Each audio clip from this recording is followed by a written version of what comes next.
the big breakthrough in electric automobiles and the general availability to most of you out there is going to occur after or as we approach the actual finite limit of oil in the ground, fossil fuels in the ground.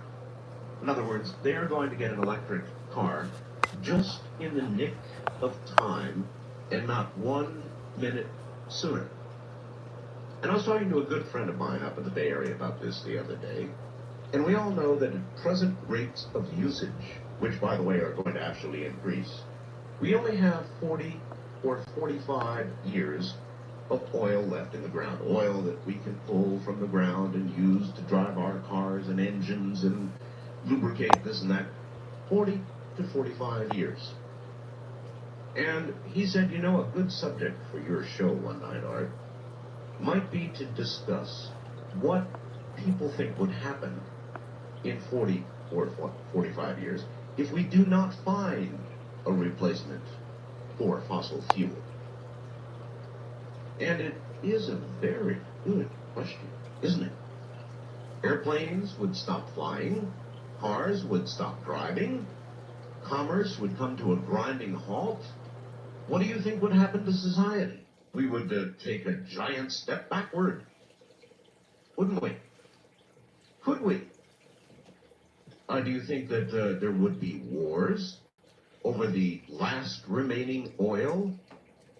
Because as the reserves dry up, even those countries that produce in bulk now are going to use that oil selfishly, domestically. They're not going to sell it. Things are going to get very tight very quickly. And then I saw the business on the electric cars tonight, and I thought, I bet they come up with those in bulk at reasonable, affordable rates just before we run out of oil. Which begs the question, of course, could they really be doing it right now? And I would almost lay money on the answer that you bet they can. Well, why aren't they? Well, that's not hard to imagine. It's because there's a lot of big money involved in oil. And they're gonna pull every single dollar out of oil they can until it's just about gone. And then there's going to be a revolutionary announcement. That's what I think. Anyway, I've got something I want to play for you in a moment. I promised I would dub down a couple of audio segments from Egypt, and I have done that. You are about to hear, in a moment, the voice of Zahi Hawass, and you are about to hear the two faces of Zahi Hawass coming up in a moment.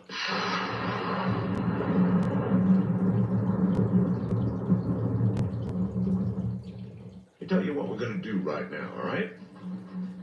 When I was in Egypt, I first met with Dr. Zahi Hawass. Dr. Hawass is the Director of Antiquities at Giza.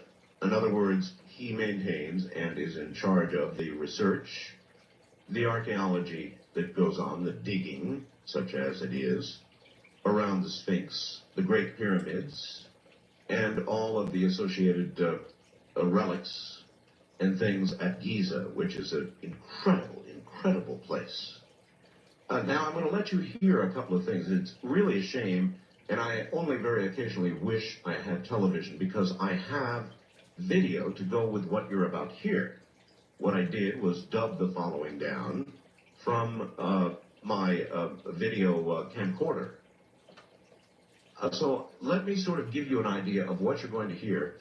The first is, yesterday, you may recall, I told you there was a 5-ton piece of granite that I saw one man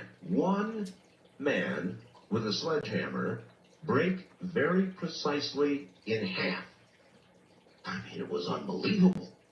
The guy took a sledgehammer and went to work on a 5-ton piece of granite, pure granite, and split that sucker right in half like he had, like a knife going through butter.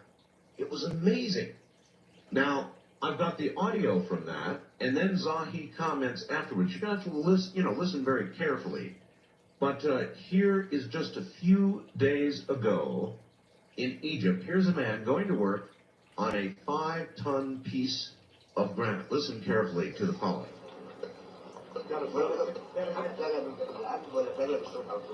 Okay.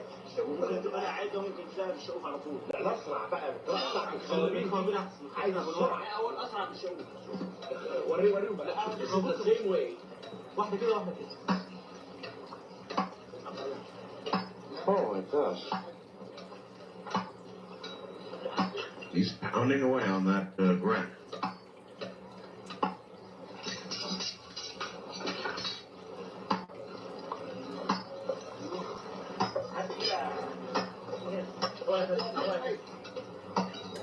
I didn't think he was going to do it.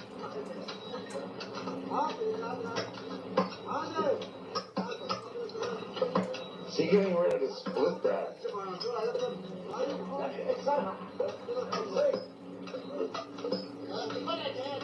Then you'll hear Zahi Hawass.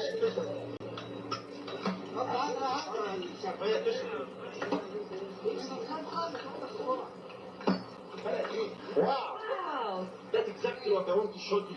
Wow! People always say how the Egyptians can cut stones. Yes. That's exactly what they just are, the descendants of the ancient Egyptian.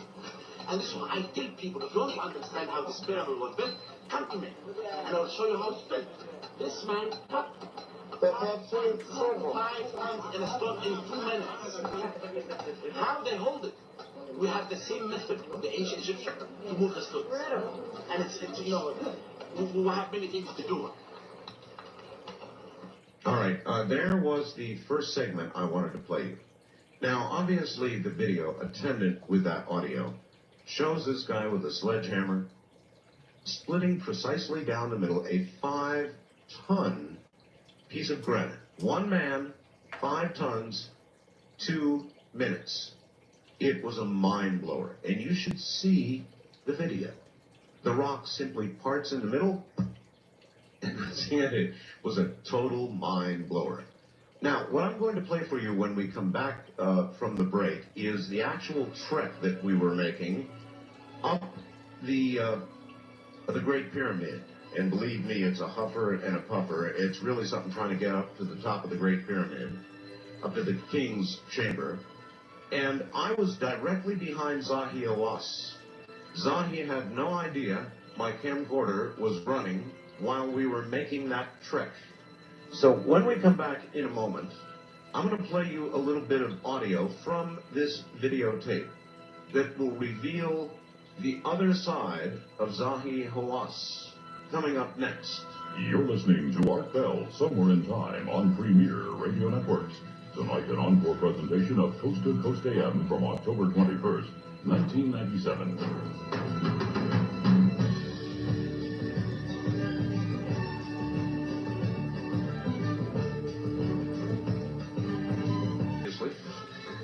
You know, I was just talking to my wife before I play this next audio clip. I was just talking to my wife, and I was telling her what I just said about the common cold. And she said something very wise. She said, have you ever considered how profitable the common cold is? She's right. Cough syrup. Every kind of cold remedy you can imagine. Go into the grocery store and look. It takes up nearly an entire aisle. Cold remedies all over the place. Tissue paper. I've already gone through about 2 boxes of tissue paper with this cold. By the way, now my wife is catching it as well. So she's absolutely correct, isn't she? Like the oil in the ground that I think is going to continue to come from the ground until it is no longer profitable to bring it from the ground. And then it'll be time to, do something ecologically more friendly. The dollar is driving that, and the dollar is driving the common cold. In other words, we probably still have the common cold because it is incredibly profitable. She is exactly right on the money. And now, from Pastor Bradley, dear Art, have you heard about the big fuss that Janet Reno is stirring up with Microsoft? Oh, yeah, big fine, $1 million a day. She's claiming they're violating anti-monopoly laws, wants them to pay $1 million a day until they cease. Could it be another ploy to distract us from other investigations? Well, yes, it could.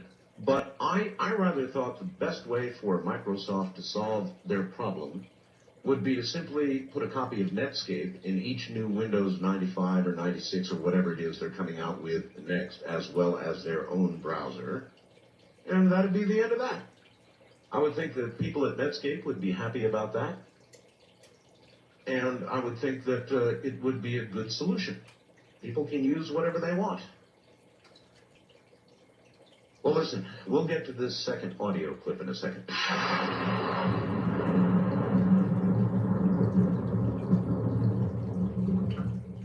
All right. Now, what I am going to play for you, you're going to have to listen very carefully because it was a noisy environment.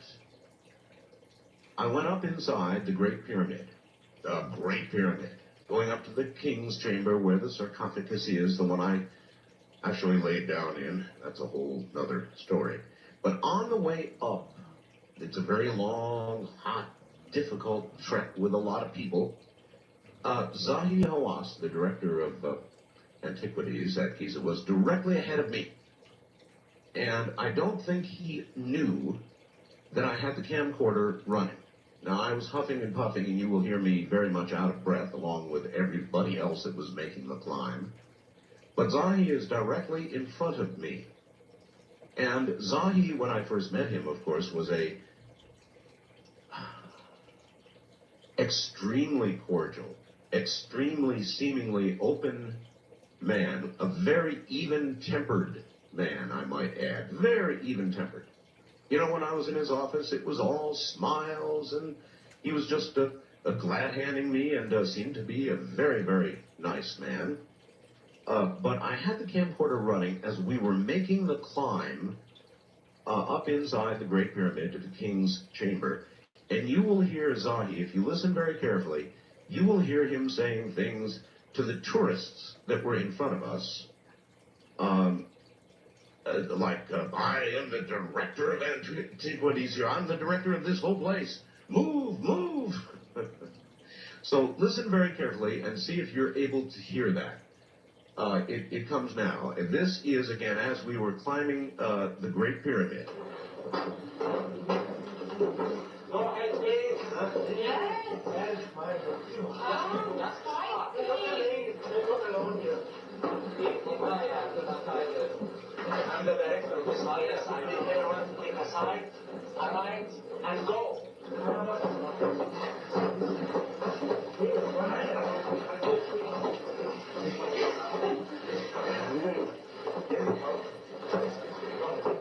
No. Let me go. Let go. You're not alone. Listen here. I'm the director of this place. Everyone has to be right and go now. Come on. Good. Go. Well, anyway, that was it. That was Zahi directly in front of me, and you could hear me huffing and puffing. That was a real, very serious climb. But as Zahi climbed in front of me, he was getting very annoyed with the people in front of him. So I thought I would play that little audio clip. And here is one more.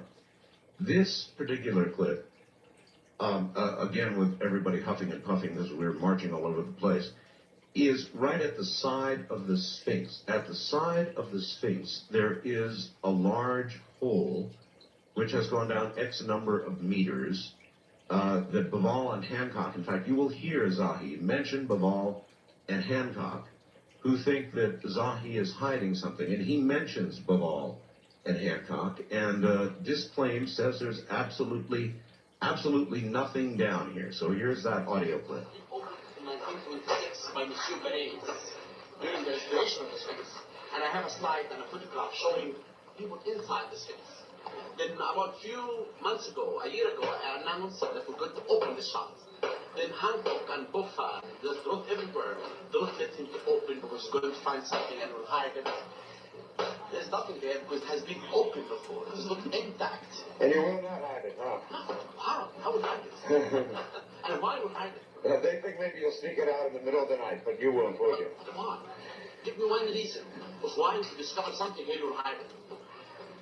If you discover something here, All your gold is in there. no. I'm saying, what they say doesn't make any sense. Oh, I know. Why do you hide this? Why?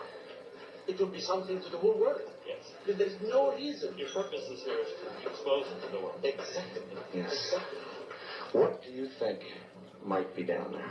In my opinion, Your opinion. the mystery has nothing. But it's better to feed the people that we hope that something can be discovered. Just to give the people hope. Could be true. The people need hope. But in my opinion, for someone who I studied every piece of sand in this area, I know there is nothing in this except archaeology. This is what we do. There is no one single artifact or a piece of sand has been found in the plateau to prove the existence of Atlantis. Nothing. That's true. Of Atlantis. All the discoveries that you will see up from this moment to the end of your trip, it's something that we recover every day. Yeah. All right, well, there you were. That was Zahi at the side of the Sphinx, suggesting there had been nothing found, and certainly nothing found to prove the existence of Atlantis. And he made reference to Baval and Hancock. So I've got many, many more like that, but I will not play them for you now. I just wanted to give you a kind of a taste of what sound was like. And of course, I have a videotape, and I have video to go with all of this, and it makes a lot more sense when you're able to see the video. And this is the one time I wish this was TV and not radio. I've got a lot of very good and interesting video. East of the Rockies, you're on the air. Good morning. Hello? Hello? Yes, hello. Hello, this is Mike from Houston. Hi, Mike.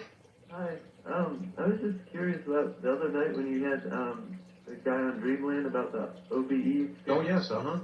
Yeah, I've had that same feeling, but I've never, where you get the vibrations and you feel like all this energy when you're about to fall asleep. Yes, it is what occurs just prior to an OBE if you let it happen. And I'm afraid to let it happen, just like you said. Well, that makes two of us. I'm still afraid to, even after his reassurances. Well, I can't reassure you because I'm afraid to do it myself, so I can't help you out. Have you all I can say is, I guess what you would want to do is get his book and see if that convinces you and give it a try. My fears range all over the place from, and nobody has ever satisfactorily answered this for me, millions of people around the world die in their sleep. Well, they have not yet come back to tell us what it is they died of, why they died. And I've always wondered, how do we know that a bunch of people out of their body didn't suddenly get disconnected and die? That's kind of what I'm afraid of, too. So until I get the answer to that and a couple of other things, I'm not likely to let go. And the other thing that's been happening is the Taos hum in the ear. Yes. Is that related? No. No. The Taos hum is a hum that's coming from the earth itself. It has nothing to do with what you feel prior to an OBE. The Taos hum is coming from underground. And I have no idea what it is. Do you? Underground machinery? Perhaps an underground civilization of some kind. Perhaps the government digging holes from one place, tunnels from one place to another. I have no idea. We have something similar to the Taos hum in my little valley here. What is it? Nobody knows. On my weird person line, you're on the air. Good morning. Good morning, Art. Hi. Hi. You know what is really weird? I beg your pardon? What's really weird? You, I would imagine. Yeah, well, that's secondhand. Is calling this line, and I've been disconnected so many times for saying that I can't get through. After getting busy signal, and then all of a sudden it rings, and then you don't answer. That's weird. No, it isn't. That's normal. It is. That's the way it works for everybody. It does. Yes. Well, I find it. Well, okay, well, you're through now. What? You're through now. Yeah, I am. Yeah, you're on the air, so Okay. Oh, I am. Oh, you know what's wrong with the picture, No Cure for the Common Cold? What? Big money. Well, that's what my wife just said. Yeah, she did. She's right. They don't care. They got the big money. They want all those cold decongestants and... Oh, look, you go, all right, thank you. You go to the supermarket, I said it a minute ago, and you look up and down the aisle, and entire aisles are devoted to various things. Expectorants to make you hack up whatever's down there. Many cold cures that promise varying degrees of relief from 4 to 12 hours, which sort of work, but in my opinion probably drag colds out. Aspirin, every manner of just hundreds and hundreds of products that serve you when you get a cold. And then, of course, there's the suspicious flu season. Have you ever noticed they know exactly when it's coming on TV? They'll say something like, the flu season is here, and you'll start to see advertisements for things that will relieve symptoms of the flu. And sure enough, what comes along? The flu.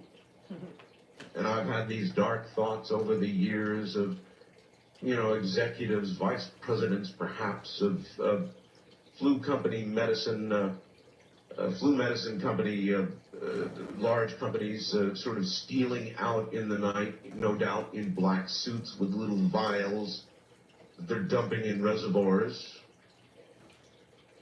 I'm sure that's not really true, but I've thought of it. Well, Jack, here's strain A. Here's Asian strain A, Jack, and it's your job to go put it in the reservoir this year. You're the new guy. And of course, then they coordinate their ads on TV for the flu medicine, and sure enough, everybody gets the flu. Wild Card Line, you're on the air. Hi. Hello, I'm calling from Nashville, Tennessee. Well, good. The comment I would like to make tonight is, if you look at the UPC barcode of anything you buy in a store, Right. You can see at the beginning there are two skinny lines, and in the middle there are also two skinny lines, and at the end also. And each of those skinny lines represents a number, and the number is 6. 6. Yeah, I don't know if you've ever heard that or not. Number of the beast. Yeah, and I've heard that they have technology that, you can put it in your palm of your hand, and so it's stated in the Bible somewhere that without the 666 you won't be able to buy or sell. That's what it says, yes. And so I just thought, you've probably heard that already, but... I probably have, yes. But there might be a listener out there who hasn't. Well, do you have an implant yet? Oh, no. Are you going to get one? No, not if I can help it.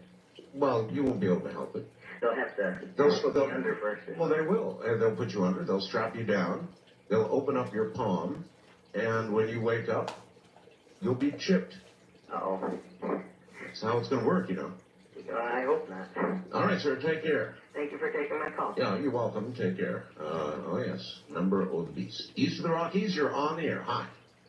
Hi. Hello. This is Ron calling from Michigan. All right. And number one, I wanted to watch on your back. You're probably tired of hearing that by now. It's good. No, I'm not. I was gone long enough. It's really good to be back, believe me. I'm pretty much new to your show. Okay. While you were gone, I was pretty much hearing the best of what you put out. And it inspired me to go out and pick up the book, The Quickening. Yes, sir. And my first sitting, I went through probably 95 pages. Okay. And I couldn't put it down.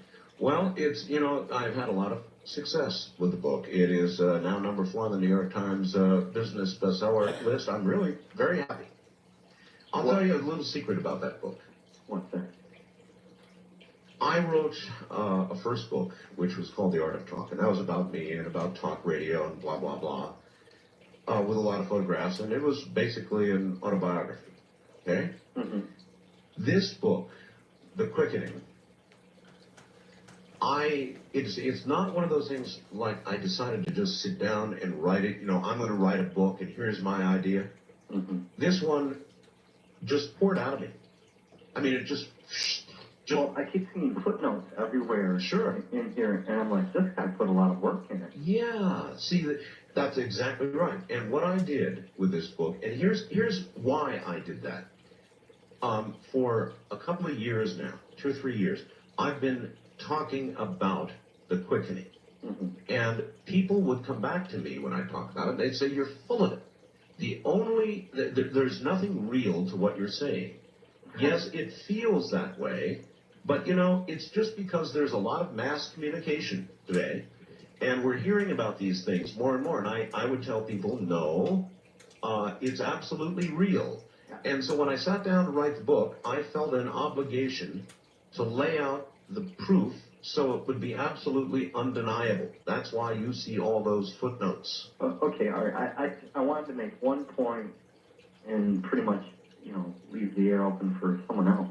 Go ahead. I read a book by Stephen King when I was a teenager, and it just gave me goosebumps.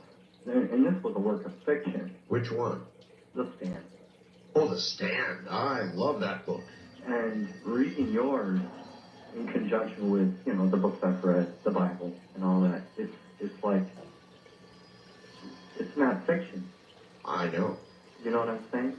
No, I know what you're saying. I wrote the book. Yes, I know what you're saying. Of course, it's not fiction. I'm going to be doing my one big book signing for The Quickening. It's going to be this Saturday, 10 o'clock, Saturday morning. I hope I will see you there. We'll be right back. You're listening to Art Bell Somewhere in Time. Tonight featuring a replay of Coast to Coast AM from October 21st, 1990.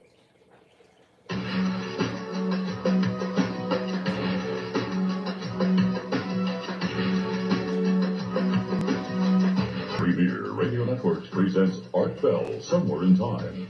Tonight's program originally aired October 21st, 1997. Well, as I said earlier on Strange Universe, I got a call actually from Strange Universe earlier today, and they're going to have a weird person contest.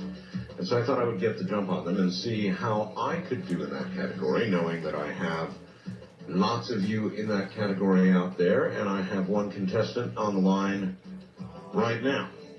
And I pre-screened his call a little bit, so I can tell you it's...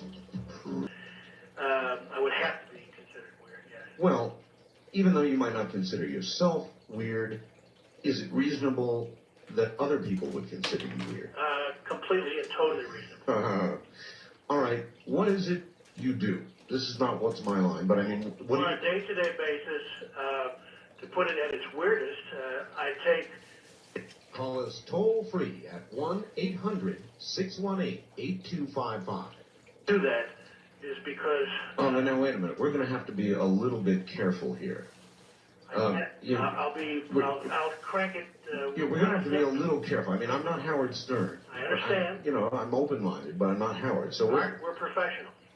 We are. And so we're going to have to do this tastefully, if possible. All right.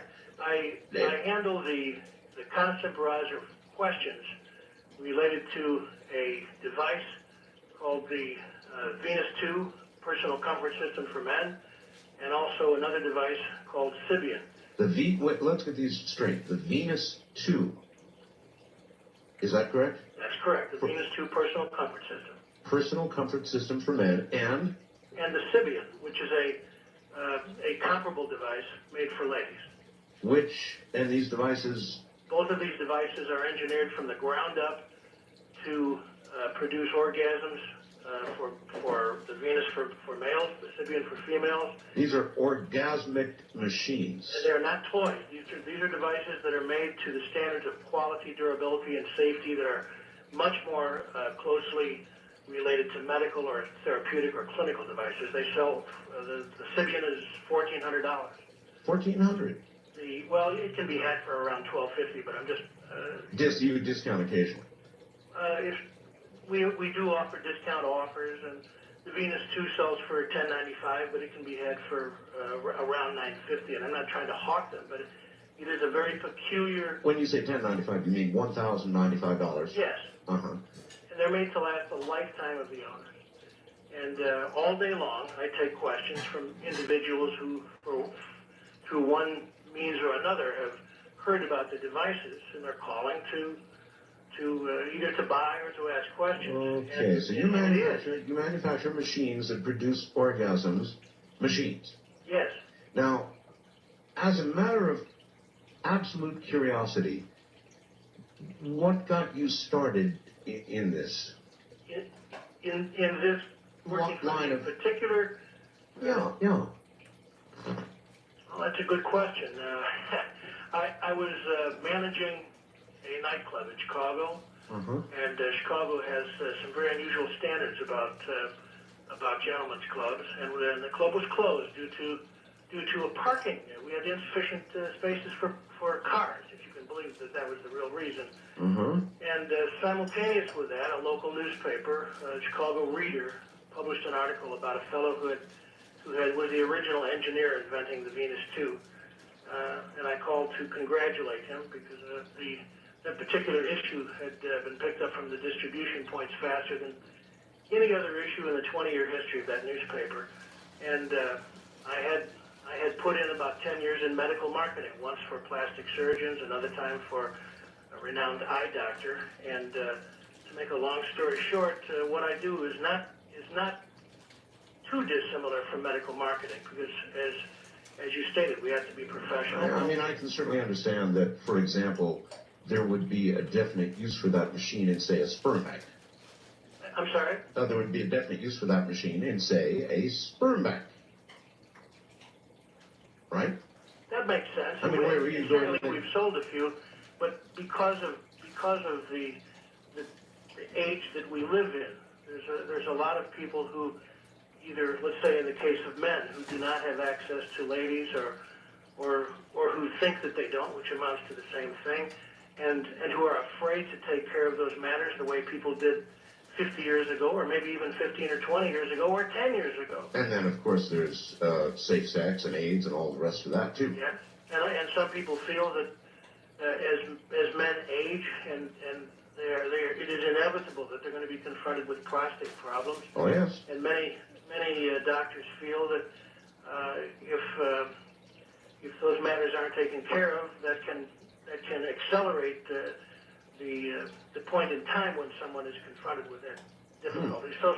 And also, this is, I think, it qualifies both as weird and also as beneficial. But the Venus 2 can produce and deliver orgasms even for men who are impotent. Wow. In other words, it functions. It doesn't have to be operating on something that's rigid. What made you decide to call it the Venus 2? Now, Venus was associated with love, I suppose. It was already called the Venus 2 when I came on board. I didn't invent this, but I did add the personal comfort system for men because it has to be a way of describing it. How about, I thought of, while I was just sitting here thinking during the news, I thought of the Orgasmatic. Well, Orgasmatron is one of the names that we have copyrighted. Oh, copyrighted yet, huh? Oh, sure. Are these large machines physically? Venus 2 comes in its own carrying case that's about the size of a large briefcase. However, we're coming out with a next generation unit in the spring, and it would fit in a shoebox. A shoebox? Wow. Now, how are these items marketed? I mean, you don't go door to door and, like the vacuum cleaner salesman, yes, hi, ma'am, I want to show you our... We put reasonably discreet ads in some of the better adult magazines, and also occasionally I'll do a press release, and we generate interviews. How's the market? I mean, are sales brisk? They're very consistent. I would say that each week we sell between 15 and 25 units. And, wow. and we're so confident about the quality of the product, yes, and the effectiveness of the product that, yes, that they're sold on the basis of a 45-day trial period.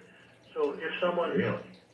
if for any reason someone buys one of these and they decide this isn't worth it, or this isn't what I had in mind, or it's not for me, then you give the money back? We do. You do? We do not take any part of the unit back that comes into physical contact. Well, see, I was about to ask for that. It's like... No, we take back the power and control unit, and we we refund all of their money except for $125. So if I can do that mathematically, a person could buy one of these units, and if they returned it, basically they spent $125 to keep it for a month and a half. There's a store in California that rents them for $150 a week. Rents them? Yes. Uh-huh.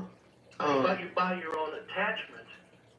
I think I connected to it by a pneumatic hose. I think I understand. How do your friends and family react when you explain the kind of business you're in? My family is mortified. They're mortified? Yes. My friends know me, and it's not a problem of any kind, but my family was A little mortified. well, pretty much so.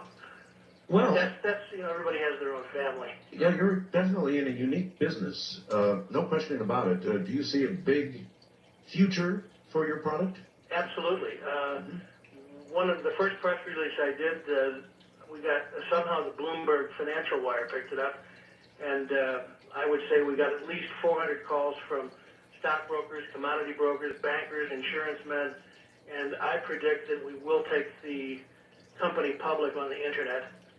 Wow. And I think it'll cook. I know that's worked for microbreweries, for example. And also, the next generation, Venus 2, will be more powerful. The maximum speed will be higher. The minimum speed will be lower. It's so quiet that we have to put an on-off switch, an on-off light on it so that it's not accidentally left on all night. And the new price will be in the $500 range. And I think that it's probably a lot quieter than its user. Yes, well, we haven't solved that problem yet. And there's another problem. Welcome.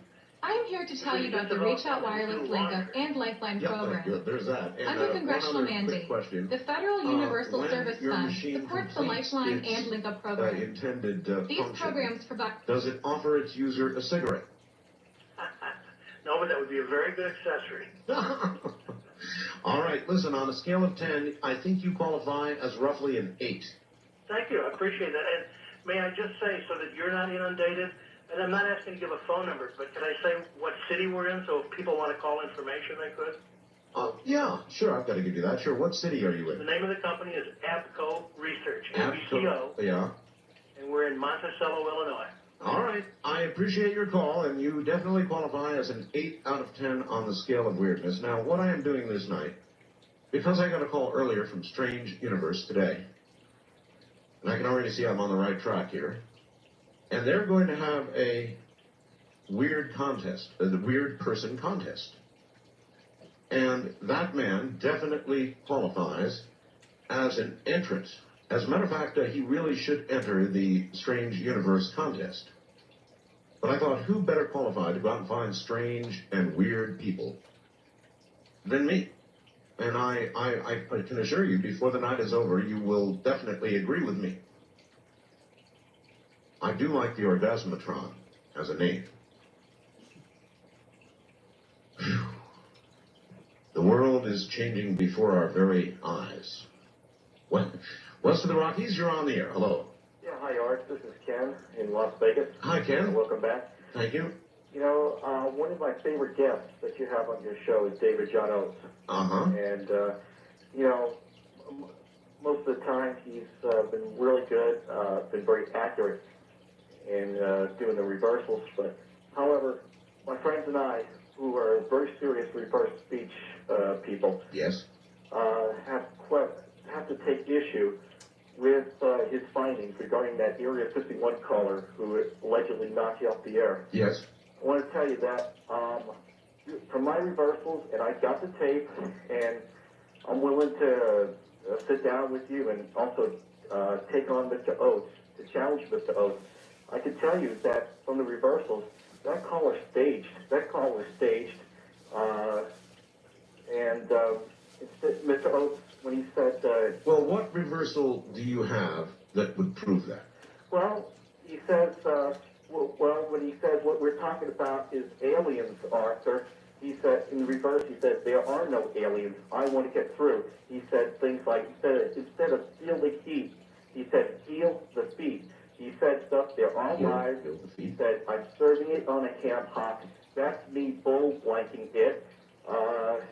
and I caught some reversals on you. It was, and this a lot of people out there, a lot of serious-minded people, world-class people could confirm it.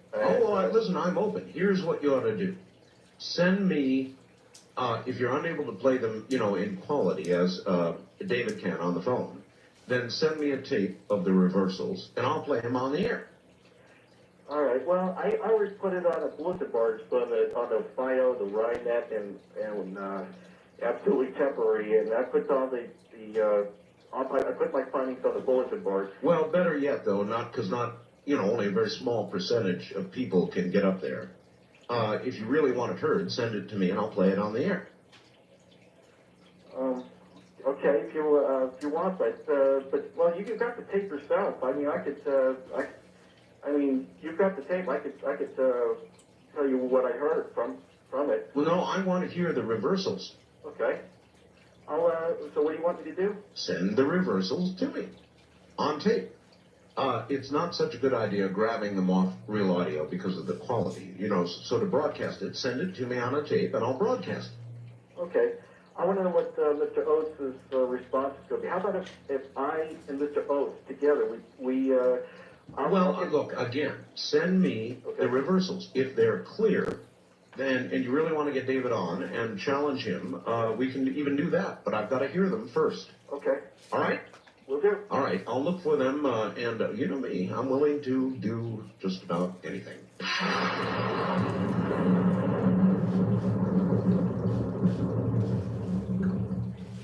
All right, back we are now. I am taking calls from people who are weird. Now, you have to really qualify as weird, much like that last guy did. Can you imagine that? As a living, building machines that produce orgasms? Machines? Welcome to the brave new world. On my international line, you're on the air. Good morning. Good morning, Mr. Bell, and welcome back. Well, thank you. Hold on a minute. Hold on just a sec. Let me try and get rid of this echo. We've got some echo on there. Let's see if that gets rid of it. Okay, I think that's a little bit better. Where are you located? I'm calling from Quebec City, Canada. Quebec, Canada. All right. Yeah, capital of separatism, like you said once. Yes.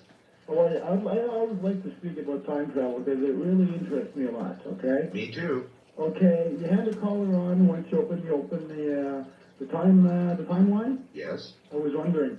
You had one who said he was watching the inventor of the time machine. You remember that one? I do. Yes, I do. Okay. That one sounded pretty credible to me. The other one who sounded pretty credible is that pilot who claims that he went back in 1932 to Operation Southern Cross. Yes. I don't even know if that operation actually exists.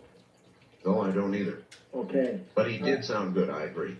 Okay, and maybe another timeline some night before Christmas? Oh, sure. Okay. And one last thing. What is the alternate states of America? I wondered, it sounds to me like another dimension or another timeline. What do you think?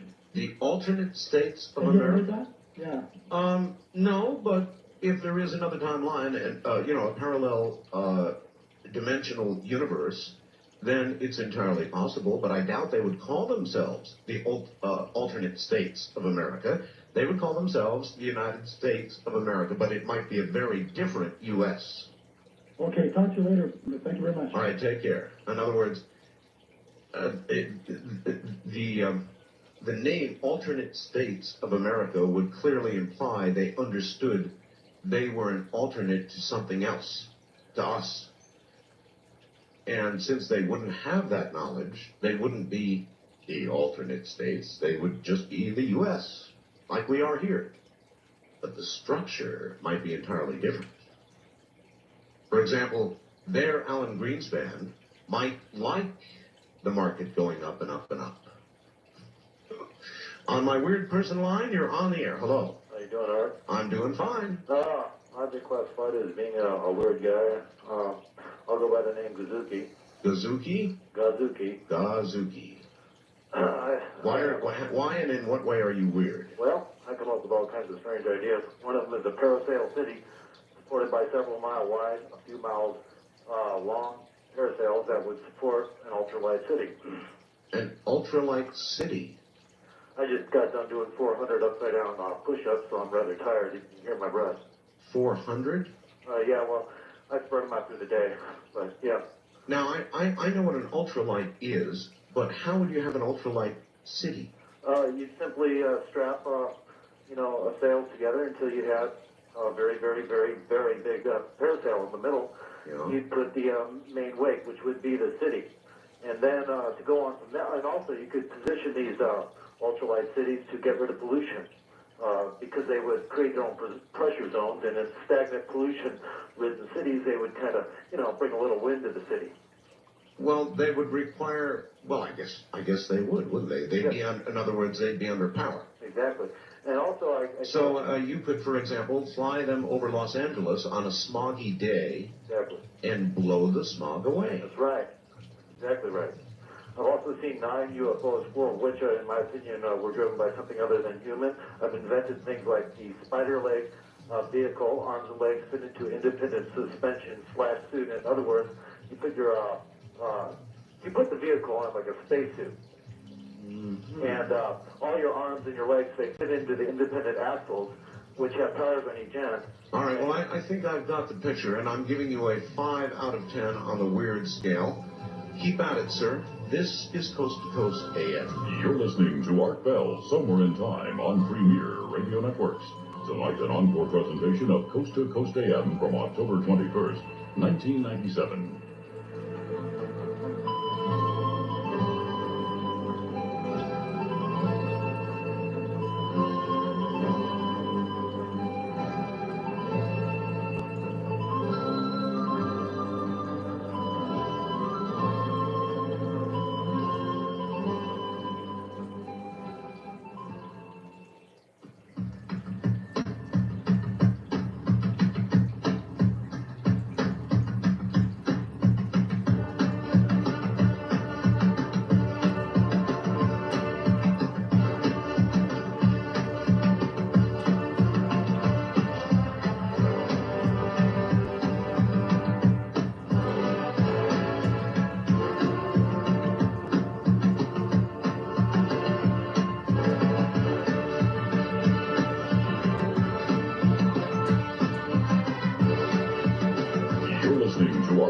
Somewhere in Time on Premier Radio Networks. Tonight, an encore presentation of Coast to Coast AM from October 21st, 1997. Now, I'm holding open one line for weird people, and I really mean weird, not just a little weird. You got to be very weird.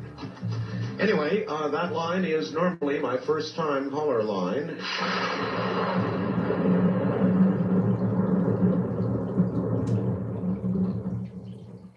All right, facts here. Art, will you allow Hancock and Blaval to reply to Hawass's statements? I'm sure you agree.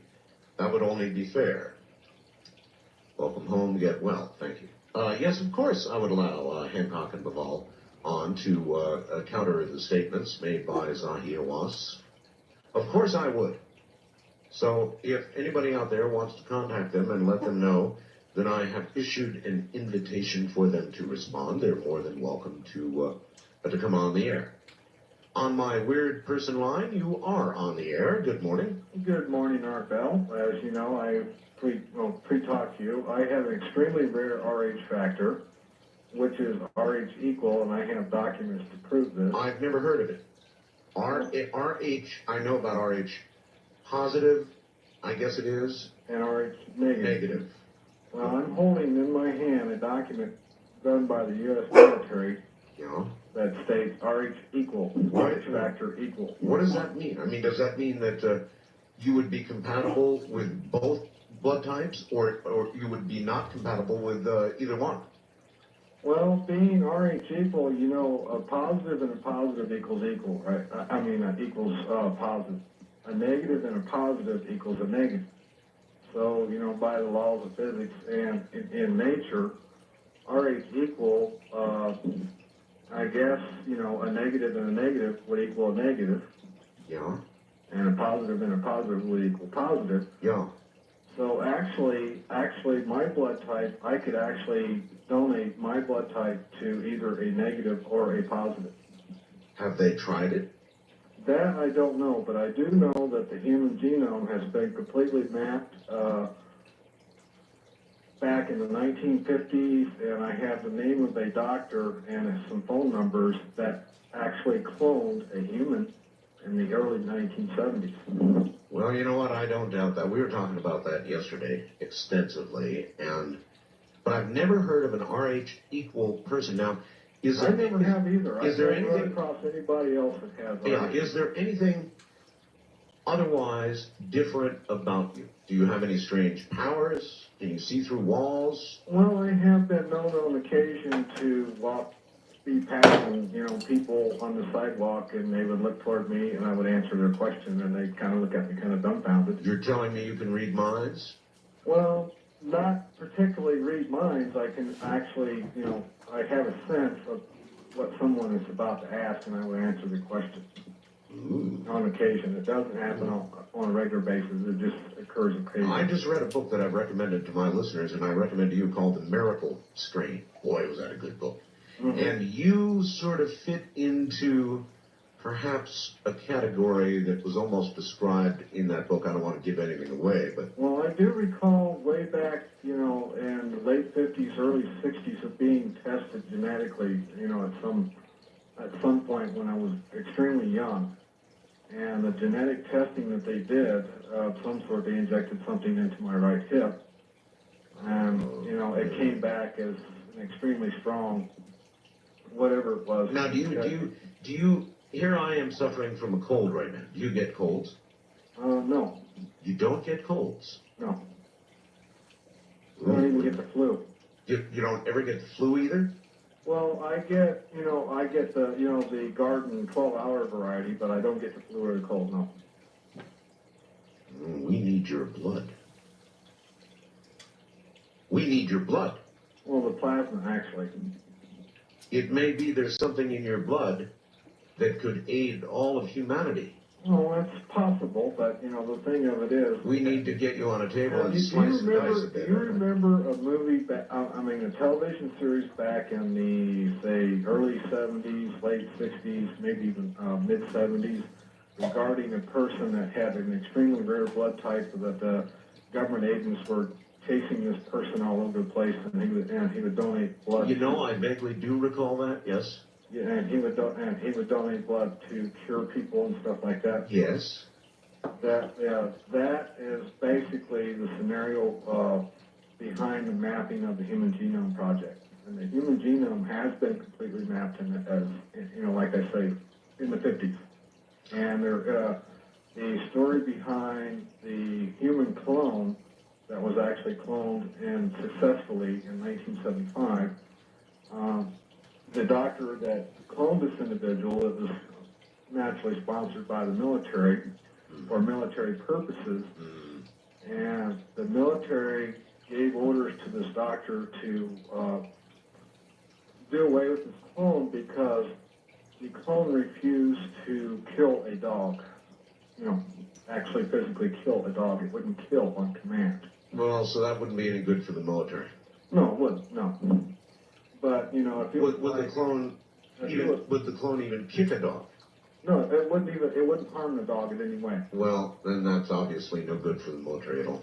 No, but I can give you the doctor's name and phone numbers. Well, I don't want it now. Not here on the air. Let's do it off the air. Okay. Get me by email or snail mail or however you can get it to me, privately the number, and I will investigate this. Yeah, well, I will get, like I say, it's going to be a couple weeks before I get connected back up to the internet. But when I get connected back up to the internet, I will send you an email with the doctor's name and 2 phone numbers. All right. Wonderful. I'll look forward to it. Thank you very much. I give that man a 7. Lacking documentation, of course, at this point. I give him a 7 on a scale of weirdness. Pretty cool. RH equal blood. Blood that prevents colds or even a serious flu? We need that man's blood, don't we?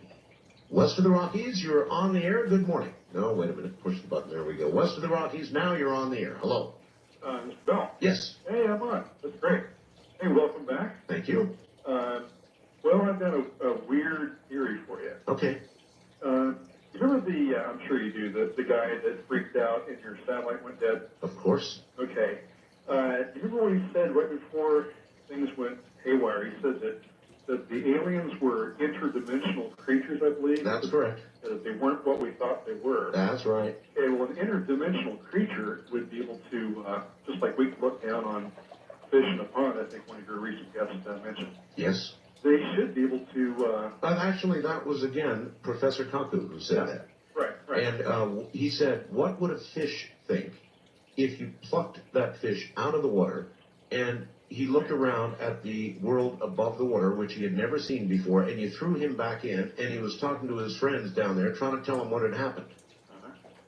Exactly. Yeah. So these creatures then could do the equivalent to us.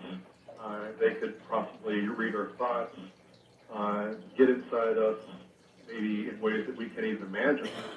Now, if you link that idea together with something else that I remember Whitley Strieber mentioning in his book Communion, that the aliens seem to, I believe he said this, or it was something along the same lines, that they collect souls.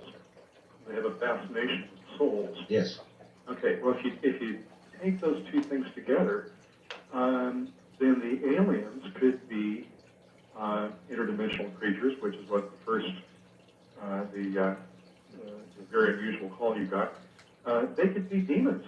I mean, that could be another way of describing what religion has put a label on that people seem to object to because of all the dogma and worse yet, sir? Yeah. We could just be soul food for them. Exactly. Yeah. Exactly. But it puts the idea of demons and even Christianity, angels, good aliens versus bad aliens.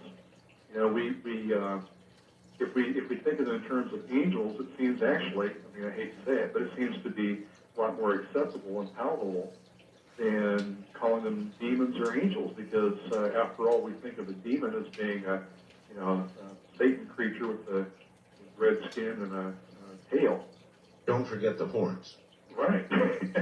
We have a cartoon concept that we put on something, but if we put it in the context of these could be interdimensional creatures that may have an agenda, and if they have a fascination or lust for human souls, then it could put, the whole thing, the whole Christianity idea in a different perspective. It could. All right. Well, I appreciate your theory. It's definitely weird.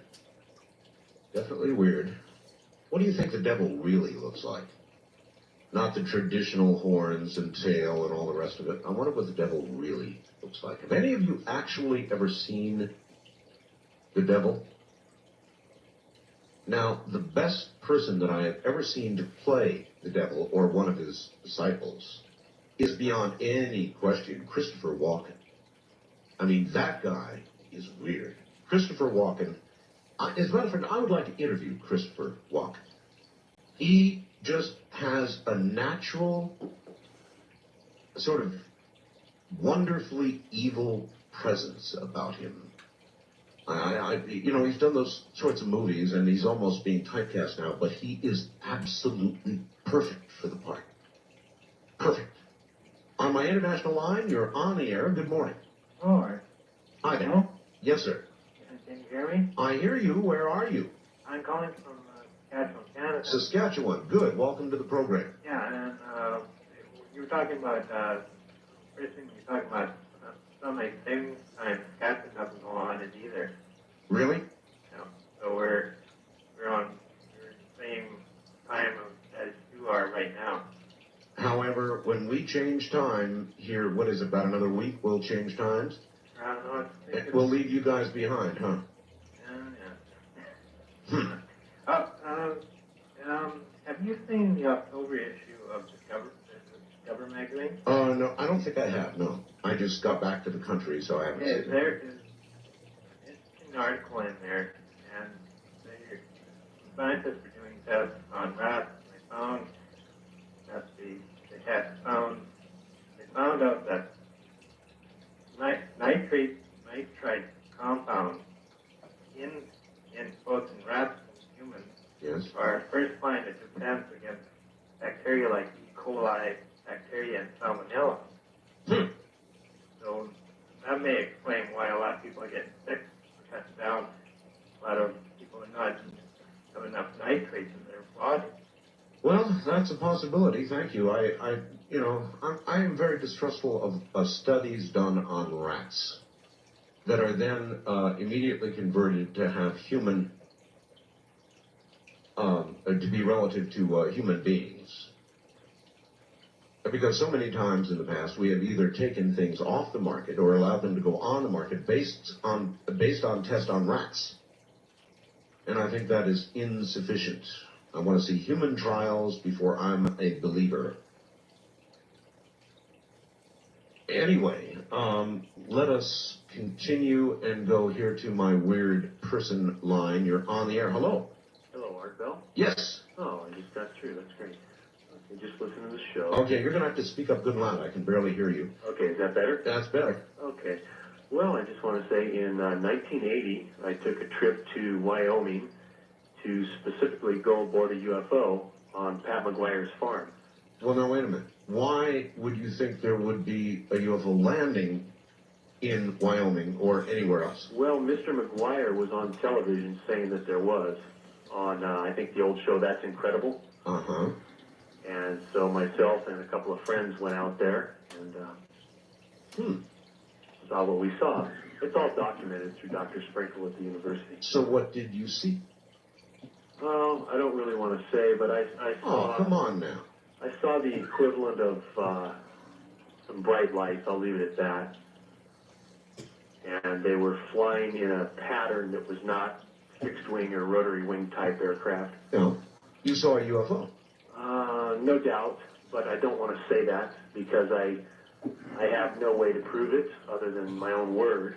Look, a UFO is just an unidentified flying object, and you definitely saw one of those, right? By definition, I did. But you didn't get picked up, you didn't get abducted, you didn't get to ride one. I'm not sure. Oh? I don't think I did, no. But some strange things did happen.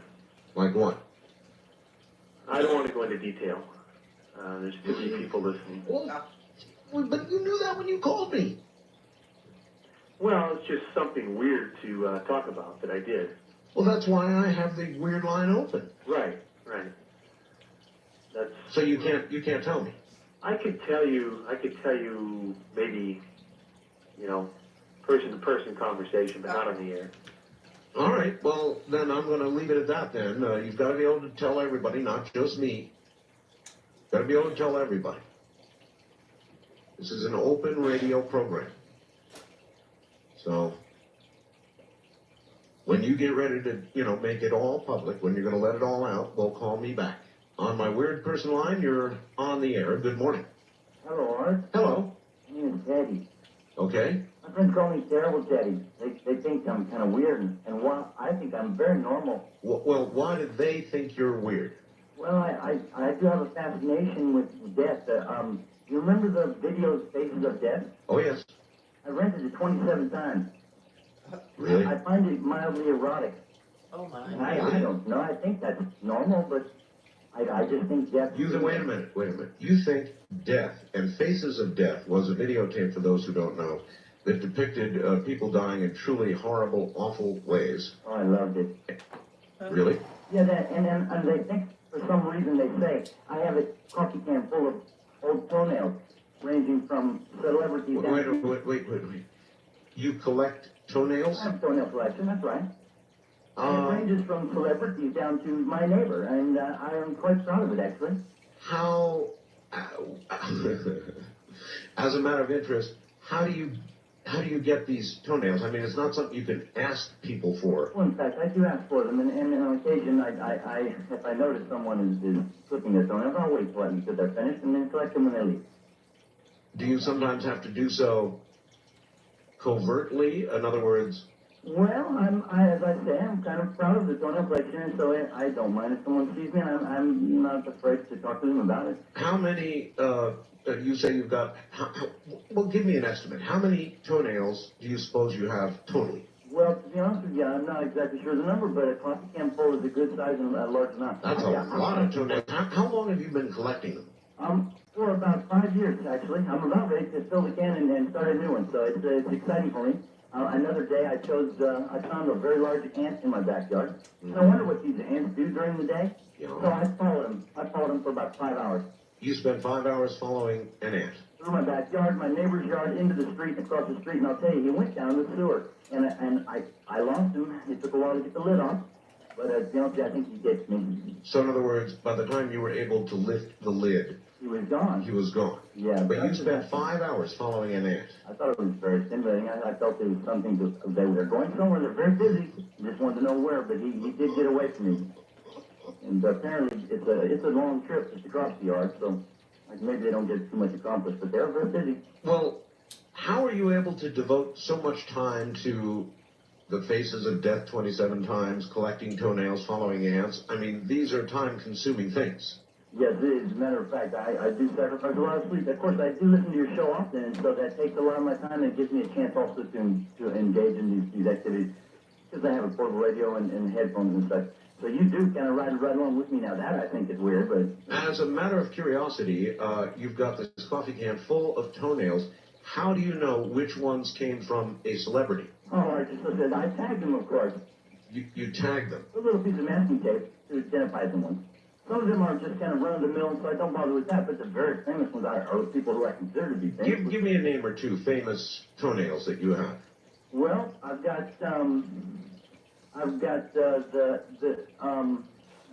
on a second, let me see, I've got a list of, I did buy a set that someone told me came from Madonna's toes. Did you say Madonna? That's right. I was in Los Angeles visiting at a time at a beach, and someone offered them to me, and I'm not sure if this was someone who you consider a toenail dealer, or he just was maybe playing a joke, but Were these given to you freely, or No. Did you pay money for those? You paid for them? $165. Oh, my God. And, of course, I value those greatly. All right, well, contact me privately, because I've got some very famous nails for you. We've got a break here at the top of the hour. 9 on a scale of 10. You're listening to Art Bell. It was a 9 on a scale of 10. I mean, we're talking about a man who watched Faces of Death 27 times and finds it erotic. We're talking about a man who collects toenails. He had an entire coffee can full of toenails, some of them from famous people. In fact, some of them even labeled as Madonna's toenails. And here, too, is a man who followed an ant on his hands and knees for 5 hours until it fooled him by going down a storm drain. I'm giving him a good 9 out of 10. Then there was an earlier fellow who has invented and possibly patented, I forgot to ask about that, orgasm machines. One for men, one for women. Here's somebody faxing, Art, tell your caller, I will sell my toenails for 20 cents each. I'm broke. Signed, Tom. And this, I guess, on a more serious note, Dale from Atlanta, Georgia. Art, just heard on ABC News, thousands of seabirds found dead in Alaska due to starvation. El Nino is what's being blamed. The quickening. Oh, and that reminds me, he says the quickening continues. It's from Dale. East of the Rockies, you're on the air. Good morning. Good morning, Mr. Bell. Yes. Yes. About your trip to Egypt? Yes. Must have been beautiful. It was. Now, I wanted to ask you, the Egyptian calendar, isn't that supposed to be one of the oldest calendar in the world? Well, I'm sure it's old. I mean, the Egyptian civilization is certainly very old. Well, I heard it goes back like to 7,000 years, but it's consecutive years. I mean, it's nothing like time wasted or anything like that. I heard a lot about the Egyptian calendar. Now, the Sphinx and the pyramids that you saw, that was built 5,000 years ago? Well, probably. A lot of people estimate 4,000 or 5,000 years. There are others who think the Sphinx is as old as 12,000 years. It's very unclear. Very unclear. Okay, now, that was built by the Egyptian slaves? I think those are the indications. But nobody can still show how it was done. But I saw the tombs of the workers that built the pyramids. So there is no question that human beings were involved. But how they moved the blocks remains as much of a mystery as ever. Okay, now that's the pharaohs are buried there. That's the kings of Egypt. Yeah, the pharaohs, yeah. Okay, because that's in the Bible too. Now, there's Alexandria, Egypt. Yeah, I was there. Okay, that was named by Alexander the Great. That was built by Alexander the Great during the Greek Empire. That's correct, right? I think that's correct. And that's 300 years BC. That was built by. But it's wonderful to see how European history, in a way, and Southern European history and the Middle East history. Yeah, I'll tell you. As a matter of fact, I'll tell you some about that. Where are you calling from? Minneapolis. Minneapolis. All right. Well, you listen to what I have to say. Whether you're talking about Paris, as a matter of fact, I think CNN did something on this recently. Paris, London, any other major European capital that you could name, save perhaps the former Eastern Bloc countries. Their society is their civilization, much, much, much older than us, or any of our cities. And yet, their cities are kept well, their infrastructure is clean and efficient, and safe. When you walk around their streets, you are generally safe. Now, I would not necessarily say that about Cairo. I'm talking more about the northerly European cities. Very old, very safe, very clean, and here we are, very new, and our infrastructure is falling apart. Our bridges are a mess. Many of our inner cities are total disasters. Washington, D.C., our nation's capital, certainly is one of those. You look at the monuments that are maintained, and they're very pretty, but outside of that, Washington, D.C. is basically surrounded by a ghetto. There are certainly nice areas of Washington, but there are a lot of not-so-nice areas. And you've just got to wonder why that is. And it's not confined to Washington, D.C. That was the example, I think, that a CNN or TBS used. I forget which it was. TBS, maybe. But any major U.S. inner city has a lot of areas that, frankly, a lot of Americans would be ashamed of when they go and look at the European capitals that are much older.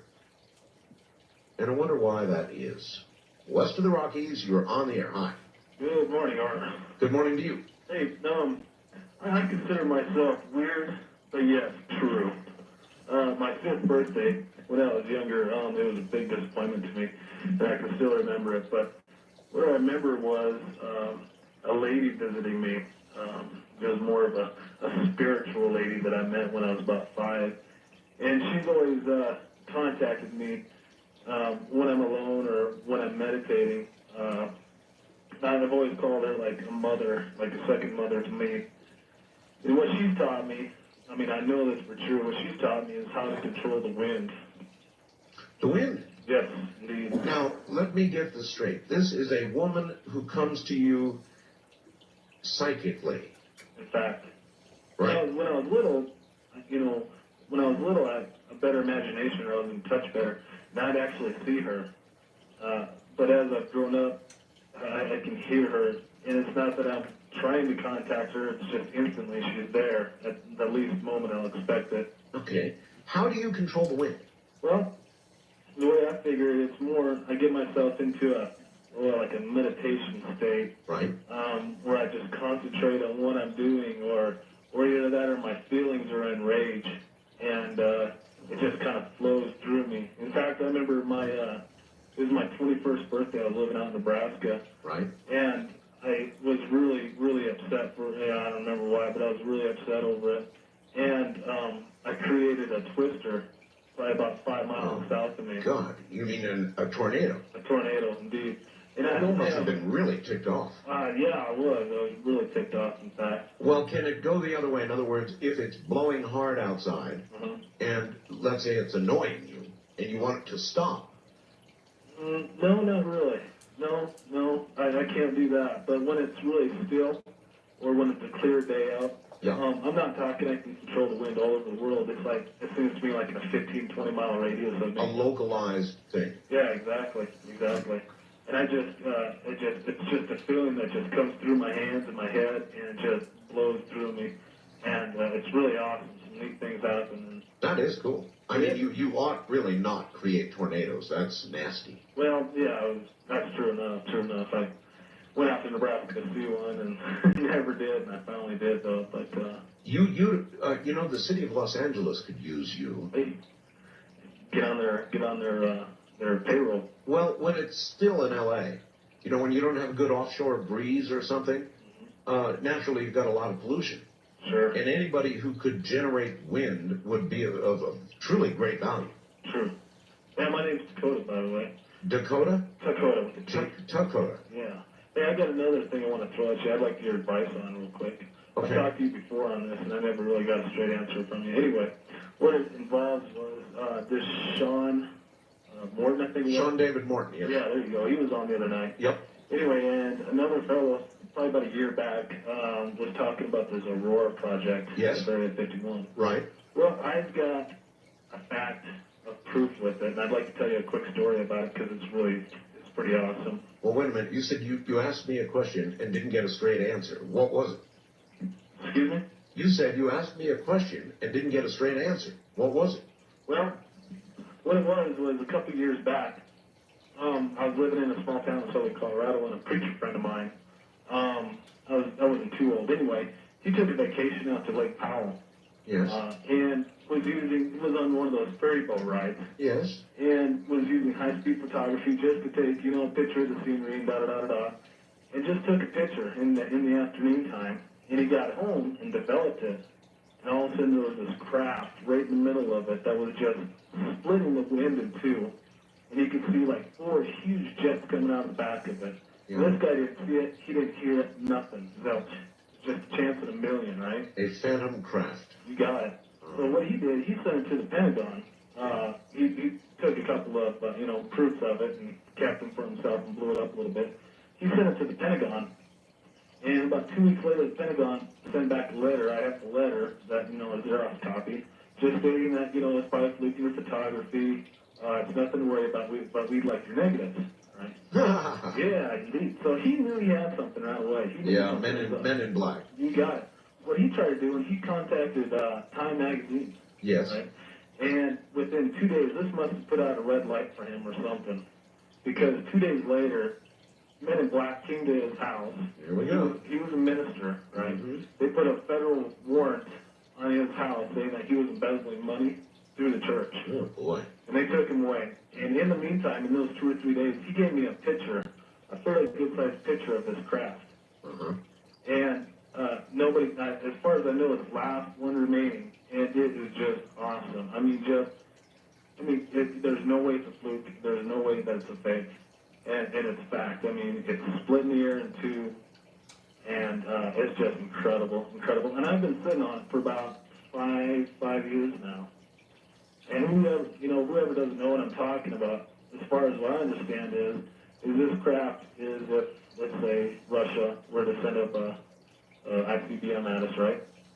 That we'd have something so fast to travel over to Russia or wherever and knock out this ballistic missile on their own soil. All right, well, I'm still not clear on what question you asked me that I did not answer properly. Okay, well, there you go. The thing that bothers me is I'm a patriot at heart.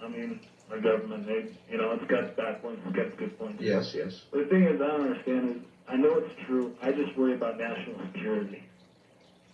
Last time I talked to you, you were like, oh, just send it in, I'll throw it on my website. Well, I contacted my... Oh, you mean the photograph? Yeah, the photograph. Well, right. Well, I talked to my state representative, my senator here in Colorado. Yes. And he immediately put me in with Space Command down at NORAD. Yes. And NORAD told me what they believe it was what I said it was. Yes. But they want me to send it to them, for them to send it to the CIA, just to bury it. All right, well, I'm going to give you the same answer I gave you before. Don't send it to the CIA. Don't give it to the guys in suits. Send it to me. And I don't see how you can refer to that as an unsatisfactory reply. Because if I get it, I'll put it up on the web and everybody can see it. Now, that was a painful way to get an answer to that question.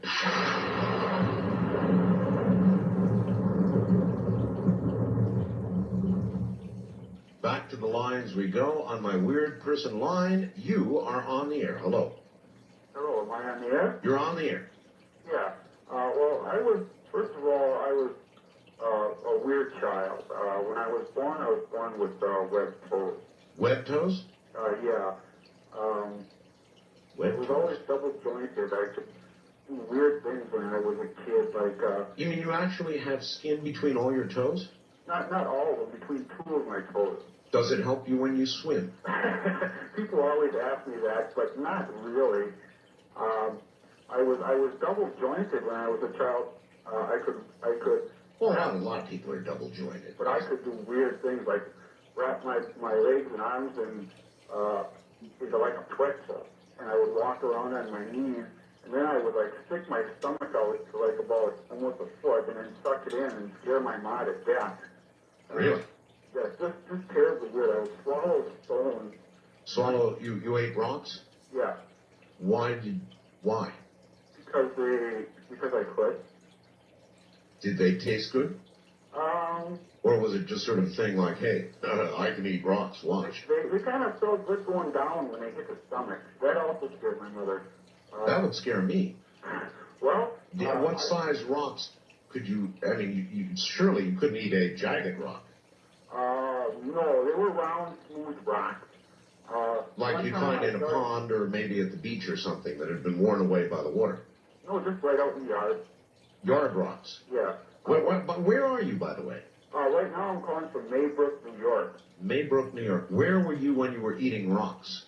Green Bay, Wisconsin. Green Bay, Wisconsin. Do you have any idea whether the rocks...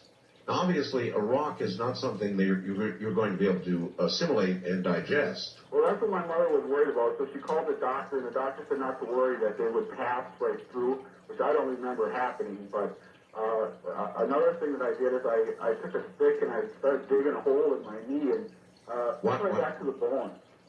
What? I'd take a kind of a pointy stick, and I would start digging a hole in your knee? Yeah, in my knee, and then I see some white stuff in there, and that's probably your bone. Yeah, it was bone or cartilage or something. It was kind of neat. But I just had a weird life. Just completely eyeball weird. You're right. You are weird. Now, how old are you now? I'm 37. 37. Now, how long were you eating rocks? Well, I stopped. My mother made me stop after a while, but I would say for about a week or so. A week of eating rocks? Yeah. Do you have any idea what caused you to When I was told, my father was in the service, and I was told that he was on a cruiser. This is how the story goes, a Navy cruiser during the atomic testing. Yes. And I've always had a theory that sort of kind of passed on to me. Ah, so you think he may have been genetically irradiated, causing a defect in you, which caused you to eat rocks and pick your knee open? Well, yeah, but I don't consider it a defect. I consider it kind of like an enhancement. You know what I mean? Kind of like a superior being, a mutant, like on the X-Men or something like that. You dig? Yeah, I do. Do you still feel that, for example, today you could eat a rock and that... Oh, definitely. I could definitely eat a rock. Do you actually find yourself longing for an occasional rock? Well, considering that the nutritional value of most of the food nowadays isn't all that high, I would think a rock would be fairly good for you. Well, there would be trace minerals, certainly. Well, yeah, a lot of dirt. Dirt is supposed to be good for you, really, if you think about it. You didn't eat dirt, did you? Well, there was dirt on a rock. That's true. So I suppose, in a way, your body probably did assimilate some of what you ate. Well, I would think so. I never, like I said, I don't remember passing them. Have you ever seen a snake eat a mouse? No, I don't believe I have. It's really horrible. You can see the mouse actually, as a giant lump, slowly going down the snake and being digested as it goes. Doesn't the snake's jaw kind of disconnect so it can... That's right. That's exactly right. Now, what size rocks? I mean, did you eat what we would generally call a pebble? Oh, no, like about a bird's egg-sized rock. I mean, I couldn't obviously take a 5-pound rock and swallow it. I mean, it was just a stone. Nothing fancy. Well, look, I'm not exactly sure how to classify you, but you're definitely up there on a scale of 10. Sir, it doesn't end there, but I don't know if you have enough time for me. You mean there's more? There's more. I hate to admit it. Well, I do have time for you. Well, when I was 16 or in my teenage years, I was pretty much, I don't know, the village idiot. Kind of not too smart of a guy, Well, probably from eating rocks. Yeah. Well, see, what I did is I kind of sat down. Wait a minute. Let this be a cliffhanger. Can you afford to hold on? I don't know. I've got a prepaid phone card. I'm not that rich. All right. Well, call me back then, and we'll continue. Tonight or today? Well, no, tomorrow. Tomorrow? Yeah. Sure, I can do that. All right. I'll look forward to I'll think of you as a rock man. All right. Rock man. All right. All right. Thank you. Okay. What do you folks think? That deserves a good 8 out of 10. You're listening to Art Bell, Somewhere in Time on Premier Radio Networks. Tonight, an encore presentation of Coast to Coast AM from October 21st, 1997. I have my weird person line open since I'm going to be an official judge. In a contest of this sort, I thought I might prepare. And there probably is no way to prepare for something like this. So anyway, that's what we're doing, for whatever that's worth.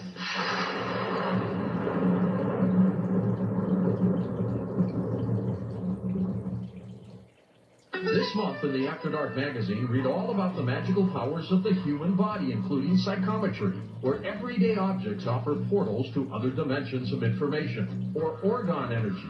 Maybe you shook hands with somebody and felt a surge of information about that person. It's all in the March issue of After Dark. Subscribe now by calling toll-free the new number, 1-888-261-6392. That's 1-888-261-6392. 1-888-261-6392. Now we take you back to the night of October 21st, 1997, on Art Bell, Somewhere in Time.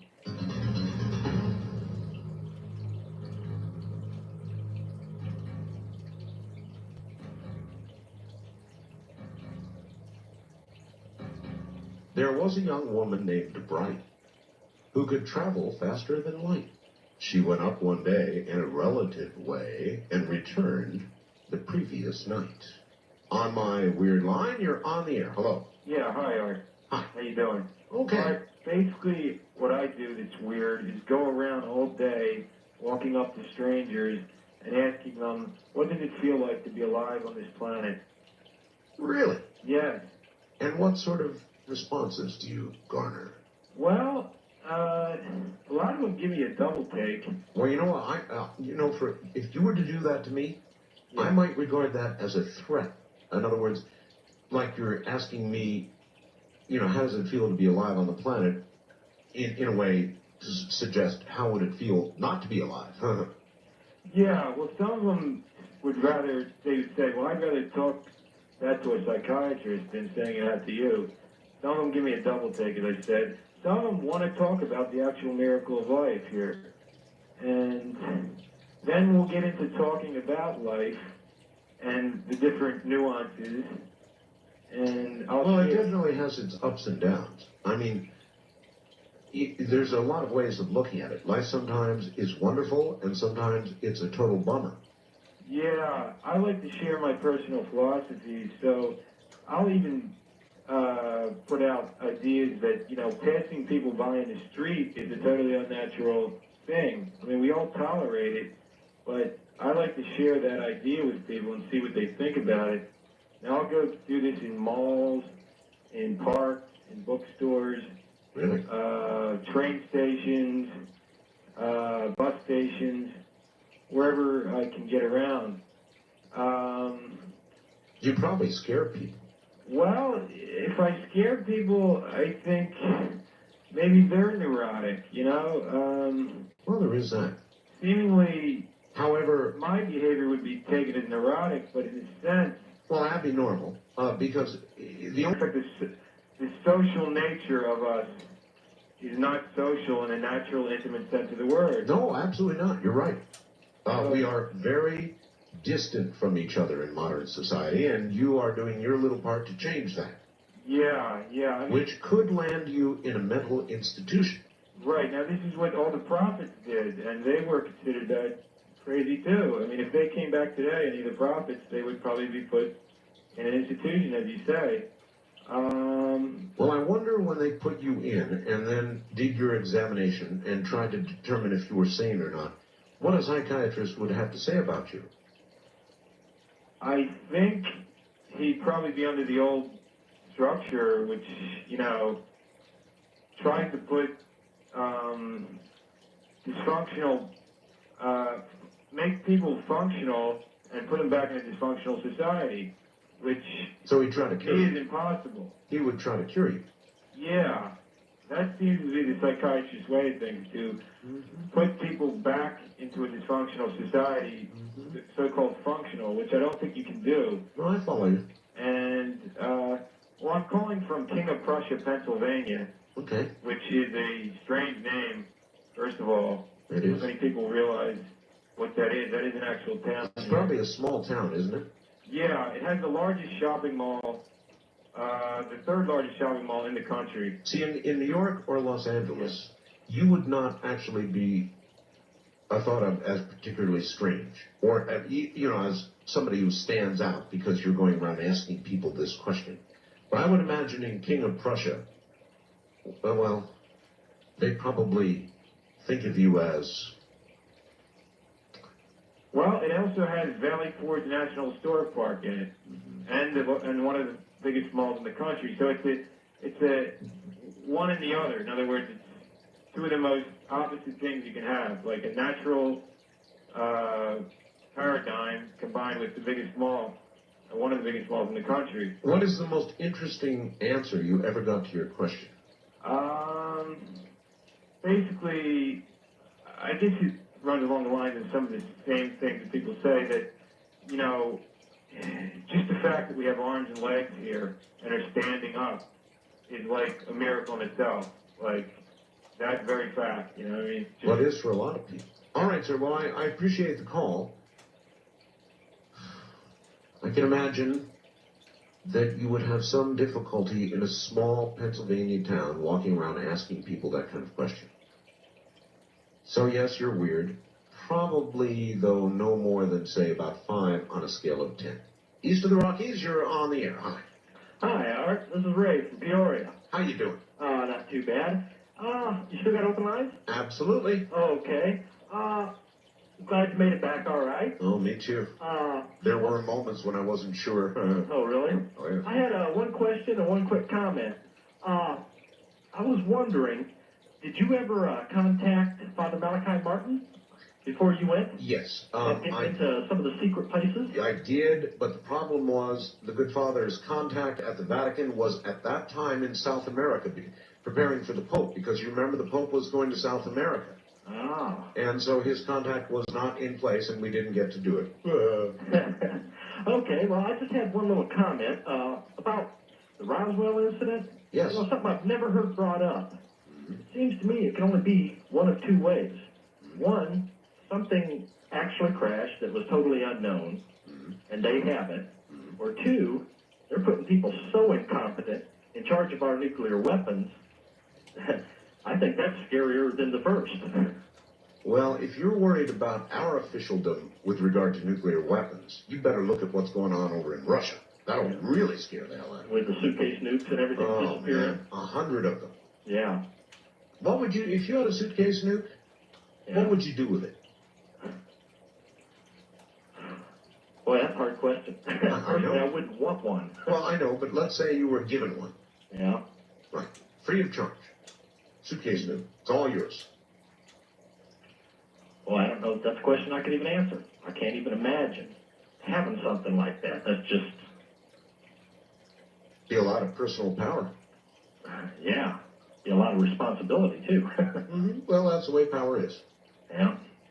Well, anyway, you think that over, and if you ever come up with an answer, call me. Sure will. All right? Take care. All right. Yeah, what would you do if you had one of those 100 suitcase nukes?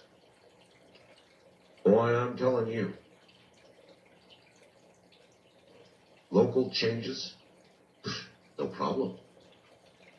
Be something, huh? On my weird line, you're on the air. Good morning. Yes, Art. Just call me from Alabama. Okay, it's me from Alabama. Okay, I'd like to talk about something about me being weird. Plus, I'd like to end it if we talked about these scientists inventing or having these clones on these torsos. Oh, yes. Well, two separate subjects, or maybe not. How are you weird? Okay, I walk around with money in my shoes. I've got 4 type shoes, and the rest of my shoes are sandals and high heels. Yeah. And the largest amount of money I walk on is at least $4. Well, why do you do that? And it's all in change. Well, oh, wait a minute. It's money that I find in parking lots, things like that, and I put it in the right shoe. Yeah. And I get money within a couple of days. It may not be money. Most of the time it's money. But So in other words, it is your theory that if you find money or even put money in your shoe, that will cause you to find money. Well, is that it? When I put the money in my shoe and walk on it, yeah. I've handed money. Money's given to me. Wow. And one time I found a dime and a nickel, and that's mostly more than I find. Usually it's pennies. And I thought, well, I wonder what I'm going to get for that. And I was given $300 within 2 days later. And people laugh at me because when I take my shoes off somewhere when I'm sitting around, there's always some change in my shoes. And every pair that I have, except my sandals or high heels, have money in it. How did you discover that this works? Well, the Bible says, whatsoever the soles of your feet tread on, that shall you possess. Boy, it's hard to believe they were talking. It's hard to believe they were talking about money there, though. Well, the sole of my feet's on it, isn't it? Well, you can't argue with success. No. Now, can I mention that about the torsos that they're inventing for the parts, human parts? Absolutely. Did you see on television? It was on either hard copy or Access. I'm not really sure. First of this week, where this doctor was on there that had he had successfully removed a head from a baboon and put it on another one. Oh no! And he wants to do this to a human, and they showed this paralytic in a wheelchair, and he said he would be willing for them to, if they found the body, like a body in a wreck that wasn't nothing wrong with it, put his head on it. Be willing to put his head on it. He said, if you was in my shoes, you would think so different than, you know. Of course.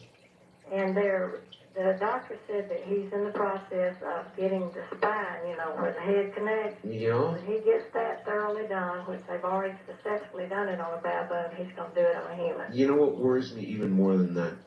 I once had a guest on the show who said, we now have the technical capability to keep a head alive by itself. With no body. Well, just they probably do. Like you said a while ago, they can do that, but, well, they can the cold, too. They just don't want to do it. Look, going back now to your earlier thing, it's very intriguing. Do you find that there's any difference in the amount of money you put in your shoe in terms of what will come to you then from doing that? Well, yes, sir, I did, because usually I found people lose pennies for some reason. I don't know why they don't lose more, but they lose pennies. Well, I'll tell you one reason. People don't even pick up pennies. It's come to the stage now where a penny is worth so little that if it's on the ground, people won't even bother to reach down and pick it up. Well, I do, and I try to put it in the right shoe. Yep. What I mean is, let's say you had 25 cents in your shoe. And then let's say on another day you had a $100 bill in your shoe. Would there be a difference in what they would bring? I believe it. Well, yes, from what I've experimented on the small change that I have, I know, because now I haven't put a $100 bill in there. That's kind of, you know, right out there. But... Well, a $100 bill, all things considered, would be easier to walk on than, say, 25 cents. Yes, it would. But it seems like the money that I have placed in my shoe has been money that I found. It seems like just finding it kind of adds to I understand. the ability that it's going to happen. Like I found the dime and the nickel. And I thought, gosh, wonder what that's going to bring. And I got $300 unexpectedly within about 2 days. Totally cool. 15 and 15 is 30. Like bank error in your favor, like in Monopoly. All right, thank you very much. That's pretty cool. I'm going to have to give that a try. Have any of the rest of you ever done that? You find money, change, small change, pennies even, and put it in your right shoe. And then within a day or two, money will come to you through some, unexpected way. Somebody will hand you money, bank error in your favor, whatever. You will make money. I've always had a thing about pennies, and I always pick them up. Very important to me. I feel as though if I ever leave a penny, I know this is, very superstitious, but if I ever leave a penny, I think that I will have terrible financial trouble. So I don't do it. I always pick up pennies. Wildcard line, you're on the air. Hi. Yes. Good morning. Good morning, Mr. Bell. It's an honor to speak to you, and welcome back from your trip from Egypt. This is Steve. Hi, Steve. From the Area 51 line and the MIB line and all that. Oh, that's I've got a Steve, new phone. I've got a yes. new phone. How do you like it? It's a lot better than the old one? Oh, Steve, it is superb. Thank you. I've been ordered to return tonight and actually defend David John Oates. Really? Yeah, the earlier caller. And actually, I do agree. I would like to defend David Oates, but first I think I need to apologize for what I said in reverse about him being a rotten schmuck. So sorry, David. That's all right. People can't control what they say in reverse. I know that. But you and I were talking about the NASA PR men, and I was thinking about them. Yeah. So I think I was talking about them. Well, it could be. And you know where there was the other reversal where I said I beef it up? Yeah.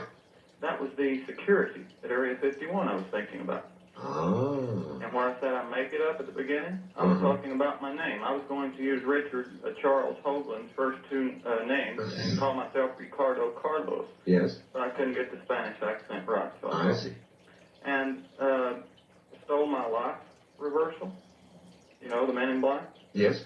I was thinking about the women in black. See, I tell the men in black what to do, but the women in black tell me what to do, and I was thinking about that. That's what I meant by Stole My Life. I bet you're interested in Find the Script. Vaguely. Find the Script reversal. It was on the other side of the room, and I didn't have it with me. And he had one reversal, David did. It said, I'm arrogant. But I was actually thinking in my mind, it was near the end of the call, I was thinking, I'm going to have to be on the air again. And that's why that happened like that. And he said on another reversal that I pierced a big enemy. But that was actually me saying, I fear it's the big enemy. And I also can tell you why you were knocked off the air that night. Why? You were knocked off the air by the Supreme Commandant. Of what? Of the Palladian Alliance. She told me all about it and showed me a 3D image of the caller called David from Philadelphia, who should have sent you a package by now. And not that I know of. And well, he will. And he believes it's a hoax now, but he doesn't realize that he has been forced to believe that he hoaxed the call. But the call was timed. His call, he was forced to time his call to when she blacked out the satellite so that it would create more credibility. So it was definitely a she who did it. Yes, yes. And she wanted me to tell you about Ed Dames and his explanation for the lights over Phoenix. Yes. Since Ed Dames has been in the government, since the time he's left, the government's got new and more advanced remote viewers, and they're so advanced that the government dispatched them out to Phoenix on the day they knew it, Ed Dames and associates would be remote viewing to find out what the lights were. And these new government advanced remote viewers were able to project images of industrial infrared lasers intersecting each other into the minds of Ed Dames and his associates to cause him and to break the belief barrier and cause him to believe that that's what caused the light. So you're telling me that Ed Dames was remotely influenced? He was remotely programmed, and I've got all the documents here. I can explain who did it and how, and I can even tell you something about Bill Clinton visiting South America and how he visited those military families down there. You know. All right. Well, that if you want to call us from anywhere overseas, from London, from Australia, from New Zealand, from anywhere in Europe, from South America, we've got a toll-free line. An international toll-free line. It will not cost you anything. So if you're sitting there listening to a real audio right now from AudioNet in Dallas, those good people, anywhere in the world, you can call us by getting hold of the AT&T operator or getting the AT&T USA Direct Country Code for your country and then dialing 800-893-0903. That's 800-893-0903. I'm always forgetting to read that.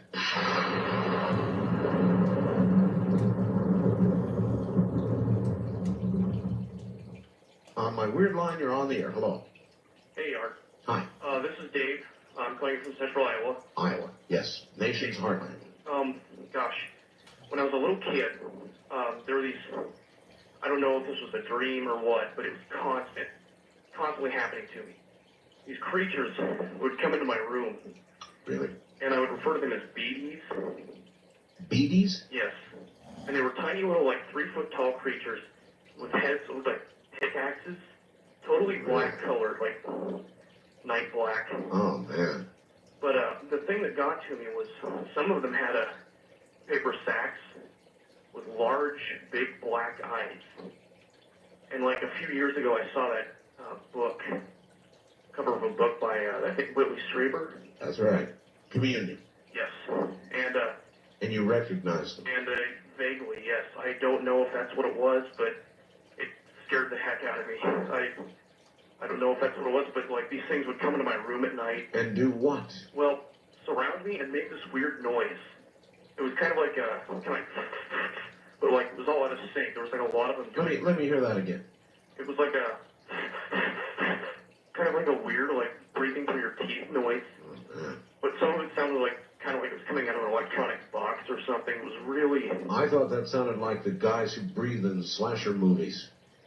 Yeah, who knows? But it was, I don't know. I've only told my parents and like one friend about it, and it's, you know, it was like when I was 2 or 3 years old. I can remember way back then. It was just always at this one old house we lived at. It's never happened. You know, after that, it was something else, I guess. Very weird, sir. Mm-hmm. Definitely weird. Do you think they did anything to you? Gosh, you know, I don't know. Other than the fact that it was way too intense to have been a dream. I mean, maybe it was. I don't know. Little kids have wild imaginations. Well, I suppose you told your mom or dad. Oh, yeah. What'd they say? I think they just shrugged it off as, you know, dumb little kid. Yeah. Whatever, but... Did you go under the covers? Yeah, like I used to wake up on the floor, under the bed. You know, I don't remember getting there, but heck if I know. Guess I'll never know what it was. Is there anything unusual now in your adult life that you can ascribe? You know, after I read Strieber's books and stuff, and I tried to think of any sort of a weird, you know, missing time type of thing or anything like that. Sure. And I can't think of anything that's happened since then, so it might have just been like a dream thing or something. Who knows? How old are you now? I'm 23 right now. 23. Well, there's a lot of life left for you, and it may yet manifest itself. Well, maybe I'm better off never finding out. Yeah, that's right. Maybe you are. Thank you very much for the call. I don't like the sound of that. Little guys about 3 feet tall with heads like pickaxes. Yuck. Total yuck. West of the Rockies, you are on the air. Good morning. Hi, Art. Hello. Where are you? In Alabama, actually. Alabama, all right. Kind of transplanted from Pennsylvania, but I like to eat paste. Come again? Paste? Paste, you mean like Elmer's glue, that kind of paste? Yeah. I ate paste when I was a little kid. Yeah? First grade, do you ever have like roll them up in your palm and make the like peeling skin off your hand, right? Now you're talking about super glue. No, not super glue, because that stuff sticks your fingers together. I mean, like. Well, I mean, you said peel the skin off your hand. Oh yeah, well no, not literally peel the skin off your hand, but you take the Elmer's white glue. Yeah. And you put it on your hand and you let it dry. Yeah. And then when you peel it off, it looks like your skin. Yeah. And you would eat that? Yeah. That or like the kind of sticky, stinky stuff that smells kind of funny, like in art class when you were a little kid. It's kind of white, but I don't. How much of it did you eat? Whenever I got the chance. Really? I mean, is that the sort of thing you got to develop a taste for, or did you naturally, I mean, how did it start? Did you like casually lick your hand one day and say, "Ooh, that's good"? I don't know. I always thought that when I was a little kid, it smelled kind of good and it tastes a little sweet. Mm. It's I don't know if it just starts from enjoying playing with it. Yeah. But it always. It's got a nice kind of sweet kind of taste to it. It's like a candy kind of thing, and I don't know. I always just kind of enjoyed it. I mean, I don't know how actually. How much of it do you actually think you might have consumed? In my lifetime? Well, yeah. I mean, if we're talking about your average Elmer's glue bottle. Okay, well, I don't know. I think like from like a. Because actually, the first time you really come in contact with it is like when you're like in first grade or second grade, right? Right. And I think when I really got interested in it a little bit, if I get the chance now, I'll kind of take a little bit of a lick of it. Yeah. But I mean, it's not like when I was a kid. So it's like you don't feast on it now. No, no. But you did when you were young. But I haven't had it. Yeah, oh, absolutely. But I mean, Did anybody, your teachers, your mother, your father, anybody ever talk to you about it? No, it wasn't like a mom or dad kind of at the house thing. It was more of an in-class, like Wednesday art class kind of thing. Sure, when they'd give you glue and you'd be, all right, well, were there any effects that you suffered or enjoyed from this? In other words, as the glue passed through your system? I don't really think so, except for, like I said, I don't know how weird this is, but I mean, I'm not necessarily embarrassed about it by now. No, it's all right. You know what I used to eat? What? Erasers. Erasers? Yeah. The pink kind? Well, like erasers on the end of a pencil. Right. I always thought they tasted reasonably decent. Well, there's a kind that is, it's about like an inch and it's about 3/4 of an inch wide, about 2 inches long. It's called a pink towel. You know what kind that is? Yeah, I wouldn't eat that. That's too much. Good though. Well, yeah, but anyway. So you ate glue? Yeah, absolutely. It's not exactly glue. It is glue, but I don't mean like in the rubber cement kind of way. Yeah. Not the kind that you get on the brush, but I mean the paste that comes. It's a specific kind. Elmer's makes it, and when you open it up, it has a paddle inside, like a little thin kind of plastic. Sure. You know what I mean? Sure, of course, I remember it. Yeah, it was. I don't know. It's kind of tasty. Well, all right. I don't know if that's weird or not. I don't know. It may even have nutritional value, for all I know. I have absolutely no idea. All right. How old are you now? 25. 25. Yeah. It may be that you don't naturally eliminate it, and one day, when you have not had enough liquids, the paste will solidify and glue you shut. Well, I had to have my appendix out in March. I don't know. I kind of wonder if that had anything to do with it. Either that or chewing bubble gum. Yeah, a lot of people swallow bubble gum. Yeah. That's not good. All right, well, listen, thank you very much. Thank you. You definitely qualify as in there. He eats paste. Now, as an adult, he does not consume large quantities, as he did earlier, but rather takes an occasional lick. On my international line, you are on the air. Good morning. Good morning, Art. Where are you? Hello. Hello. Yeah, okay. Hey, welcome back. Well, thank you. Where are you? From Kamloops, British Columbia. All right. This is Larry? Yes, Larry. Yes. While you were away, there was an item that made the national news here in Canada on the other CBC network. Uh-huh. about two amateur inventors in, it was either Rockland, Quebec or Rock Island, Quebec, Yes. who claimed that they came up with a device that attaches onto a conventional car engine and produces no emissions. A pretty bold claim. I should say. Now, where are these guys now? Well, this was big news for 2 or 3 days in the media up here, and then nothing since. That's always the way it is. They claimed they had a Toyota or something running in a garage for 24 hours with emissions equipment hooked up to it, and then it gave off no emissions. Mm-hmm. If this is true, this is something that's a win-win for environmentalists and oil companies. Well, you know why you haven't heard anything else, though, don't you? Well, I can imagine the old 100-mile-per-gallon carburetor. You got it. The oil companies have dungeons, and people like that are in dungeons. Well, they claim that they have been inundated with calls from every conceivable oil, gas, other interested parties. If you had to guess, do you think they're still alive? Well, I would certainly hope so. But this was a prominent story in the news up here, and then it lasted 3 days, and I've heard nothing since. Mm-hmm. Well, so you might want to keep your ear to the ground to hear if you hear any more on this. Well, you're in Canada, right? Yeah, well, I'd like to. I'm going to contact the CBC myself to try and find out if they have any more information on it. If you can get me a number, if you can get I me have a your name. fax number.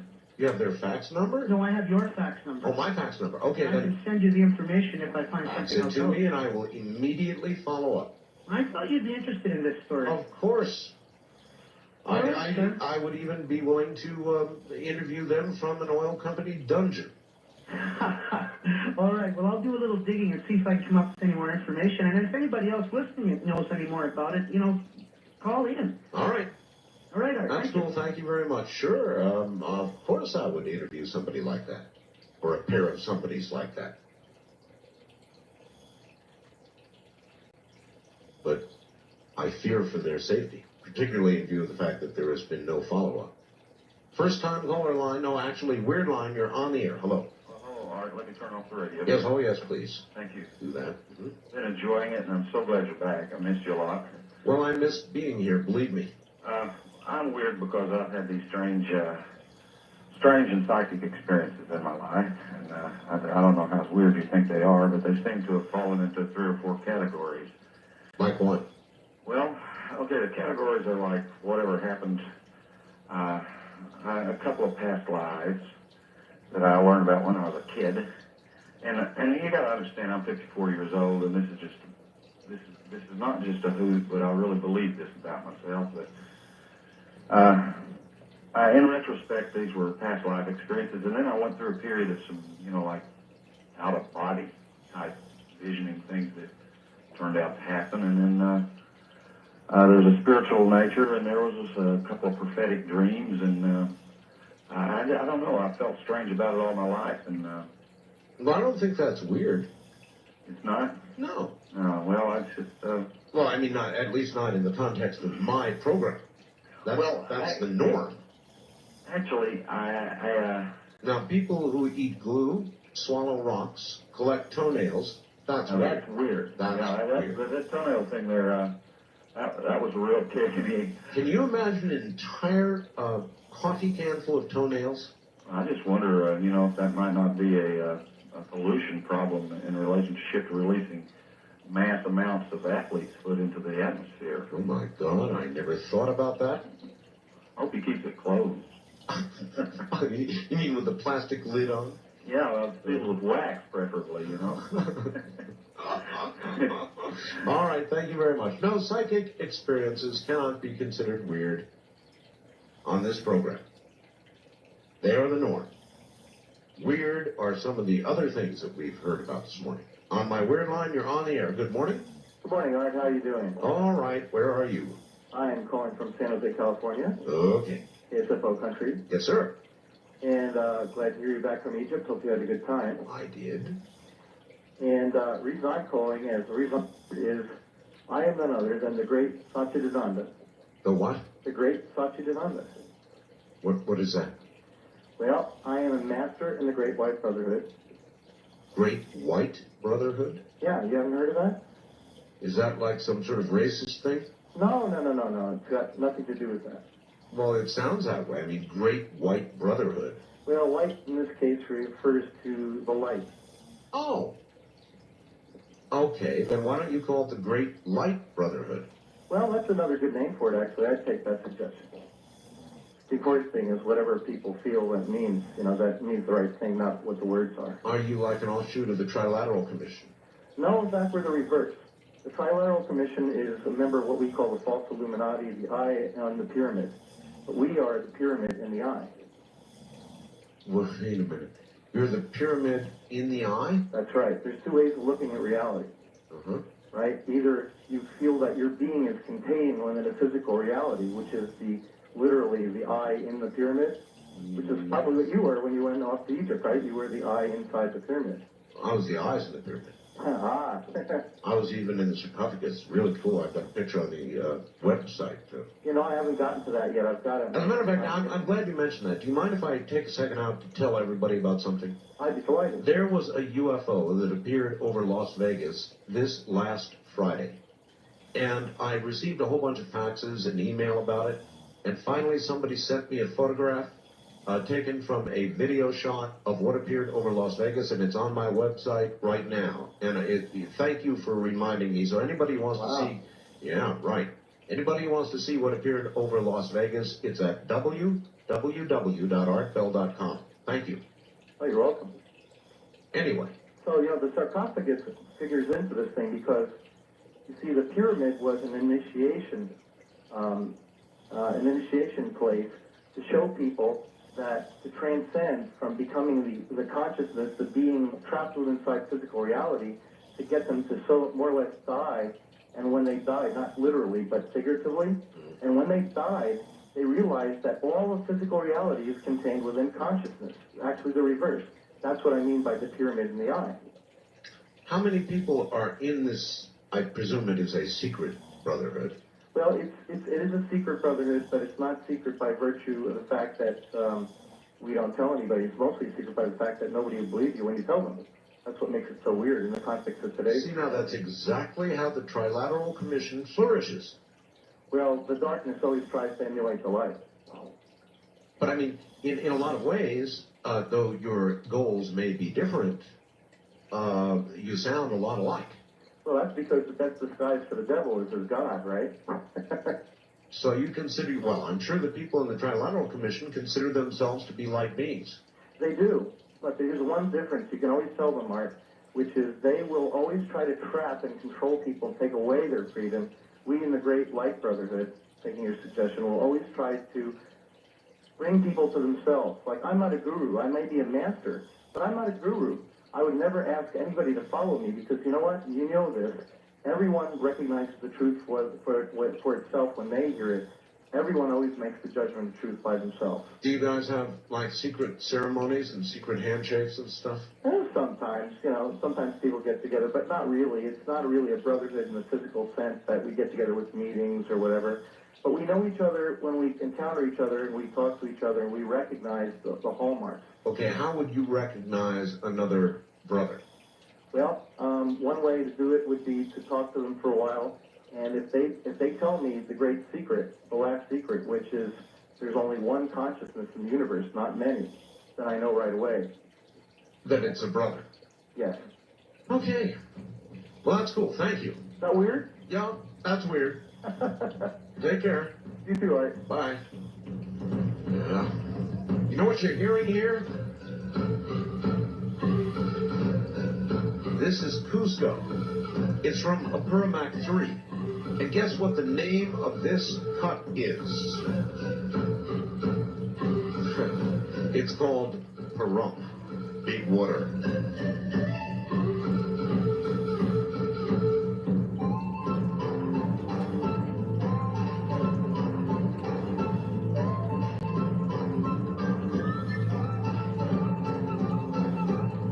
Now I ask you, is that cool or what? Pahrump, Big Water, from Apurimac 3 by Cusco. Honoring my little town. You're listening to Art Bell, Somewhere in Time on Premier Radio Networks. Tonight, an encore presentation of Coast to Coast AM from October 21st, 1997.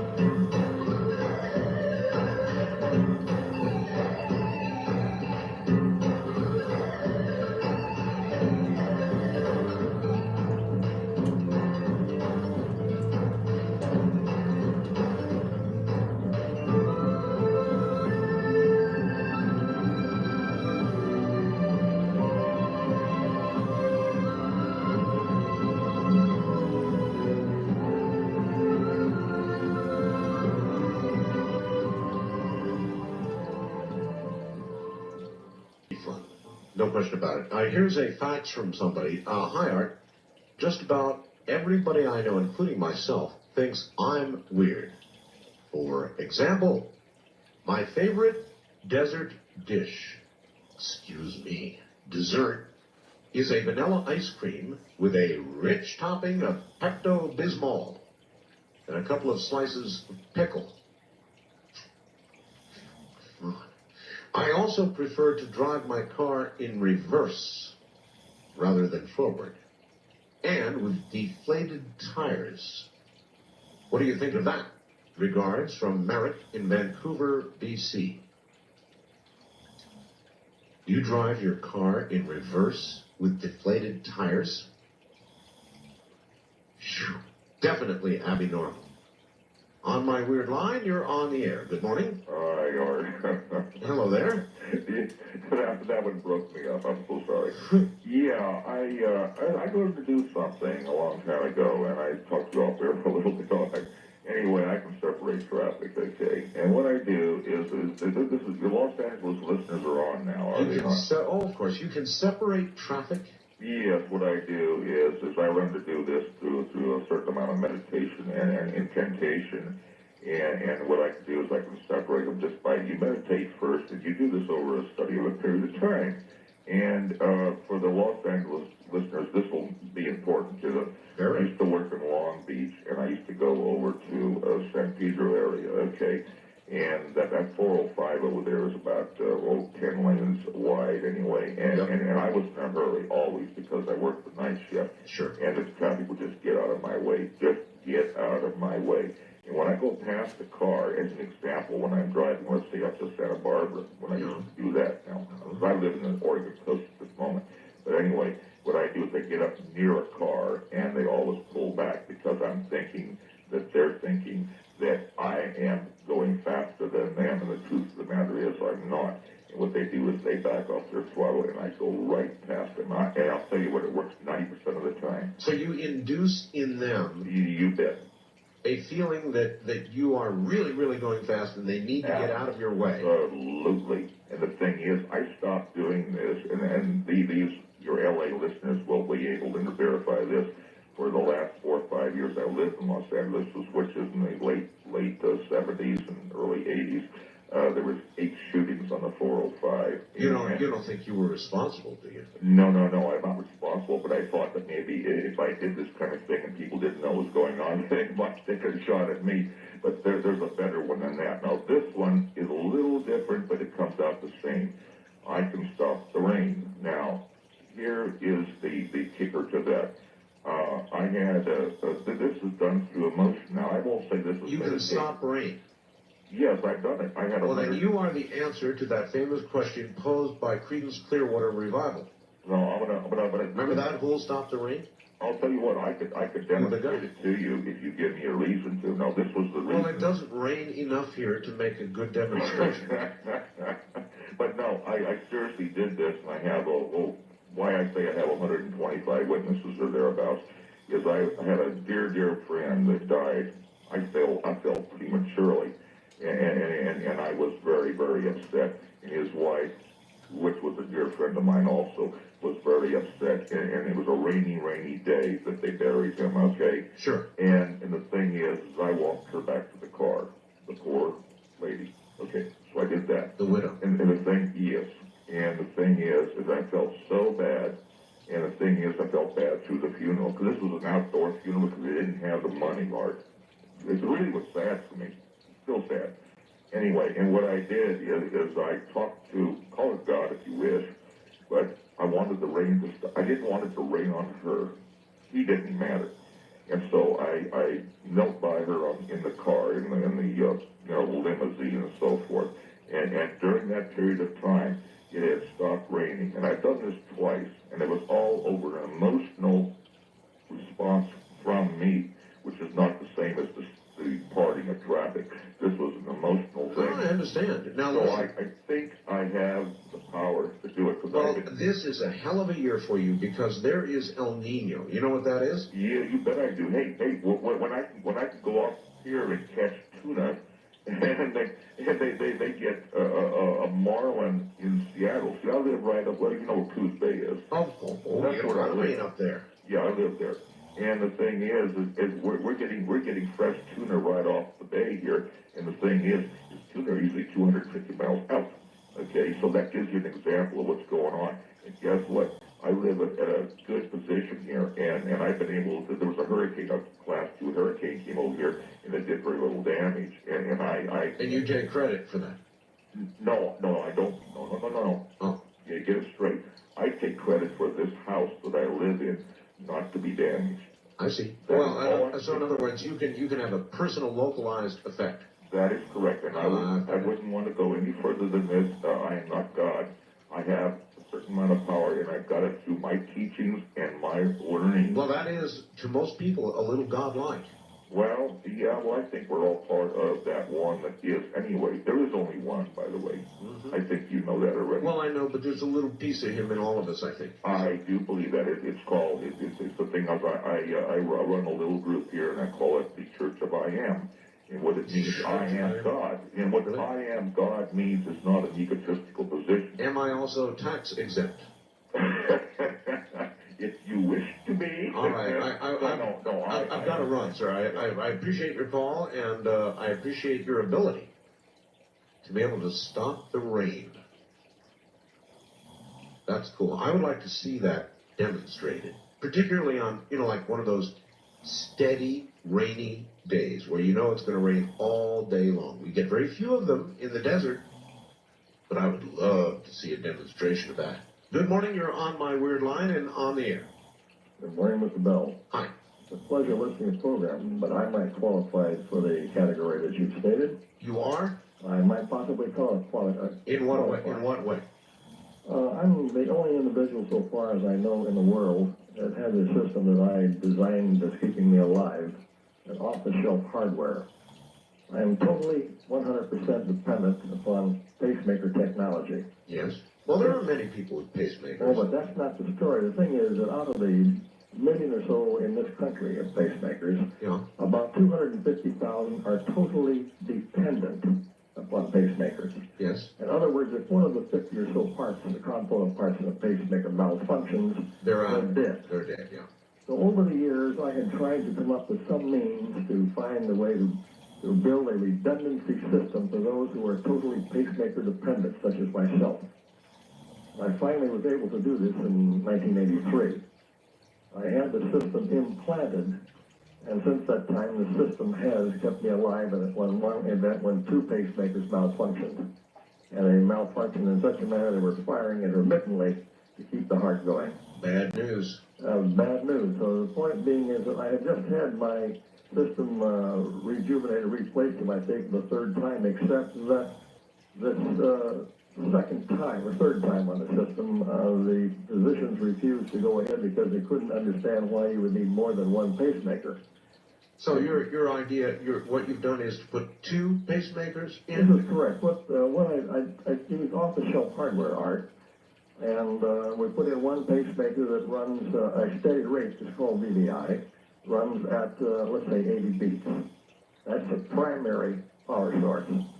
The secondary backup unit is set to kick in at 45. If the main pacemaker or the primary unit malfunctions or the lead should go bad, and it drops down below, and once it hits 44, the backup unit comes on.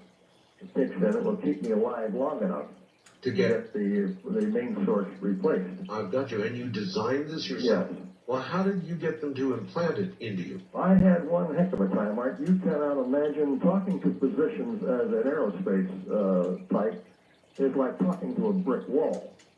I had a very devil of a time getting this thing in. Right now, I've got the secondary backup as I'm looking at a possible failure on the leads in the near future, and I just came out of the hospital where they refused to replace the second backup unit. I understand. And they had me under anesthesia.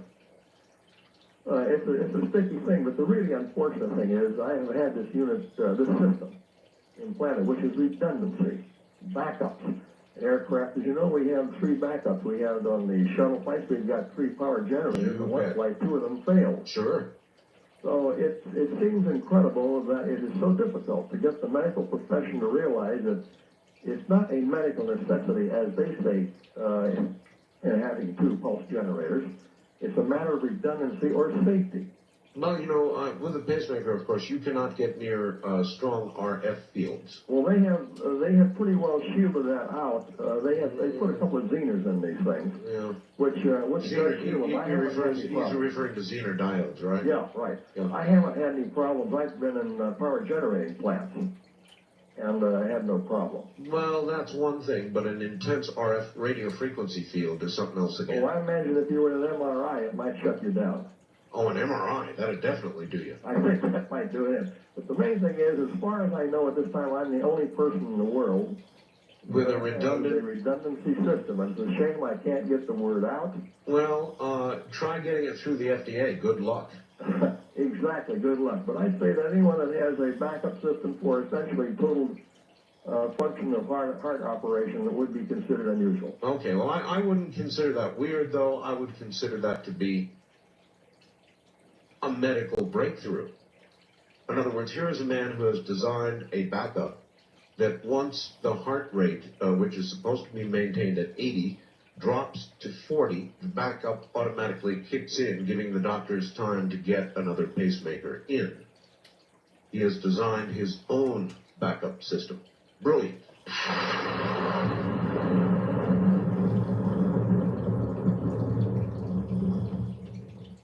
On my word line, you're on the air. Hello.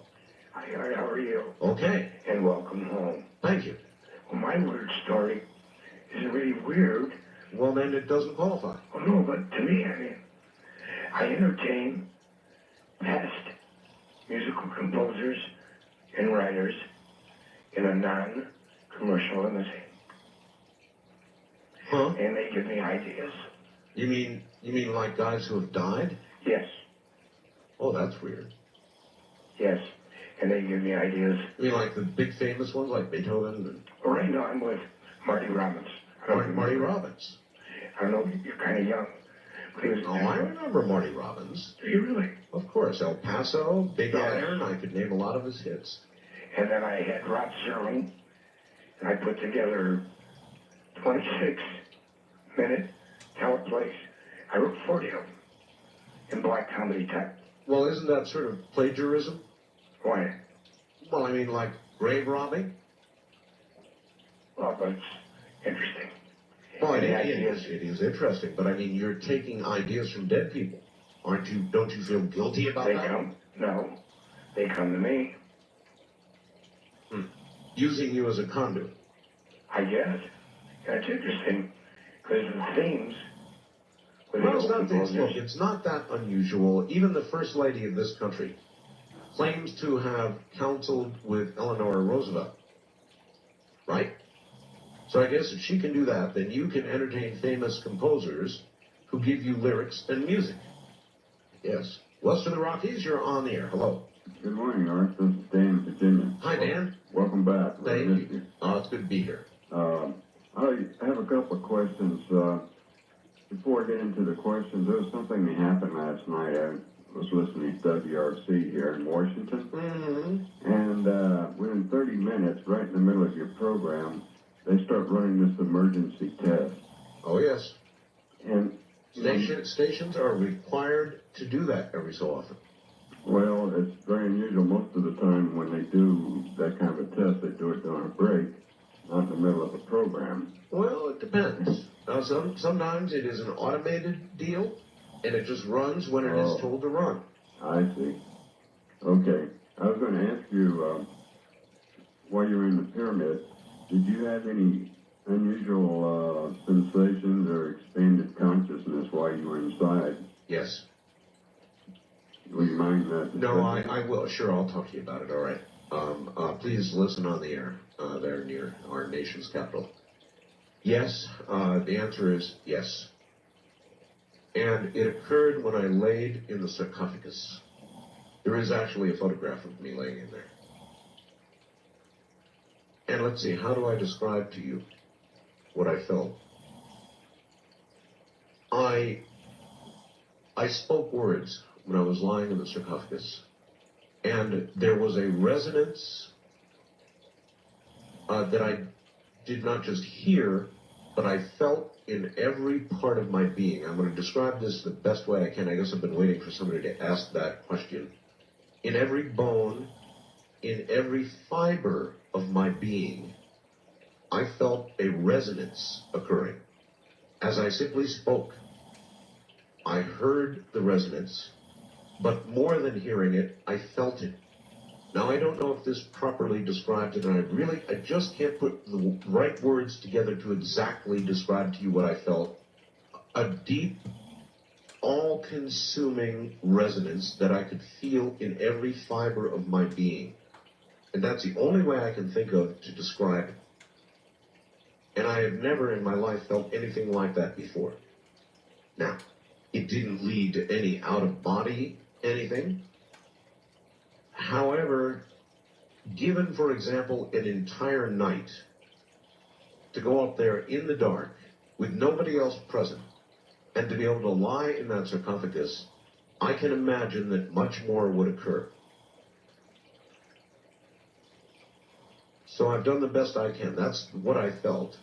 It didn't take me to any strange place. I didn't have an out-of-body experience or anything like that.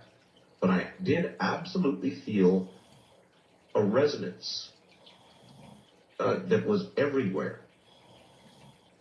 And that's insufficient. I'm sorry, I can't do better than that, but that's the best answer I can give. First time caller line, you're on the air. Hi. Yeah. Weird line, actually. Right. Are you weird? No, you're talking about a carburetor? A carburetor? I heard on the radio a while ago, at least I'm listening on the tape, I got a 100-mile-an-hour carburetor. Well, first of all, you've got your radio on. That's a no-no.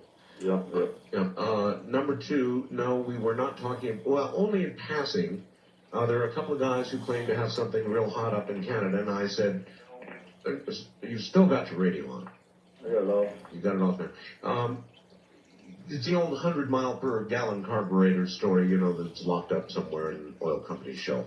There's a bunch of designs. There's like 8 or 10 designs for the vapor carburetor or 100-mile carburetor. But I got one that's running on an engine. If you'd like to see it. Where? I live in Houston. So I'd have to come all the way to Texas. Well, I can bring it to you. 100 miles a gallon, huh? 100 miles a gallon. In what kind of car? It's on a 350 Chevrolet motor. Really? I've been using 350. Now that should be normally a gas hop. Yeah, well, there's different Chevrolets, different cubic inches. Some of them is, bigger. And you have this? I have one. You have one? I have one sitting in my garage. I've been working on this stuff for about 25 years. Do you have any idea what the oil companies would do to you if they caught you? Yeah, I know a friend of mine was Fisher, that lived in El Paso. And he invented Michael Brown that sells them right now. The Venturi travels up and down. And he came up missing. Yeah. See, aren't you afraid of that? Well, I got a shop, and I got some pretty mental boys that hang around. Mechanics, so if they get me, they get me. But the information will be out there. Well, I'm sure that's what they all thought. I mean, you're not the only one who's done this. Right. According to history. Right. According to history, this system has been around for a long time. There's patent. You go to the patent office in 1932. The first vapor carburetor built. So you would what? You would drive it out here and show it to me? Right now, I got it on a stationary engine. I'm building a generator right now so I can run it stationary. It should be welcome to fly in here, and I'll pick you up at the airport. Now I've got to go to Texas. Well, let me think about it. Send me some information on it. You never know. I might do it. Yeah, it'd make a good show. It would make a cool show. It's about, there's at least, I've got plans for at least 7 different ones. All right. All right. I appreciate the call, sir. Thank you. West of the Rockies, you're on the air without much time. Hello. Hello. How you doing? I'm doing fine. Where are you? My name is Jeff, and I'm in Sacramento. Well, Jeff, KST country, of course. You've only got time, Jeff, to get the honors. So you've got them. Do it. Okay, great. Well, go ahead. Okay, from the world, from the high desert to the universe. Good night, everybody. That's it, Jeff. That's how it's done. From the high desert, indeed. From Jeff and from Art. Night all.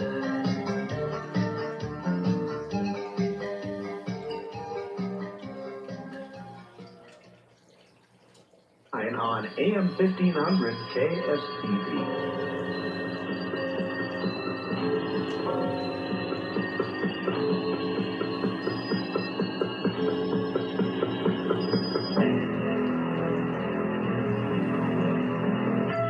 Call Art Bell in the Kingdom of Nye on the wild card line at area code 702-727-1295. That's area code 702-727-1295. This is Coast to Coast AM with Art Bell.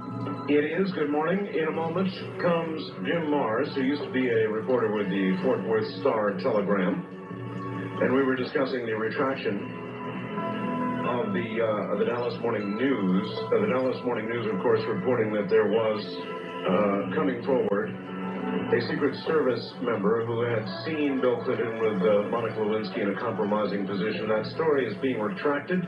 Repeat, that story is being retracted by the Dallas Morning News. Jim Mars, my guest coming up, not unhappy to see that. The Fort Worth Star-Telegram, one of the chief competitors down there Texas way.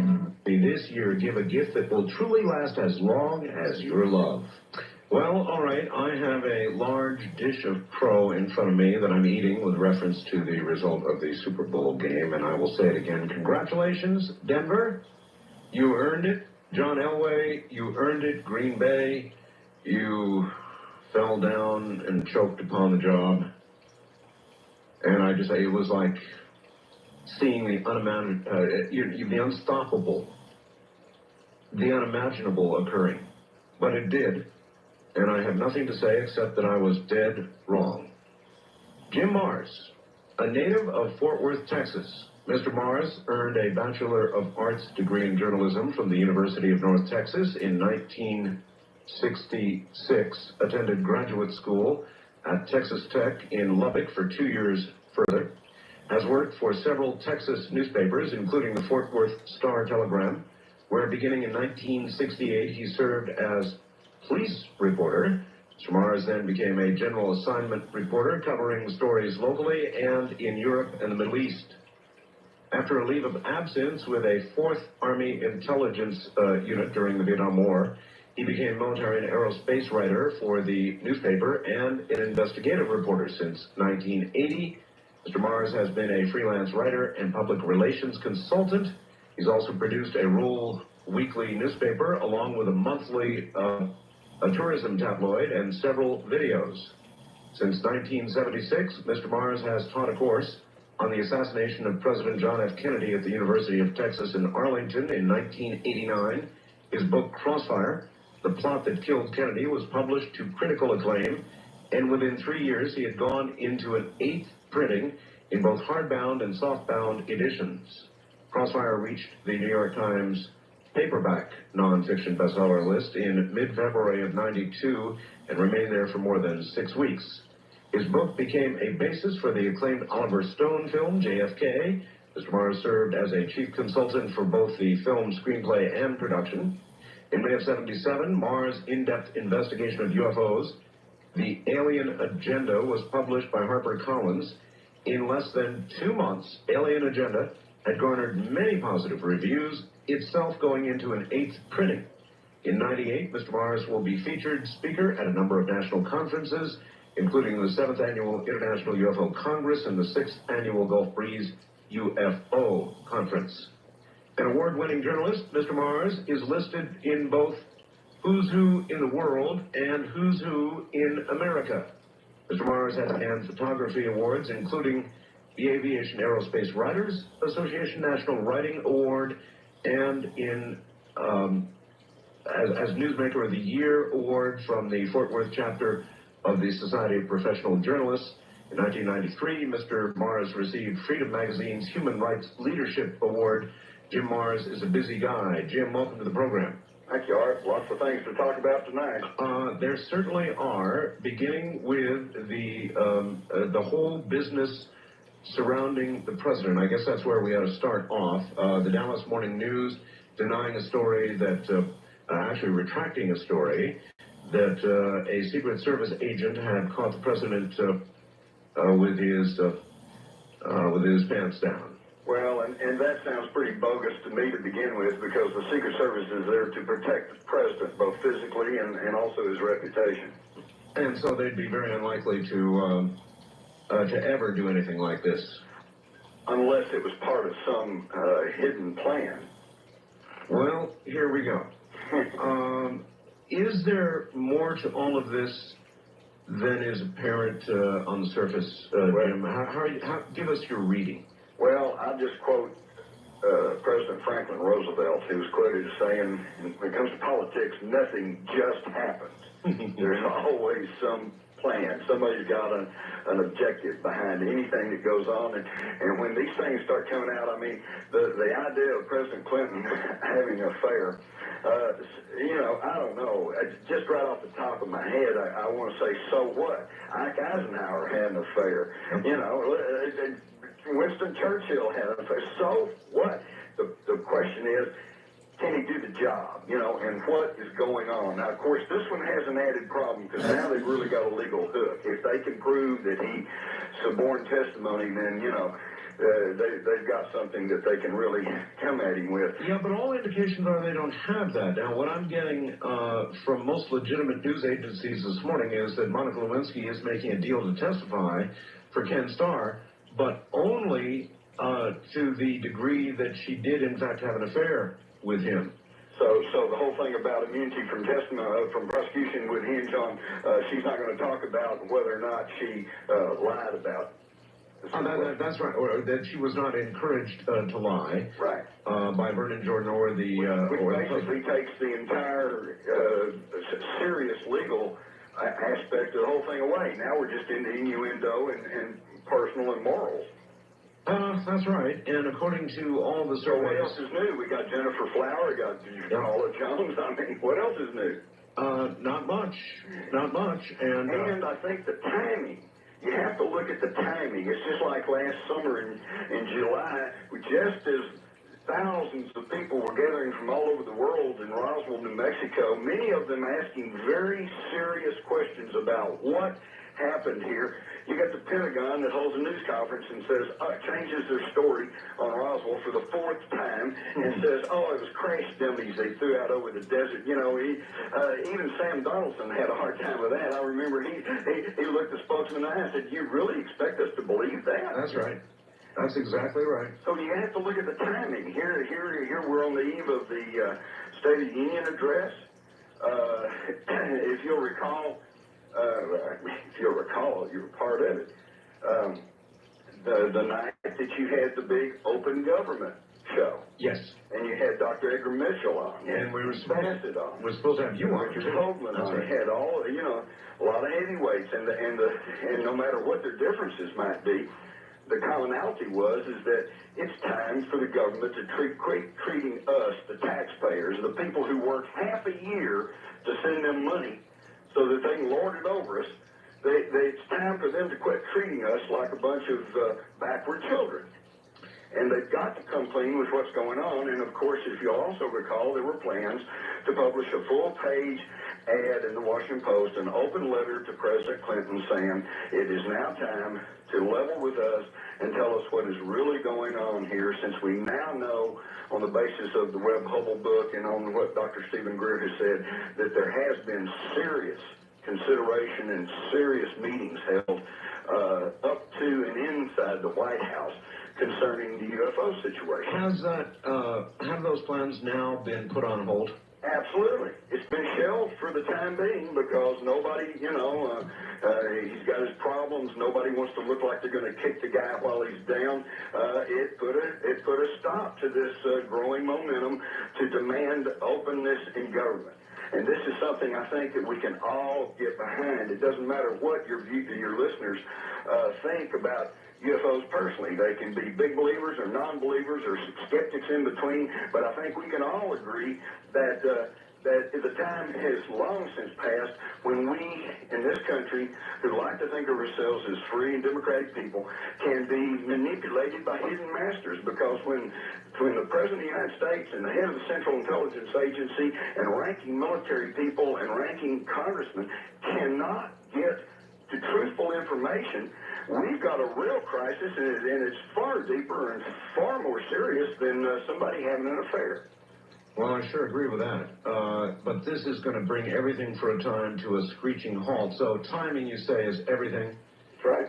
And I guess, how do you look at this down line in terms of the president's being able to address anything at all like this, or anything beyond this immediate problem that he's got? Well, I try to sit back. See, my problem, Art, is that I go all the way back to the Kennedy assassination. I sat there the whole weekend, watched everything, and thought I had a good handle on it. And then when Ruby steps forward and kills Oswald in the basement of the police station, I go, wait a minute. And then I patiently waited for a time and then actually read the Warren Report, which was something that very few people, even at that time, actually ever read it. They just read the newspapers and what the media said about it. And I read the report, and the report just didn't even make any sense to me. There was just too many holes and inconsistencies in it, and it was not very clear about what they were trying to say. And then just a month or two after the Warren Report came out, which was in late September of '64, I interviewed General Edwin Walker in Dallas, and he told me what I have since found out from many, many other people in Dallas. He said, listen, he called Jack Ruby Rubenstein, and because Jack Ruby was Jewish.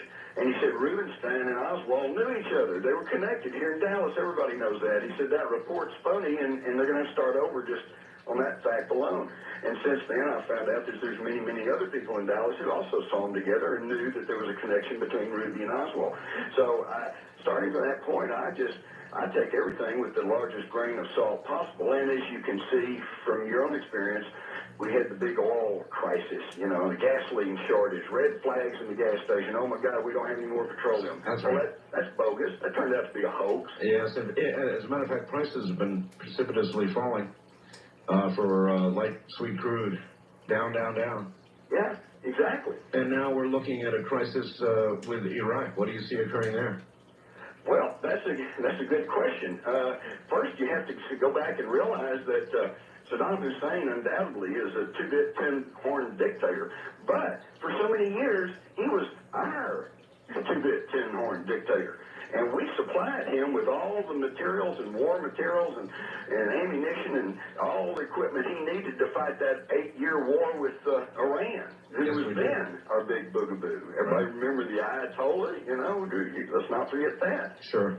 And you just have to, everything seems like it's a deal, because then when his whole country was on its knees there financially because of that 8-year war with Iran, so he started figuring out how he could make some money. So he went to OPEC and he tried to get them to up the oil prices, or at least for Iraq, and they wouldn't go for it. They said the deals are all cut. You're not going to upset the apple cart. So then he says, well, maybe I'll just go in.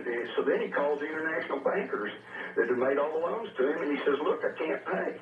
And it's when he defaulted on those banknotes, that's when he became the new Hitler, because they can't allow him to get away with that, because then Mexico, Argentina, even the United States might say, well, gee, we can't pay either.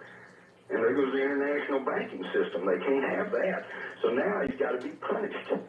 So then, in the meantime, he's trying to figure out what he's going to do. So he says, well, I'll just go take back Kuwait, which was pretty much illegally carved out of Iraq by the British Army by force in 1963.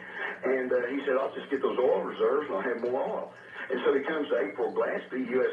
ambassador, and says, what are y'all going to do if I invade Kuwait? And he's told almost verbatim, well, that's an Arab problem. We don't have any real position on that. That's correct. Well, what does that sound like? Sounds like do what you want to do. So he invades Kuwait. And bango, off we go, man, into this huge war. And I will say this, the United States military behaved brilliantly. They took on the third largest military power in the world and whipped them inside a month.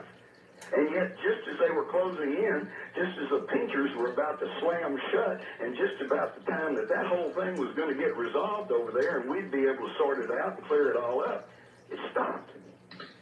Talk to me about... Saddam Hussein is still there. Now, what's that all about? I'll tell you what it's about. He picked up the telephone, told his bankers he'd start paying his interest, and they stopped the war. So what I'm telling you, Art, is something that you already well know. It's all a deal. Well, that's what I want to talk about. We did a show on open government, but a lot of people, you may recall the attorney we had on that open show, think that we have a secret government and that trying to address all of this directly to our government, our representatives, is a hopeless case. Well, I had a big discussion with Peter Gersten right after that, okay? Yes. And I got to tell you that I tend to agree with him. But here's where Peter and I got into it, and I hope I'm not putting words in his mouth, but I think he and I both agreed that because I agree with him. I think it's really far along, and I hear it every day, Art, and I know you do too. The guy on the street says, "But Art, what can I do about it? I'm just one person." Sure. You know? And there is that feeling, and they propagate that feeling. But here's the thing: we cannot allow ourselves to be broken into these two sections, to be divided into let's let the government take care of it, or don't trust the government and don't tell the government anything. We've got to be right in the middle. We've got to push for our constitutional rights.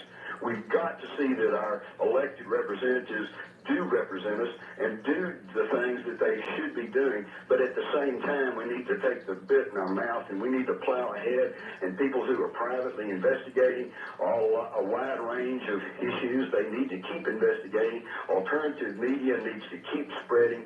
Talk shows like the Art Bell Show, Dreamland, needs to keep going, and we need to start improving our own condition. In fact, I'm echoing probably what your book, The Quickening, said. It's time that we do take charge and start changing our attitudes and start changing our thinking. And by the way, I don't know if you are aware of this or not, but I thought I'd share that just a week or so ago, Dr. Tom Van Flandem, doctorate in astronomy, Yale University. Yes. In 91, he was chief of the Celestial Mechanics Branch at U.S. Naval Observatory, and he announced to the 191st National Meeting of the American Astronomical Society, which is not exactly a bunch of kooks and weirdos, that he had done a 3-year study of the face on Mars. Yeah, oh yes. And you got that, and that it was not an optical illusion or a natural feature. That's right. So I would like to echo his admonition to these astronomers.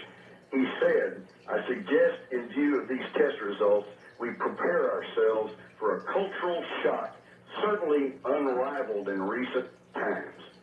And we all need to start preparing ourselves for some shocks, because we need to start changing the way that we do business. Of course, Richard Hoagland has been on that for years. I know that you've talked with Richard recently. Is he aware of the Van Flanderen statement? Oh, I'm sure he is. I'm sure he is. But what I was intrigued by was his little comment about how that he's basically saying, you guys better get ready to start shifting your paradigm. Brookings Institute stuff, huh? Right.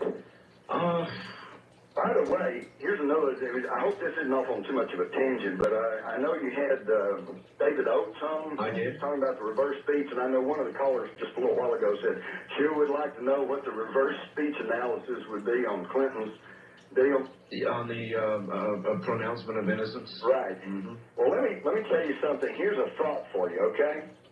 I know y'all went on and on about when Clinton was previous speech, and the reverse speech analysis showed that what he was really saying was, to hell with the earth, the desert will answer. That's right. Remember that? Oh, very vividly. And nobody could seem to figure out what the heck does that mean. Right.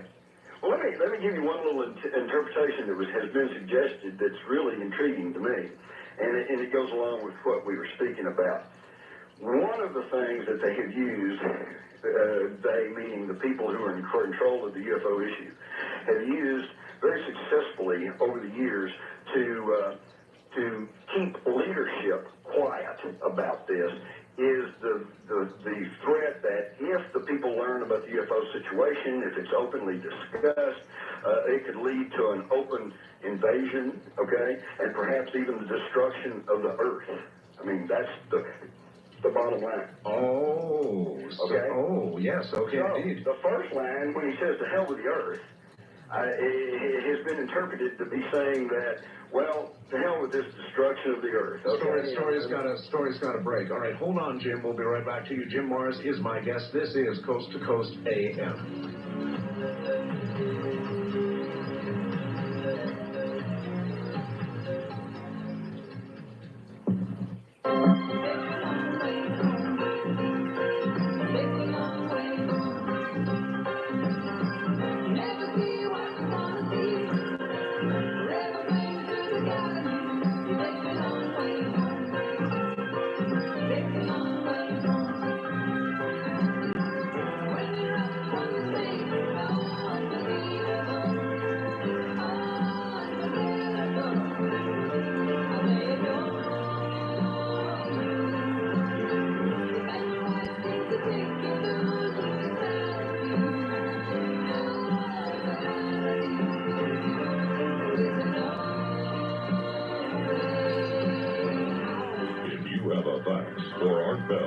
Kingdom of Nye. Send it to him at area code 702-727-8499. 702-727-8499. Please limit your faxes to 1 or 2 pages. This is Coast to Coast AM with Art Bell. Now, here again is Art. Here again I am. Jim Mars is my guest. He'll be right back. We're discussing, well, what's going on with the president. We're discussing the secret government. And we're about to be discussing UFOs, secrecy, and agendas. Once again, here is Jim Mars. Jim, I've got a fax here asking, Art, please ask Jim Mars to clarify what his remote viewer friend David Morehouse saw concerning ETs. I talked to David Morehouse, and he referred to Jim Mars as a knowledgeable person on remote viewing. What exactly did David Morehouse see in his visions? Well, that's a great question. In fact, I'm going to tell you that it was my investigation and study of remote viewing that led to me writing the book on Alien Agenda, book, Alien Agenda. I have not heard you say that before. Well, and here's why. Prior to that, I've been keeping up with the UFO situation, studying it, reading everything that came along since the 50s. Almost. But like most everybody else, I was having trouble putting it all together, and I was having trouble, thanks to the maddening lack of physical evidence, I wasn't certain enough to write something for a wide audience and say this is it. And then yet that's what everybody wanted to know. What is it? What's going on? It was the remote viewing that pushed me over the edge. It was the remote viewing that showed me that it is real. And this is why the government has tried to downplay and poo-poo the whole remote viewing thing. Art and your audience, listen to this. Every single military-trained remote viewer had direct knowledge of the UFOs and the ETs. Every one of them. Even Dave Morehouse, who doesn't put a lot of stock in it. Dave's attitude is, so what? Yeah, they're all out there, but so what? We got problems enough here on this earth. And I think you could make a good argument for that. Others are very fascinated with the whole thing. But the point is, they all saw it. They all know it's real. And that's why the government had to clamp down on the distribution of information about remote viewing, because they didn't want everybody to know that these trained military intelligence officers who had been taught this technique by the United States Army, and it was being used by the Army and the CIA and the DIA, and that they were all seeing these ships flying around. Do you have any idea whether there is still an ongoing program? I couldn't prove this in a court of law, but I have no doubt in my mind that there are ongoing programs, and not just one, but several. I think the Navy has a remote viewing program going on, and I think the Army does. I think the DIA is continuing it, and probably others. Most of the remote viewers that I've interviewed, Jim, deny it and think the program ended, too much political embarrassment, that kind of thing. Well, just look at the facts, Art. They started this program in the mid-'70s. It continued to be funded through 4 separate administrations, okay, to the tune of some $30 million, which doesn't sound like a whole lot, but keep in mind you're only talking about a couple of dozen people. Sure. And so they continued this for over a quarter of a century through 4 administrations.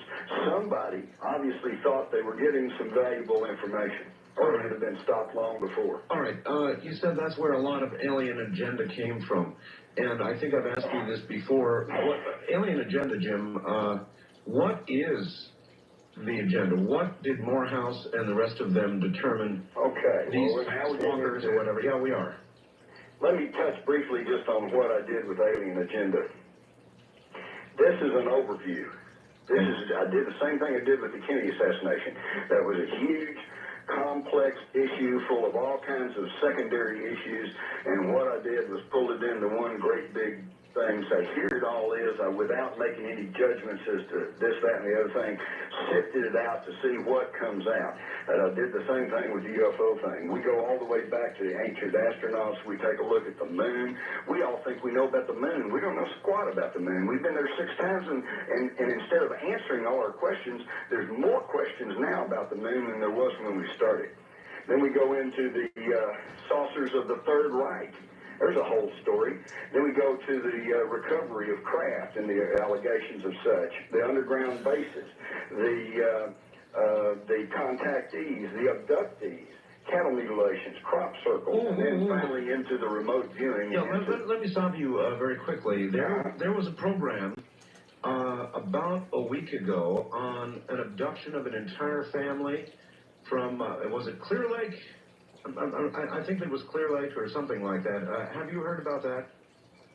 I don't think so. I may not have. Okay. It was put on by the UPN network, and it was about an abduction of an entire family, and it was run as a real program. In other words, with real 8mm footage. And UPN at the end actually ran credits like Alien 1, Alien 2, played by so-and-so, and they ran it as a, is this real kind of deal. So you didn't hear about that? No, I'm not familiar with that issue. All right, there's been a lot of disinformation out there. There has. Yeah, and it seems there has, but as far as the abduction phenomena goes, you of all people realize that this is massive. There are many support groups out there for abductees. There are many clinical psychiatrists and psychologists that are dealing with people. You got Dr. John Mack up at Harvard. Yep. And I think that's interesting too, because right after Mack came out with his book, which basically says aliens are real and they are taking these people and we need to understand this and start dealing with this, they set up a committee up there. And boy, early on it was like they were going to rake him over the coals, put him on the rack, and then hoist him up on the yardarm or something. And yet nothing happened. They reviewed his material, they looked at everything that had been done, and they just kind of packed up and went on off because he was on solid investigative grounds, just as I am. Why are they taking people? That's a good question. The thing is, though, I don't think that it's anything to get overly fearful about, because there is absolutely no hard documentation to show that people are being swiped and not brought back. There's a lot of claims to that, but all the abductees, they come back, okay? They may have a little pinprick here, a little mark there, but they all come back. Now, and let me add this. In researching my book, Alien Agenda, I was stupefied to find, and I'm still running into them, more and more people who, once they know that you're taking this subject seriously and are not making any judgments towards anybody, they start telling you, well, look. And I'm running into more and more people who say, look, I have had a similar type of experience, but I did not feel like that it was fearful or a negative experience. I thought it was kind of neat. I agreed to work with them. And I came back. I didn't say anything because I don't want the ridicule. I didn't go to see a psychologist because I didn't think it was any big thing. So what I'm learning is that all of these abduction tales that we've been hearing about are people who've had a negative experience, and they want to know what's happened to them, and they seek professional help, or they go on the talk shows. And yet, past them, there's apparently a significant number, maybe even an equal number of people who've had the same experience, but don't put that negative connotation on it, and they just say, hey, that's kind of neat, and they go on. Isn't that amazing? Do you believe that there has been a deal between those that are visiting and our government with respect to abductions and human experimentation? That is a very good question. And by the way, in my book, Alien Agenda, back in the chapter on remote viewing, I went to the American Association of Remote Viewers, and I commissioned, out of my own pocket, as far as I know, the first formal remote viewing study of UFOs.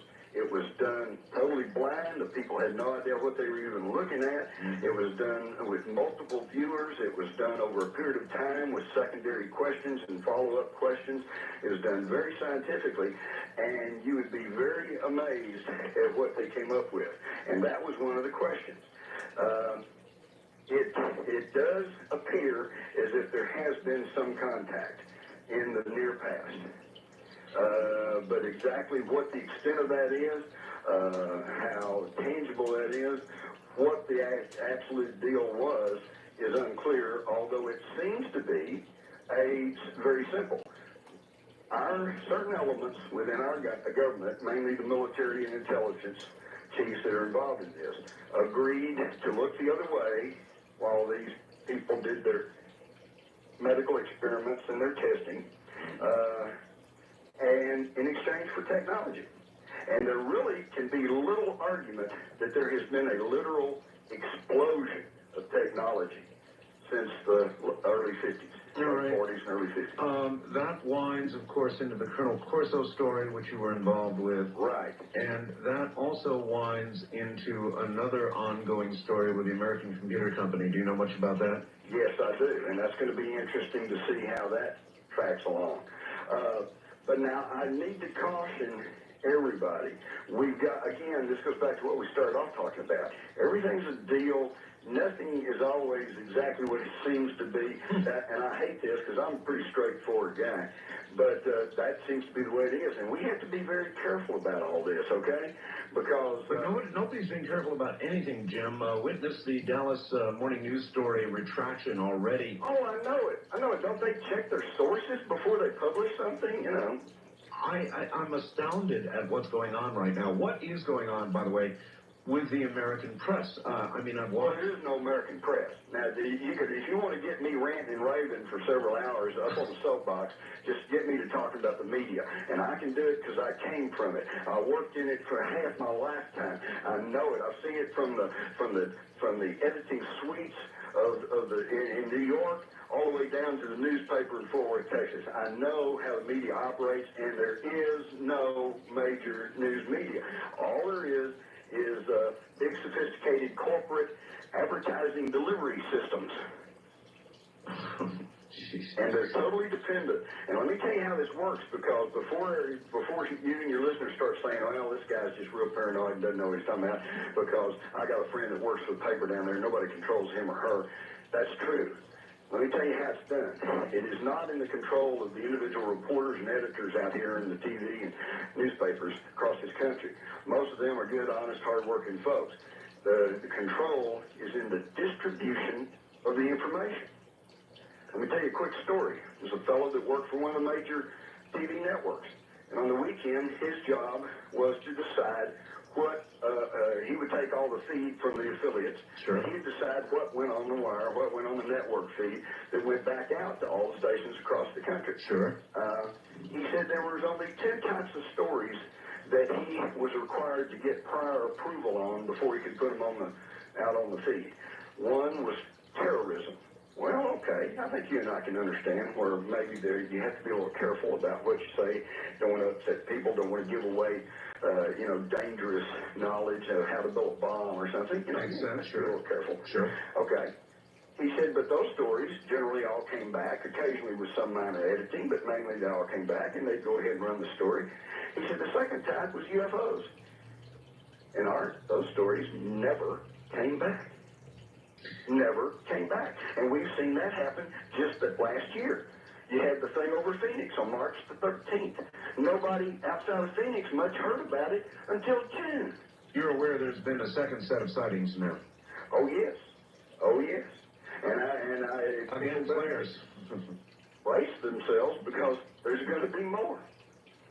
Well, I've had a number of people make predictions that there will be a major daytime sighting over some big U.S. city, and shortly this year. I think that's entirely possible, and that's what we really need to talk about, because for your listeners out there, the thing here's what I'm fearful of, is that there will be very soon some sort of a sighting, some sort of event that the government cannot hide away. They can't rush in with their crash retrieval teams and pick up all the evidence and run off with it. They can't intimidate the witnesses into silence. It's going to be so big, it's going to be captured on film and news cameras that they can't deny it, and that's when the real trouble is going to begin. Wouldn't the face on Mars do the trick? If the face on Mars is going to have to be something more immediate than that. Well, but if it's not natural, if the new spacecraft we've got up there takes a look and everything that Richard Hoagland has ever said and others turns out to be true, and this was a product of some prior civilization, and is put there kind of like the pyramids and the Sphinx on Earth have been put here, but to be seen by space from us here on Earth. Isn't it going to change everything? Absolutely. The teeter-totter of our worldview, our paradigm, is going to just, drop from one side to the other. But what I'm getting at is this. This is the thing I fear. I think that if it's something that appears, say, above a major U.S. city, okay? Yes. And like the Phoenix lights, except in the daytime, and everybody can see it, and everybody can take pictures of it, and they can't deny it. I happen to know that the plans are already in place.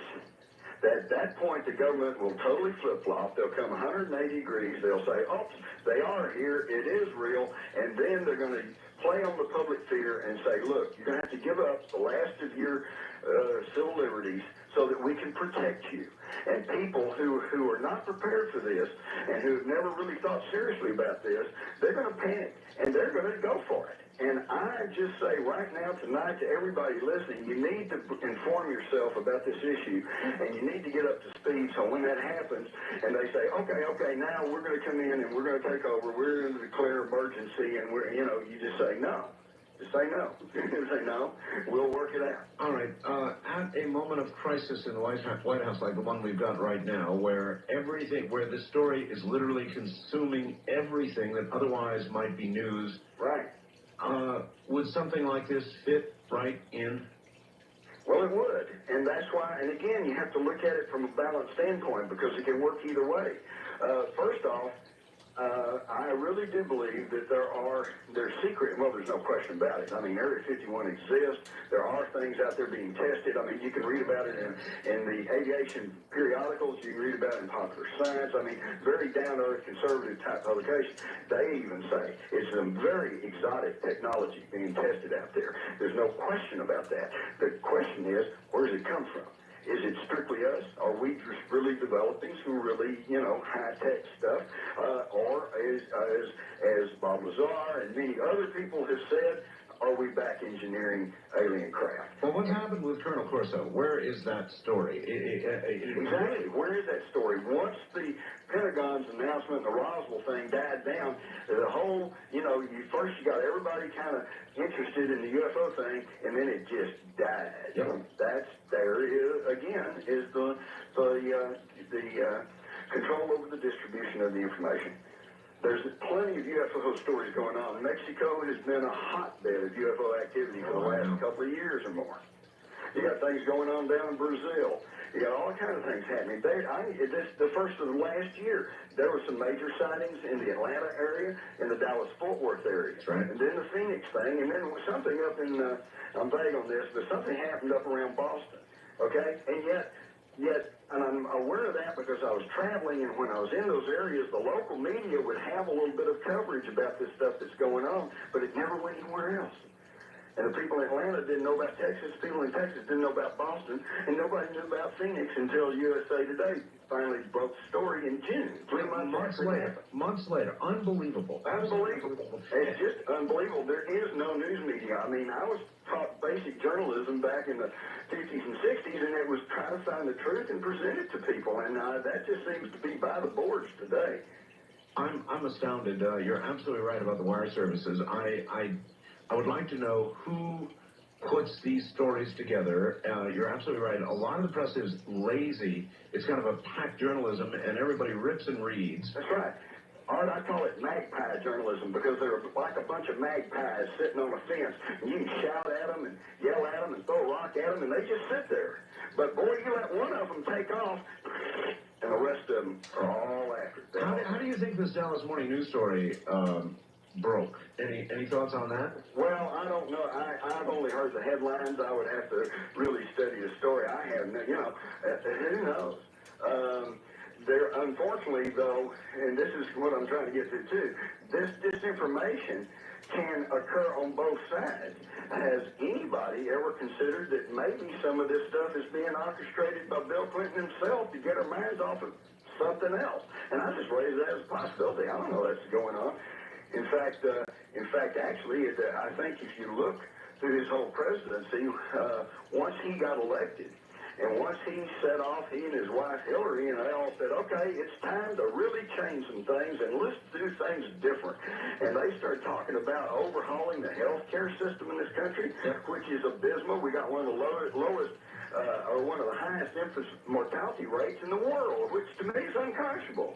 How can little old dinky third world countries have lower infant mortality rates than the United States with all our technology and all our medical, whiz bangs? Even their technology. All right, Jim, hold on. When we come back, we're going to open the telephone lines. My guest is Jim Mars. His latest book is Alien Agenda, and we are talking about that and our secret government in the face of a withering news story about the president this morning.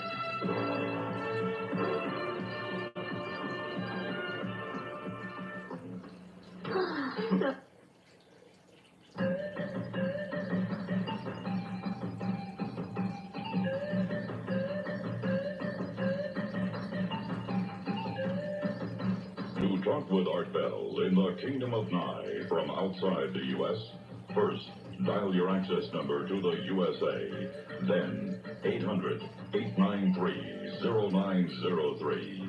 If you're a first-time caller, call Art at 702-727-1222.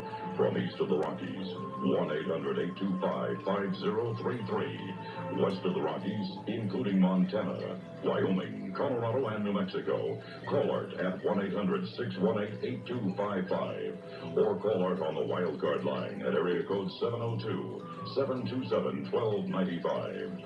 This is Coast to Coast AM from the Kingdom of Nye. It is. And the news this morning is Lewinsky offers to cooperate with Kenneth Starr. The Dallas Morning News had run a story indicating a Secret Service agent ready to come forward and indicate that he had seen the president in action. That story is being withdrawn, retracted, and so apparently is untrue. Otherwise, the Clinton story remaining fairly static this morning, still very much on top of the news. With the president's denial yesterday, hardly anything else is being talked about. However, here we are talking about other things. My guest is Jim Mars. He's author of Alien Agenda. He was a one-time employee reporter, investigative reporter for the Fort Worth Star-Telegram. As a matter of fact, a competitor of the Dallas Morning News. So we'll get back to him in a moment. 7. After the sun goes down, after the stars come out, after dark, it's the world of Art Bell. Now, After Dark is more than just a time beyond daylight. After Dark is the definitive chronicle of nighttime radio, the Art Bell newsletter. And a fresh, exciting copy could be delivered right to your door every month. You've listened to Art on Coast to Coast AM, and you heard him on Dreamland. Now, for those who want more, there's After Dark. Every issue is packed with interviews, news analysis, photographs, many in color, hilarious cartoons, reader contributions, and, of course, Art's personal insights. That toll-free subscription number is 1-800-917-4278. That's 1-800-917-4278. The night has closed in. Art Bell is here, and so is After Dark. All right, back now to Jim Morris. Jim, are you there? I'm here. All right, here comes the public. First-time caller line. You're on the air with Jim Morris. Good morning. Hello there. Yeah. Yes, are you there? Yeah. Oh, you're asking the caller? Yeah, absolutely. Caller, are you there? Apparently not, Jim. Wildcard line, you're on the air with Jim Morris. Good morning. Oh, let's see what I'm doing wrong. I see what I'm doing wrong. Are you there, caller? I'm sorry, Jim. I had a wrong button pressed. East of the Rockies, now you're on the air with Jim Morris. Hello. Hello. Yes, sir. This is Mark and Clyde. Yes. I was curious on his opinion on the Seattle space junk. Ah, yes. The re-entering space junk. Well, again, you have to be careful of all these stories. There's so much things. You know, you just can't believe everything that comes across on the media because there's so many things going on. You know, we don't know if it's space junk, and there's been things that have dropped into people's fields and houses and stuff all over the place. You have to be careful and just kind of keep a wait-and-see attitude. There you go. As a matter of fact, there has been a lot of reports lately of goo going into people's yards. There was some of it up in the Seattle area, and there was some in New England here recently as well. Really strange junk. I have no idea what it is. West of the Rockies, you're on the air with Jim Morris. Hi. Hello, good evening. Good evening. I'm calling from Santa Fe. Yeah. Oh, New Mexico. Yes. I actually just wanted to share an experience that I had. Hopefully spread the word, you know. Me and about 3 friends went for about a moonlight hike around 2 a.m. in the morning. This is about the summer of '96 on a mountain called Monte Sol. In the back there, we saw flickering lights, sort of like a reflection off of a swimming pool. We knew there were houses back there, but we weren't so sure about the house being in that exact spot. Anyway, that night, a gentleman in the southern part of Santa Fe recorded 2.5 hours of video of a UFO flying around the city doing amazing feats of aerodynamics or whatever, you know. It was most incredible. I thought it might be worthy of investigation. I went back to the mountain, looked back there was nothing but a field.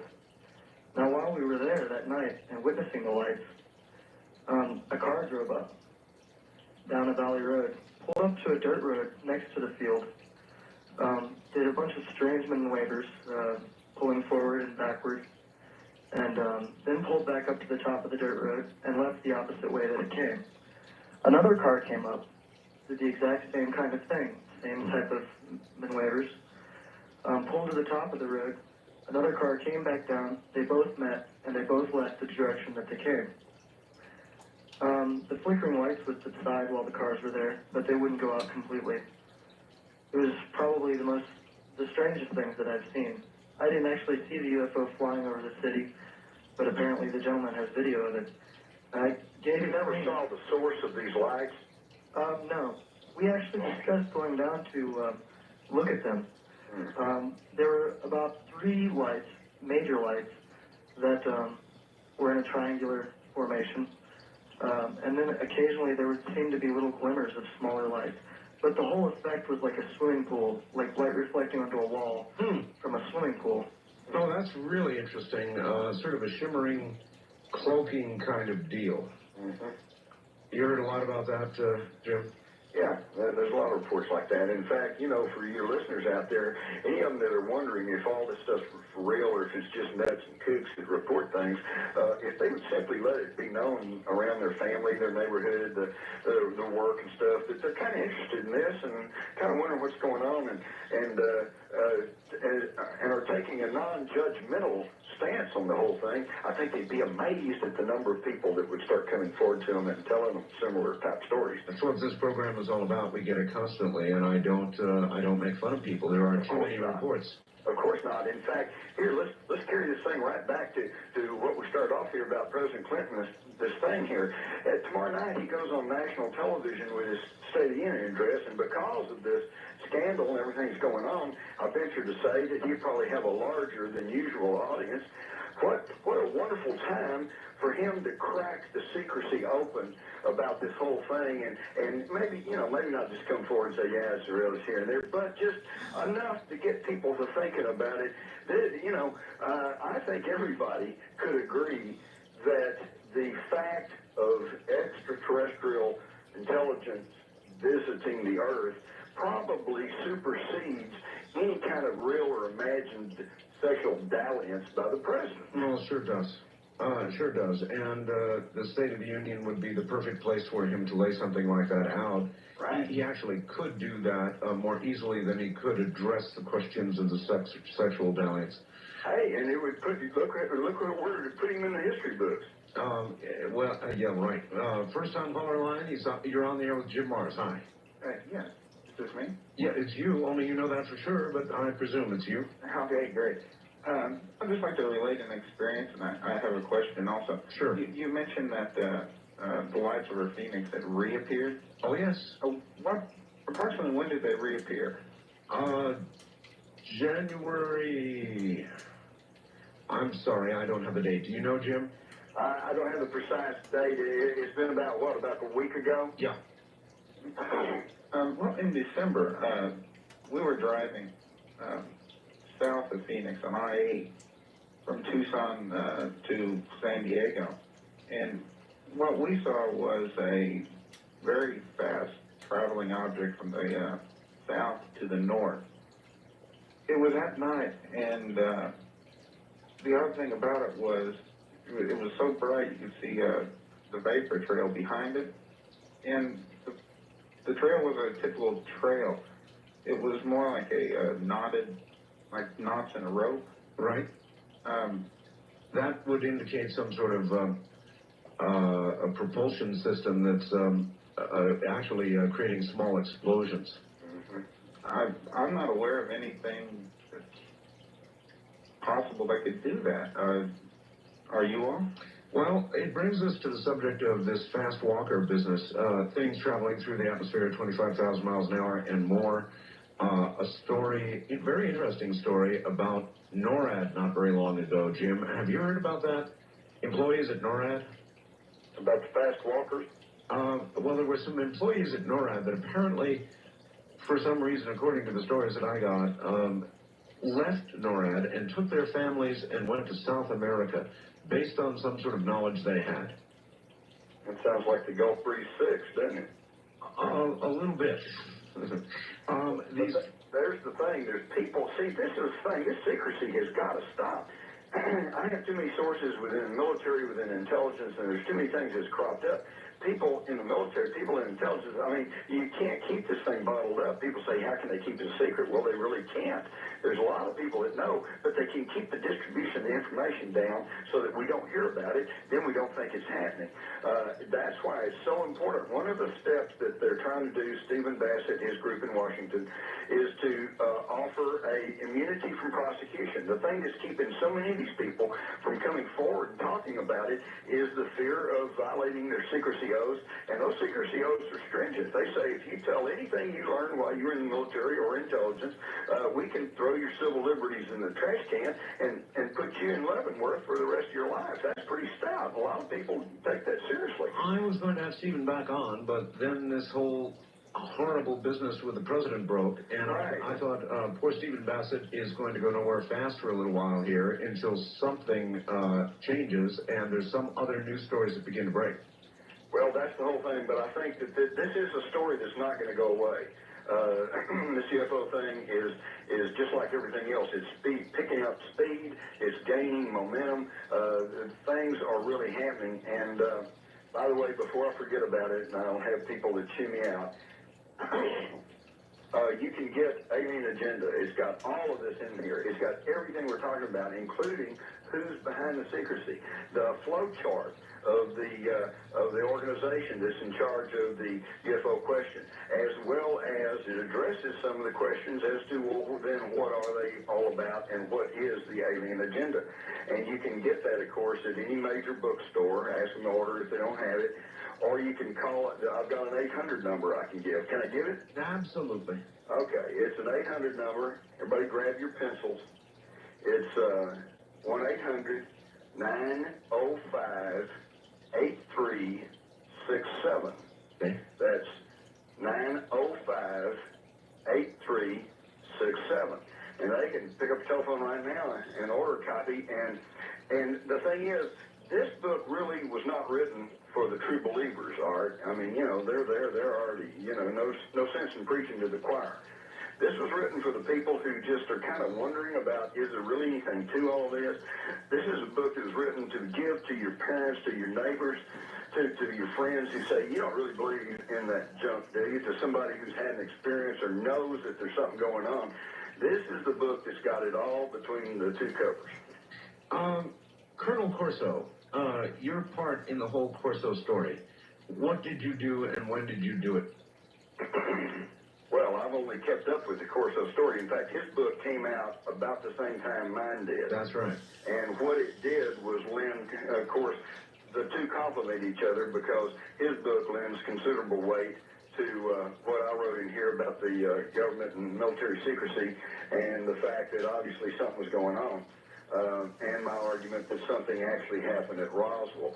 Of course, again, we do have to be careful because there's so much going on. For instance, the thing at Roswell, there's no doubt in my mind that some sort of craft that was not a conventional craft crashed, okay? I don't think there's any question about that.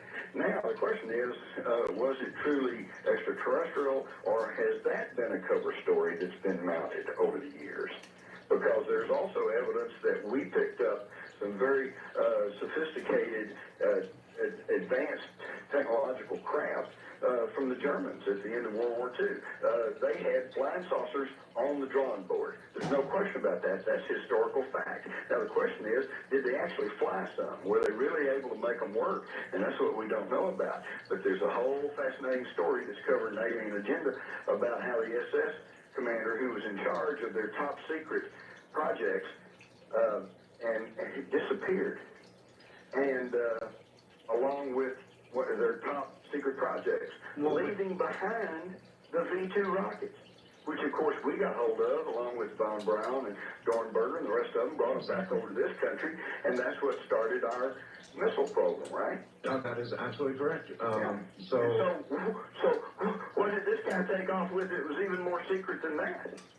It's a real issue. There's so much going on that we probably don't know about. All right, Wildcard Line, you're on the air with Jim Morris. Hi. Yeah, good morning. This is Dan in Virginia. Hi, Dan. Art, I want to congratulate you on finally leaving the herd. Until there is something to be stampeding about, I refuse to join in. Well, that's fantastic because we really need to get to the meat of what's really happening, and I think Jim's right on. Jim, you were getting ready to bring up a really important point before you didn't have a chance to finish it. It was concerning the what the president was saying about the desert.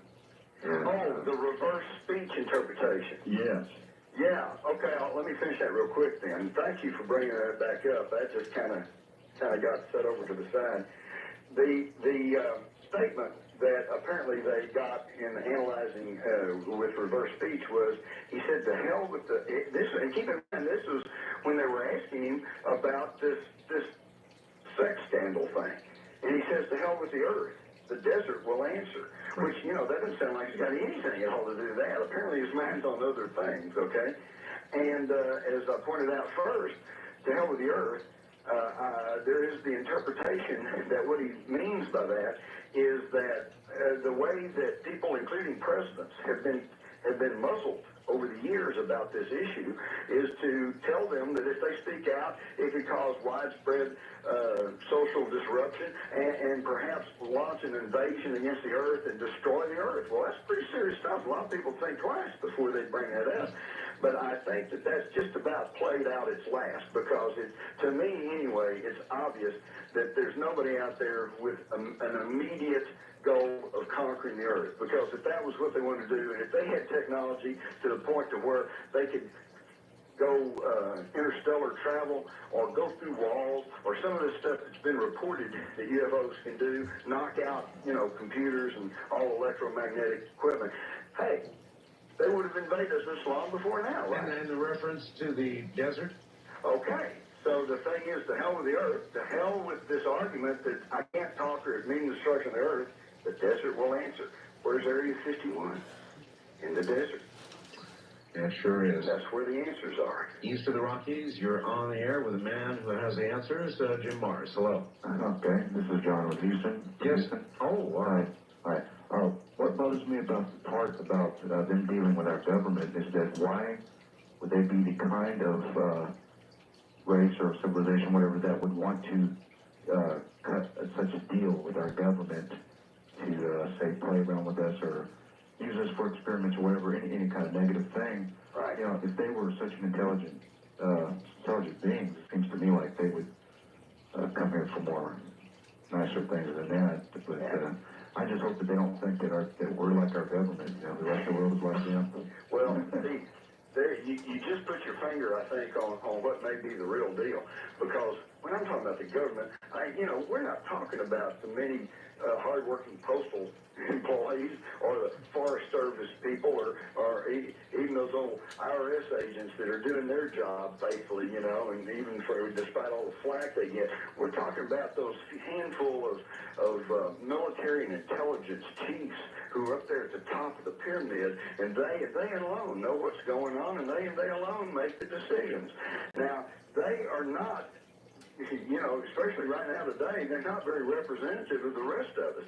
And I think that's what happened is, and this is all covered in my book, Alien Agenda, is that they are in touch with a faction of an alien race, okay, that I guess I would best describe as the Hawks, okay? So the Hawks are dealing with the Hawks. And they're cutting their deals based on their own imperatives on the things they want done.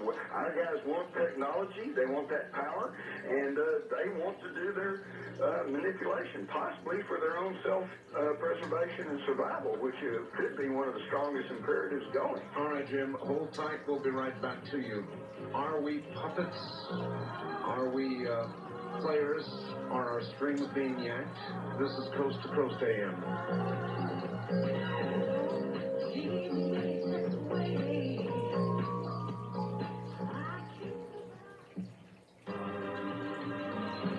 Is Coast to Coast AM with Art Bell. From east of the Rockies, call Art at 1-800-825-5033. West of the Rockies, including Montana, Wyoming, Colorado, and New Mexico, at 1-800-618-8255. First-time callers may reach Art at area code 702-727-1222. And you may fax Art at area code 702-727-8499. Please limit your faxes to 1 or 2 pages. This is Coast to Coast AM with Art Bell. Now again, here's Art. Do you have a computer? Do you have an IBM clone or an IBM? Well, if so, you don't have a fully functional computer without Snappy. I'm talking about the Snappy Video Snapshot from Play Incorporated. It grabs the most stunning photographs from any camcorder, TV, or VCR and puts them right into your PC. The total cost, $99. I use Snappy to get a lot of photographs you see on my website. Not surprisingly, it turns out I'm not the only one who loves Snappy. The computer industry has gone wild for it. Snappy has won 25 major awards thus far. Nothing wins those kinds of awards. It just doesn't happen except with Snappy. Listen to what the computer experts are saying. PC Graphics and Video Magazine says Snappy is a revelation. The results, stunning. A product that everyone with a PC and camcorder simply has to have. A New Media magazine says Snappy compares to a $20,000 digital camera. It is amazing. If you've got a PC, you've got to have a Snappy. You can put together photographic albums that just play in sequence on your computer. You can chronicle home movies, and on and on and on. If there's video, Snappy can grab it. See them on the web at www.play.com. Or to get your Snappy, simply go to your favorite computer store and ask for it. It's $99. Back now to Jim Mars. And Jim, you're not going to believe who I've got on the line. From Washington, D.C., here is Steve Bassett. Steve? This is poor Stephen, Art. How you doing? I'm just fine. Jim, I wanted to raise a couple things, but first, I want to take this opportunity to publicly thank you for flying out from Dallas area to Phoenix on your own nickel, using up some of those precious book royalties, to show the flag to Frances Emma Barwood in Phoenix on her press conference when she announced her candidacy. She's a delightful lady, isn't she? She's one of a kind, and Jim also attended some meetings afterwards, some think meetings we had to try to address some of the complicated issues that she's going to face. I know Jim's going to be a supporter of hers through the campaign. This is the kind of personal commitment that you really have to appreciate in this field. Jim, you raised several things earlier which I just had to talk to, and if the honorable gentleman from Texas will yield a few minutes to the honorable gentleman from Maryland, I'd like to address them if I could. Sure. First of all, well, I think what you may be getting into, Steve, would you agree with me that if President Clinton, regardless of his problems, if he was to come out and level with the American people, don't you think that he might be surprised at the breadth and depth of the constituency that he may find out here? That's an understatement, but I think I'm going to go one step further. I think I'm just going to let your listeners know that for the last 4 days, a very intense concerted effort has been underway to get information to the president's chief advisors. I know that I've seen internet messages, Stephen, that you were desperately trying to get numbers for the president's advisors. What do you want to tell them? I did receive help. Well, the message that we, and I say we, there's a number of people involved in this. I think you can probably guess who they are, too, but I don't want to speak for them. I want to be careful there, but I think I can say what I'm saying. Namely, that the message we are getting to the advisors is that there's a lot of agendas going on in this country that are very important, and ours is one of them. It's got a pretty long pedigree. It goes back about 50 years. I think the last 6 years was the most intense. And if this whole business results in somehow the removal of the president, it's a disaster for these agendas. This is not the way the country should be run. Now, so in that sense, we don't have any more axe to grind than anybody else. However, our agenda may have a special option for the president, namely this, that if he seizes this moment in history and calls for the Congress to convene a hearing, not say what he thinks about UFOs or what he believes, doesn't believe, but simply calls for the Congress to give these government witnesses their day in Congress, their opportunity to speak, and their opportunity to speak without fear of retribution, that the level of worldwide support will be nothing short of phenomenal. And I can't understate that. Now, we have pulled every stop we can. We have tried everything we can. We've crawled in the basement windows. We've hid in the bushes. We've done everything we could do. And I can tell your listeners that this information, the facts and the material was gotten to the chief of staff of Mrs. Clinton, a woman by the name of Elaine Verveer. It has gotten to the presidential chief of staff, Erskine Bowles. It has gotten to Bruce Lindsay. It has gone through some presidential personal supporters that are no longer with the White House. Also, thoroughly gotten the attention of James Carville, who unfortunately is in Honduras for the inauguration of the Honduras president, or maybe to find a job for Mrs. Lewinsky. But whatever. The point is that the people in the government, I think, have gotten this information.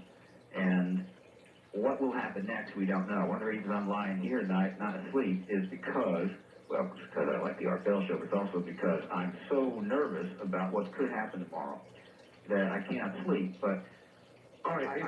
In what respect, Stephen? What do you expect may happen tomorrow, and what windows have you been crawling through? Well, what I mean by that is that we've used every connection that we can find, every number that we can get. Sure. And we have called and faxed and emailed and told and primarily have been able to get information into the White House. It's not easy to do, particularly when they're in battle mode like this. And so they know, in other words, members of the presidential top echelon know that there are people out there ready to come to Washington immediately to provide tangible, first-hand information and testimony so they could make a decision about whether President Clinton could launch this initiative at this State of the Union address. Now, what is important to this? Well, for one thing, it is, in our opinion, just about the only thing that might come into the picture at this point that would have the power and the implications to put this other business into a proper perspective so that possibly we won't be facing the ultimate consummation of this endless witch hunt. That doesn't mean that there may not be some problems here and there may not be some issues. The problem in this country is that we got everything upside down. We take the big stuff and we shove it under the rug and in the closet, and then we take the little stuff and we drive ourselves crazy with it. Well, this is a recipe for disaster. And so it's not impossible that this could happen. So I'm asking your listeners, look, the email to the White House is president@whitehouse.gov. About as easy as it gets. President@whitehouse.gov. The vice president is vice.president@whitehouse.gov. And the first lady is first.lady@president.gov. And all this can be gotten on the internet as well as fax number. Hit the White House tomorrow with everything you've got. Get every email in there you've got and tell them, look, we want a congressional hearing. We want the president to stand up for this. If he does, we are going to support him.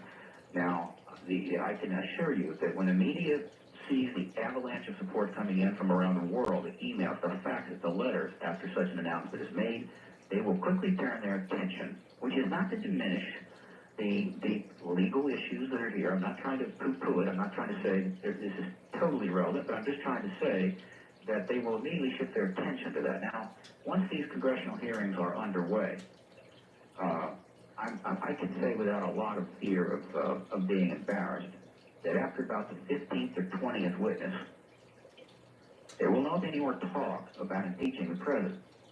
Because the American people are not going to sit by when they're hearing revelations of that implication and say, okay, let's get rid of the president. They will say, well, look, this is no time to be talking about that nonsense. And so the potential win-win situation here of enormous magnitude. I can't understate this, that in a sense, history has kind of come together here, and we have a moment of opportunity in which a very, very significant political dilemma, and I can assure you that even some of Clinton's detractors in the media, when they talk about potential impeachment, they're literally, you can almost see the depression in their face. They don't want to see this.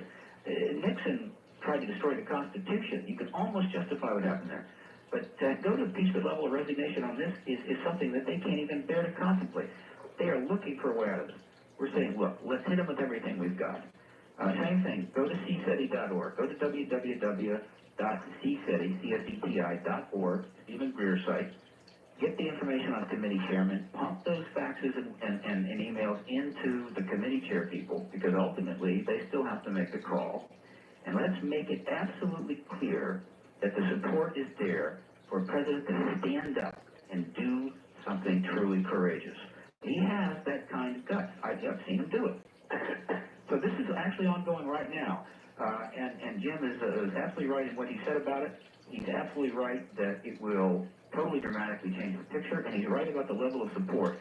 I think one of the problems here is that people underestimate the power of the internet. There's still so much misinformation about the internet that a lot of people out there think that it's still some sort of a playground for perverts and people that don't have a life.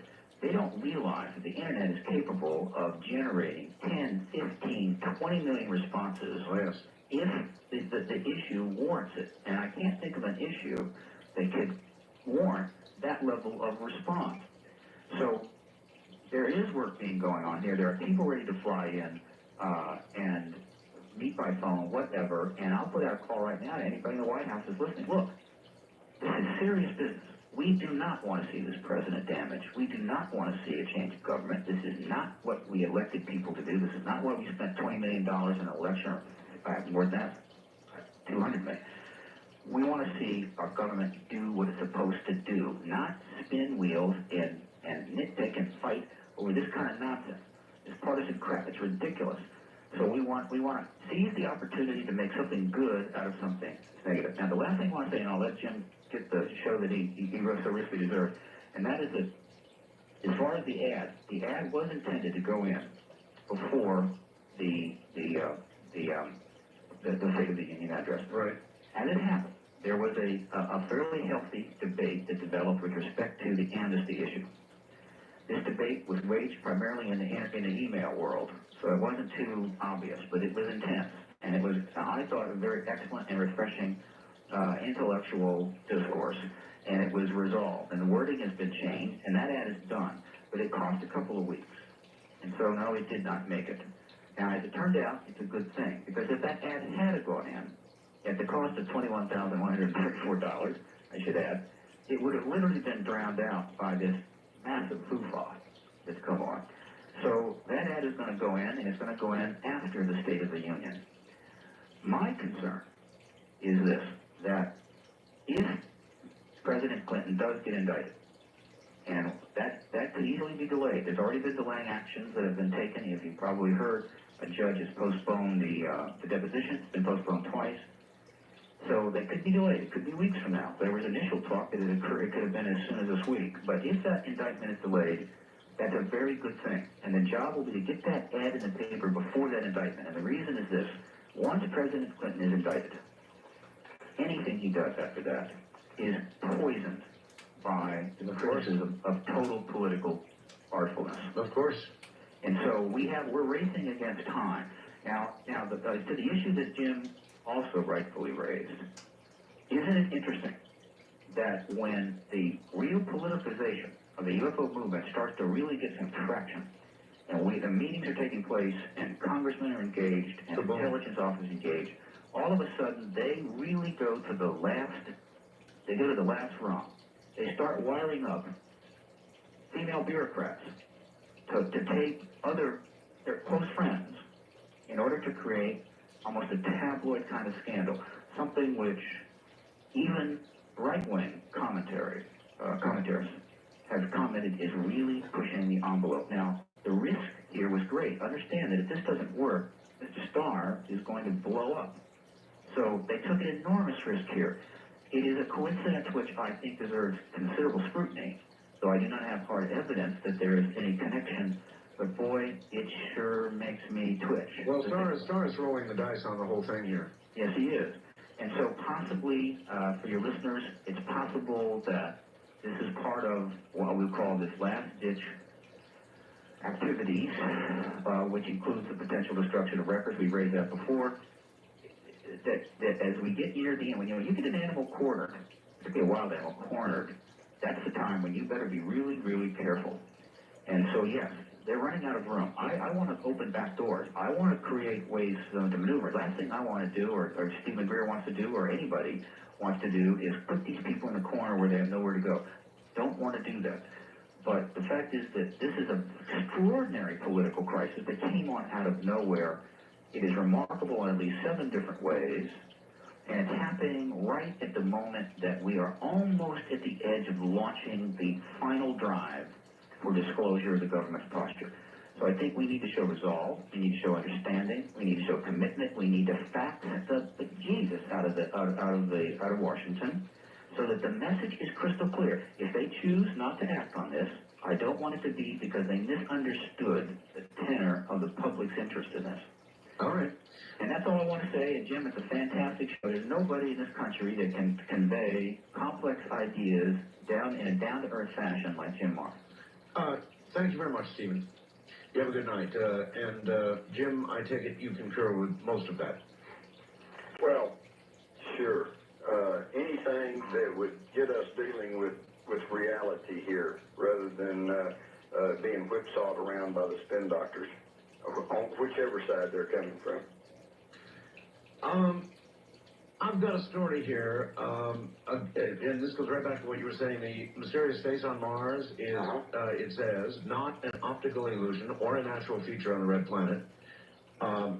Dr. Tom Van Flanderen reached that conclusion after new studies of the Cydonia region, where strange-looking landforms have excited science fiction and life on other world buffs for decades now. The report presented at the 191st meeting of the American Astronomical Society attracted unusual attention because sharp new images of the face may soon be available. The National Aeronautics and Space Administration Global Surveyor spacecraft, now orbiting Mars, is scheduled to begin imaging in 1999. So they're saying it is not a natural thing. That's right. I mean, this is a remarkable, remarkable story that's being buried along with everything else underneath this terrible... That's right.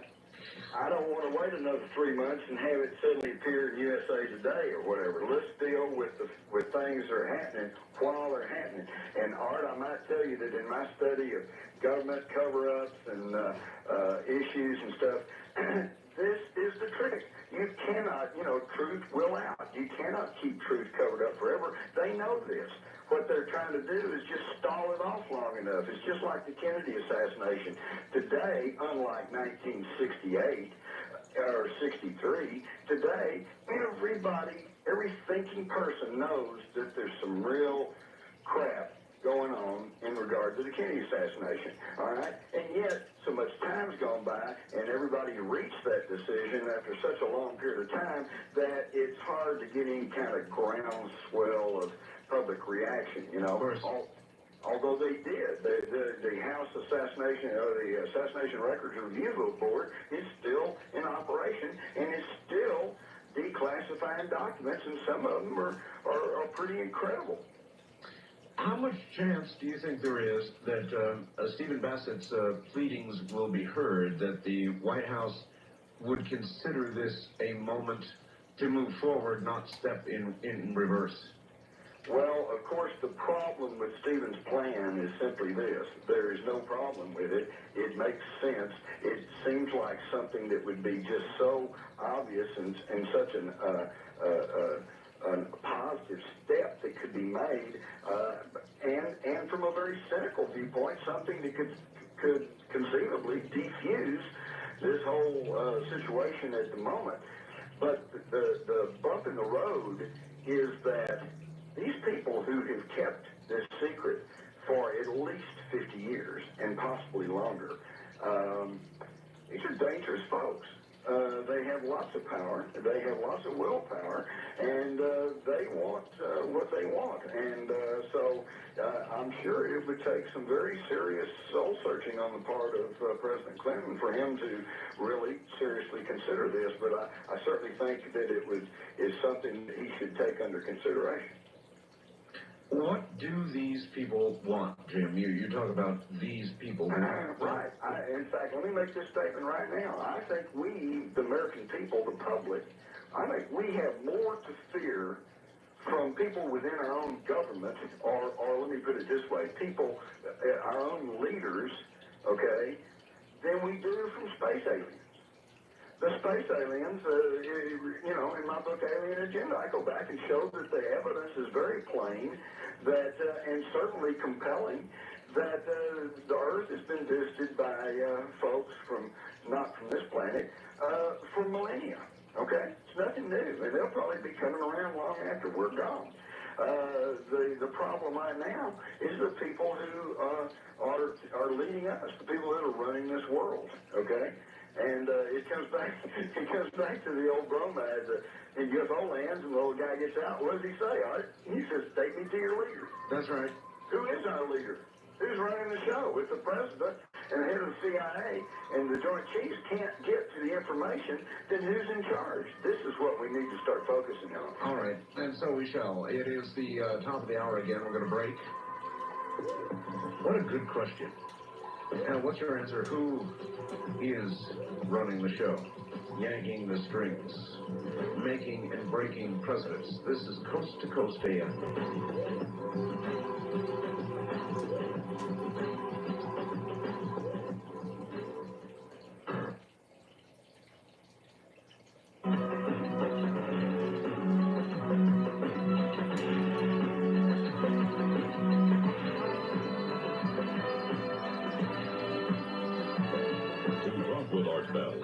the Kingdom of Nye. From east of the Rockies, dial 1-800-825-5033. West of the Rockies, including Montana, Wyoming, Colorado, and New Mexico, 1-800-618-8255. First-time callers may recharge at area code 702-727-1222. And you may call Art on the wildcard line at area code 702-727-1295. To recharge from outside the U.S., first dial your access number to the USA.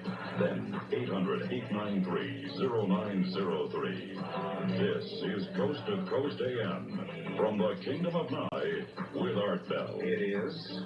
For Valentine's Day, why not give your sweetheart the most romantic and unique gift in the universe, a star? A star named personally for your sweetheart. Brooke Shields has a star named for Andre. Oprah Winfrey, Tom Cruise, they've got personal stars, and now you can actually have a star officially named for your Valentine.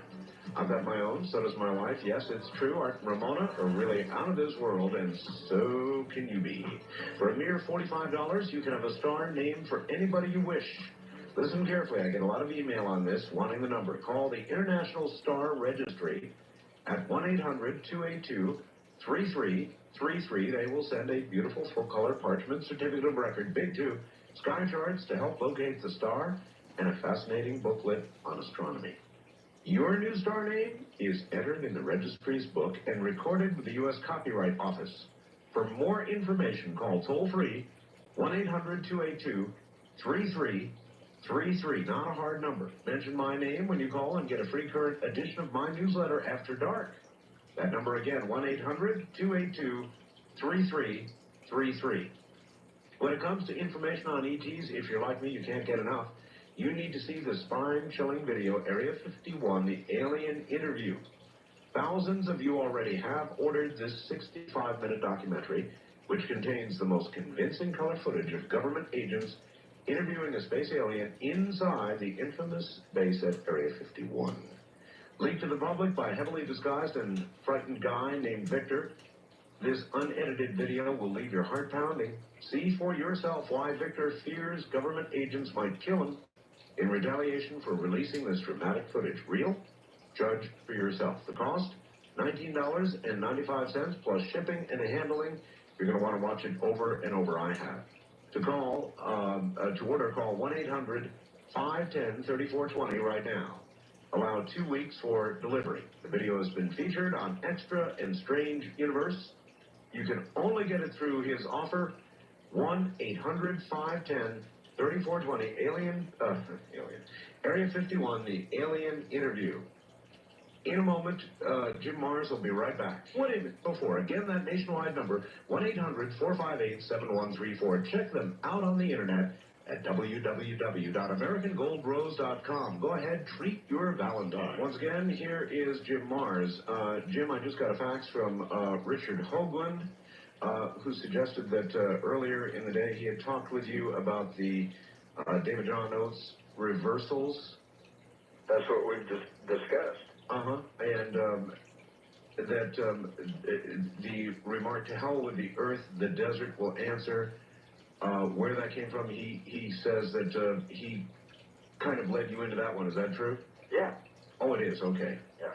All right, very good. Yeah, I thought that was kind of an interesting interpretation of it, and of course you have to know the background, and you have to understand the threats that's been made over the years, and it's simply an interpretation. I mean, who knows? Yep, that's right. First time caller line, you're on the air with Jim Mars. Hi. Hi, this is Janine from Springfield, Illinois. Hi there. Great show. Thank you. Stephen Bassett almost stole my thunder earlier. I was quite interested in Jim's view on Frances Barwood and her announcement for Secretary of State and her platform about UFOs and looking into what we can do about it. And open government, basically, is her platform. Right, and so I'll hang up and listen to his comments. If he please share that with us. All right. You did, I guess, as Stephen suggested, fly to Phoenix. Yes, I did.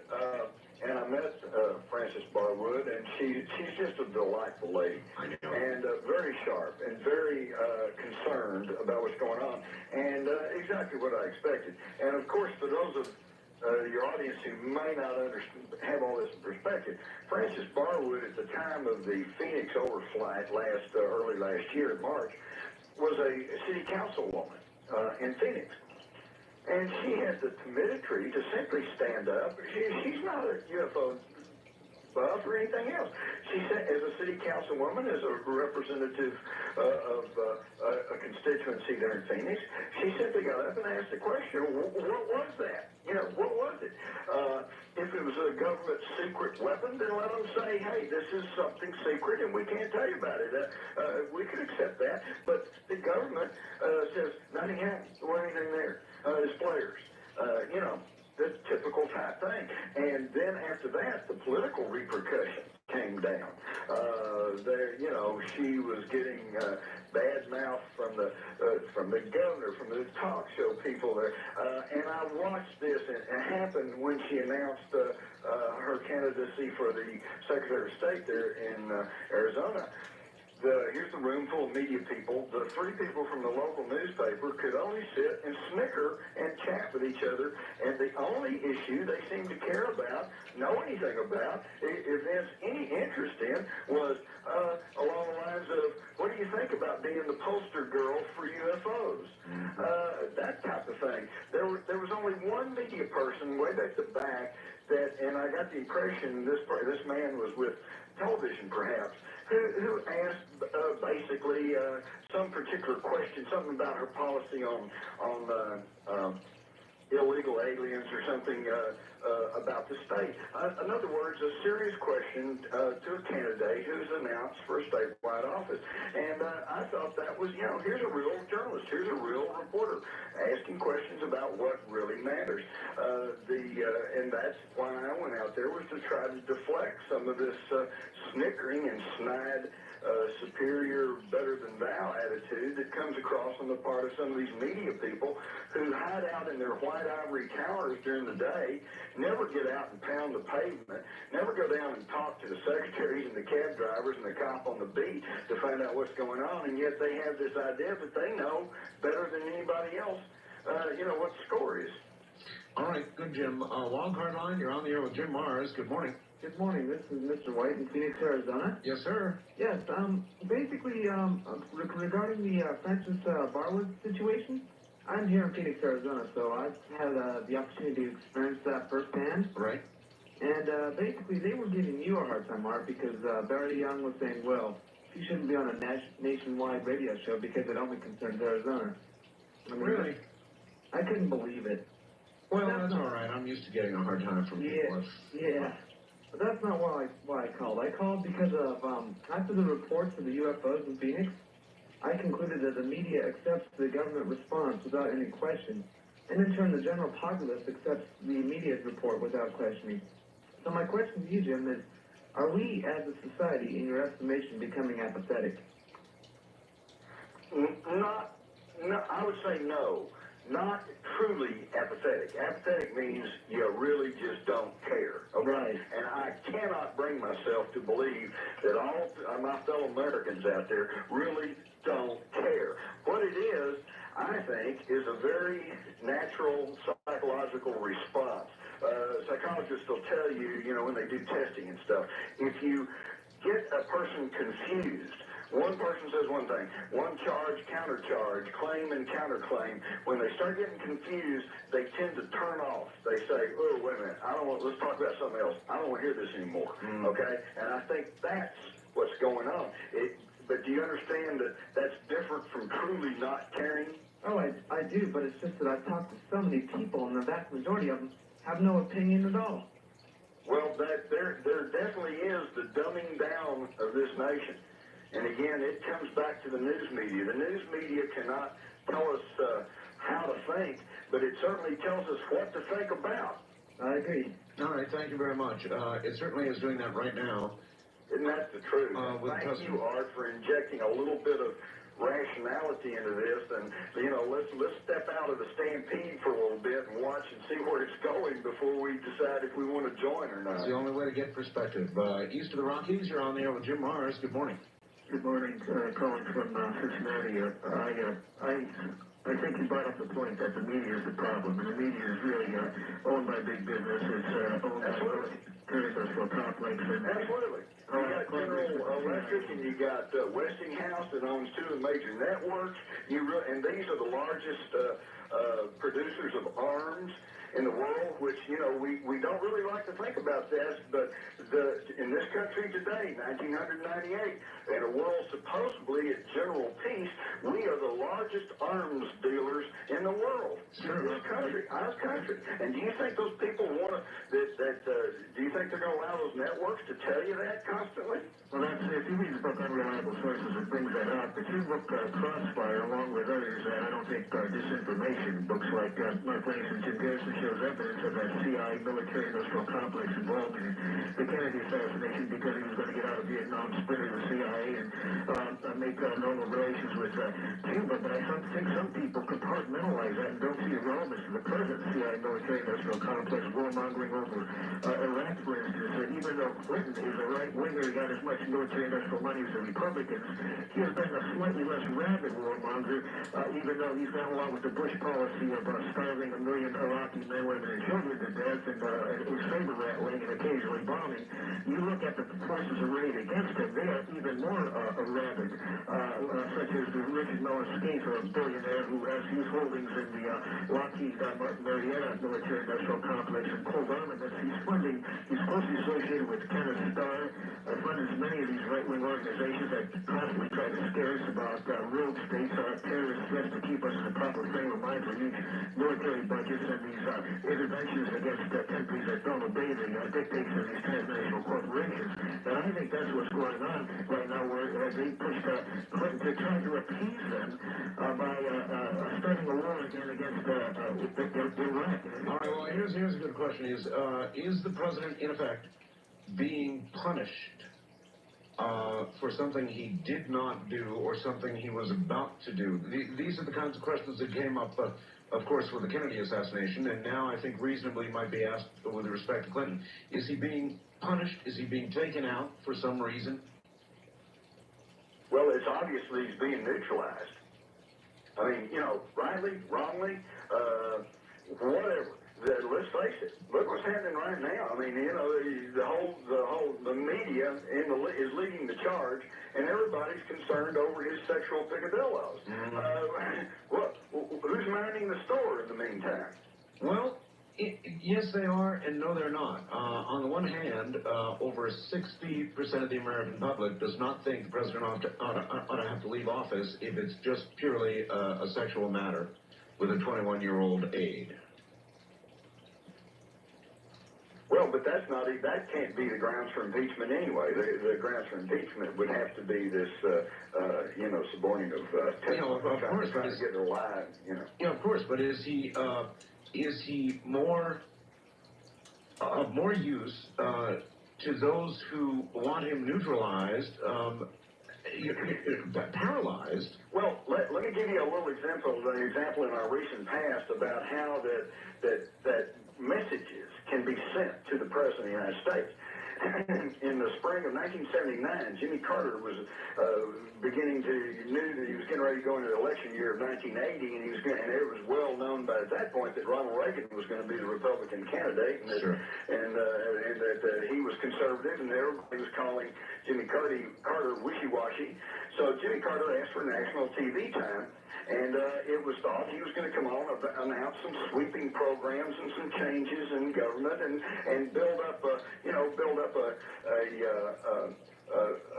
track record there to go into the 80 elections. Well, before that can happen, he goes to Los Angeles, and they arrest 2 men out there, an Anglo and a Hispanic, and said, no, it's no big thing. They were just derelicts, bums off the street. But a week later, they carried a small story in my paper that said these 2 guys were being held in lieu of $500,000 bond and charged with attempted assassination of the President of the United States. Okay? Now, Carter canceled his nationwide TV talk, went into seclusion at Camp David, was reported as saying that he had lost control of the government, didn't do anything, and of course lost to the Reagan steamroller there in 1980. Now here's the clincher. The 2 guys that they arrested were Raymond Lee Harvey and Oswaldo Ortiz.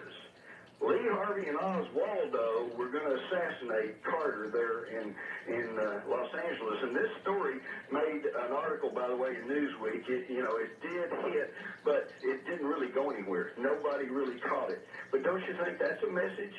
How much coincidence is that? That's a message, all right. And that is one I missed, too, somehow. West of the Rockies, you're on the air with Jim Mars. Hi. Yeah, good evening, Art and Jim. The question was what I'll lead up to it here. About 3 nights ago, either late night or early morning, I was watching the Discovery Channel, and there was some oceanographic researchers, and they were sitting somewhere a few thousand miles from anything in the middle of the South Pacific, and what they were doing was they got an ocean crawler at approximately 10,000 foot depth, and they had a hydrophone on it. And they were trying to identify little animals and everything that runs around there, and they could identify everything but one thing, and they put the tone on the air. And what it sounded like was a high-frequency generator, kind of a woo, woo, woo, and it was consistent, and it wasn't moving, okay? And at first, never thought about it too much, except it wasn't moving. And I would happen to think of the things I've read and so forth. They've seen the things that were unidentified that have dropped into, into the Bermuda Triangle, but also in the South Pacific. And I wondered what your take on that was. Unidentified. Yeah, I'm like you. The thing that intrigues me most is the fact that it was not moving. Because it's always possible that, like, some kind of deep-sea creature, even a whale or something, could be making a sound, something similar to that, but it would be in motion. Well, in Alien Agenda, in my book Alien Agenda, I cover all bases, and one of them has to do with the fact that there have been many, many reports of UFOs that, slide into or splash into the water and go right on. And there is a lot of speculation about the idea that there may be bases under the ocean. Yeah. Does Mr. Mars foresee contact by an alien faction with average people that would counter the government contact that is in place now? Any hints of this? Oh, well, I think that seems to be somewhat obvious just on the face of it. I think that there is look at the crop circles. That is obviously, now, of course, first off, yes, there are some hoax crop circles, but they are very obvious to detect because if two old boys and a string and a board go out and stop down a circle in the ground, you've got broken crop. You've got crushed leaves and you've got broken stems. In the true crop circles, the crop is laid over at a 90-degree angle, often intertwined, sometimes braided, and laid on layers that go in opposite directions, and yet the crop is not dead. It continues to grow, but in a horizontal position and will never grow upright again. With molecular change in the crop? Yes, at the cellular level. That's right. First-time caller line, you're on the air with Jim Mars. Hi. Hi, this is Lisa. I'm calling you from Glendora. Hello, Lisa. Hi. Great program tonight. Listen, I wanted to ask Jim or yourself if you know what happened to the Glomar Explorer that Howard Hughes built. Do you remember that? Oh, yes. Yes. Now, yes, I do know what happened to it. What happened? And it was built as an underwater ocean thing, but in reality, it was built to raise a sunken Soviet submarine. That's right. Wasn't it used for that, as a matter of fact? Yeah, that's exactly what it was used for. In fact, that was why it was built. The whole thing about going out and studying the oceans, that was just a cover story. Huh. Is the Cold War over, Jim? Yeah, the old confrontation between the Soviets and us, I think obviously that's changed radically. In fact, this is what's presenting the problem. See, they need the people who are the arms dealers and their financiers and all like that. These guys, they really need some trouble so that they can continue business as usual. And that's kind of bad situation, because then every little hot spot becomes now becomes a United Nations battleground. You know, when President Clinton first ordered troops into Bosnia, I told everybody to listen. I said, those guys aren't coming back. You know, they're not going to pull them out of there. And sure enough, now he's announced that, yeah, they're in for the duration, whatever that is. Well, surely if they were pulled out, the fighting would resume in Bosnia. Probably so, but, you know, you've got the same situation in Ireland. You know, if the British pulled out, That's true. Catholics and Protestants would be at each other's throats again. Absolutely true. So the people who make the arms are The pulling the United strings. Nations isn't going in there. No, they're ready to go into Iraq. So, again, though, the people who make the arms, Jim, are the ones pulling the strings. Is that right? Probably so. You're talking about the people with the heavy bucks and the people. You know, I could name names, but it wouldn't mean anything to most people. You wouldn't know these names. The people who are really in charge, you rarely even hear about. All right, Jim, hold on. We're at the bottom of the hour. Time flies. This is Coast to Coast AM.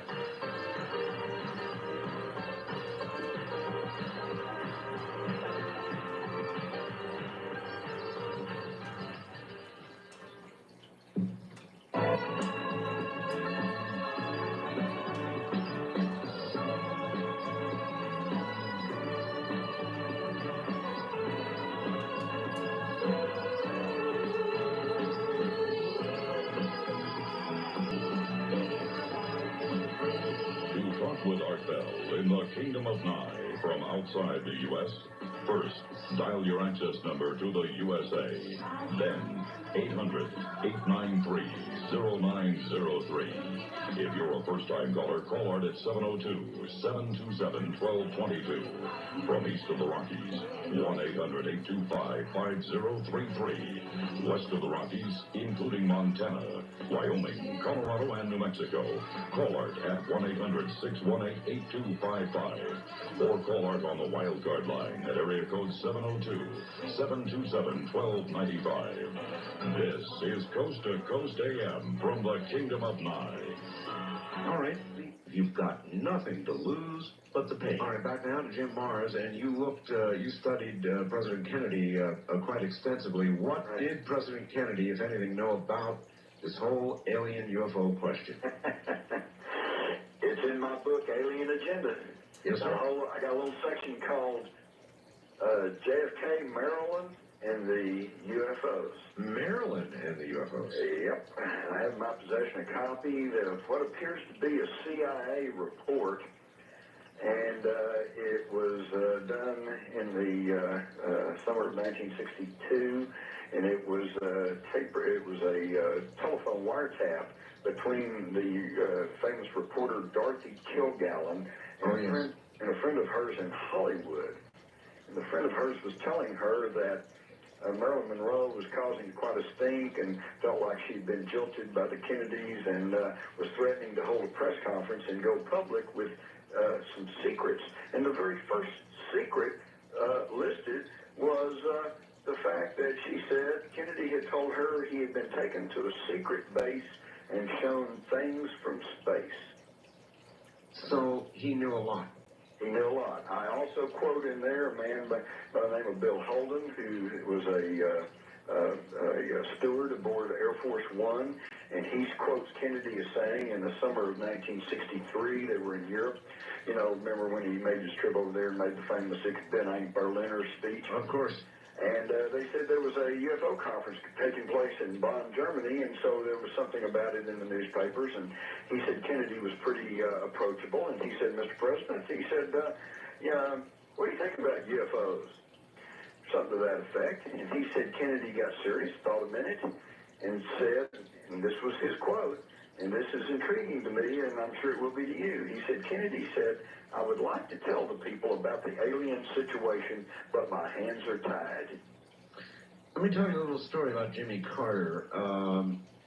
I had a call from, just a regular listener, Jim, who said that he went to a book signing of Jimmy Carter's, and Of course, Jimmy Carter, in his campaign, had said that he would reveal what he could find out about UFOs if he got into office. Right. Well, this fellow went up to Jimmy Carter, who was keeping his head down, you know the way you are at a book signing, just signing one after another, and managed to capture his eye attention, and asked Jimmy Carter, Mr. President, what can you tell us about UFOs now that you're actually out of office? And the president looked up with actually a tear in his eye and made no comment at all, but was obviously very moved and knew something. Right. But see, you have to ask yourself, well, what is their source of information? Who's telling them, and are they telling them the real truth or the military's truth? This is like Corso, makes the argument that it was all necessary. The secrecy and the gaining the technology was all necessary because these aliens are bad and terrible and they're our enemy, and he had to save the earth. In fact, I believe he almost says that in the tail end of his book. He said he saved humanity or something like that. Right. Well, I had to ask. I said, why? What made you think these aliens are our enemies and are terrible? And the response, and this is typical Cold War mentality. Well, they flew over our prohibited airspace, and they hovered over our military installations, and they wouldn't stop when we said stop. That makes them our enemy. It does. All right. Ease of the Rockies, you're on the air with Jim Morris. Hi. Oh, hi, Mr. Bell. Hello. Hi, Mr. Morris. Yeah. I have two quick questions. One on Area 51. And Mr. Bell, I'd like to ask you a question about your website. All right. Okay, Mr. Morris, I was online in a chat room, and there was a gentleman who came up with a conspiracy that the government was going to close up Area 51 and bury it under cement. Have you heard anything about that? I think I've heard that story. I've also heard the story that they've moved Area 51. Keep in mind, if you were in charge of protecting the security at Area 51, wouldn't you put out all kinds of stories like that just to keep everybody confused? Definitely, most definitely. I would do that. So, that's what they're doing now. I feel that, they're confusing us all, coming up with all these theories. Well, but I'll tell you what, just very recently I saw some footage of those airplanes that take off every morning and evening and take those workers out there and then bring them back. And those planes are still flying. So I would take with a great grain of salt the idea that they buried Area 51 or that it's no longer in operation. Okay, thank you for that. Mr. Bell. Yes. I can't get to you online. I'm on AOL right at the present time. Right. How do I get to your website from AOL? I don't know. Well, you can get on the web, right?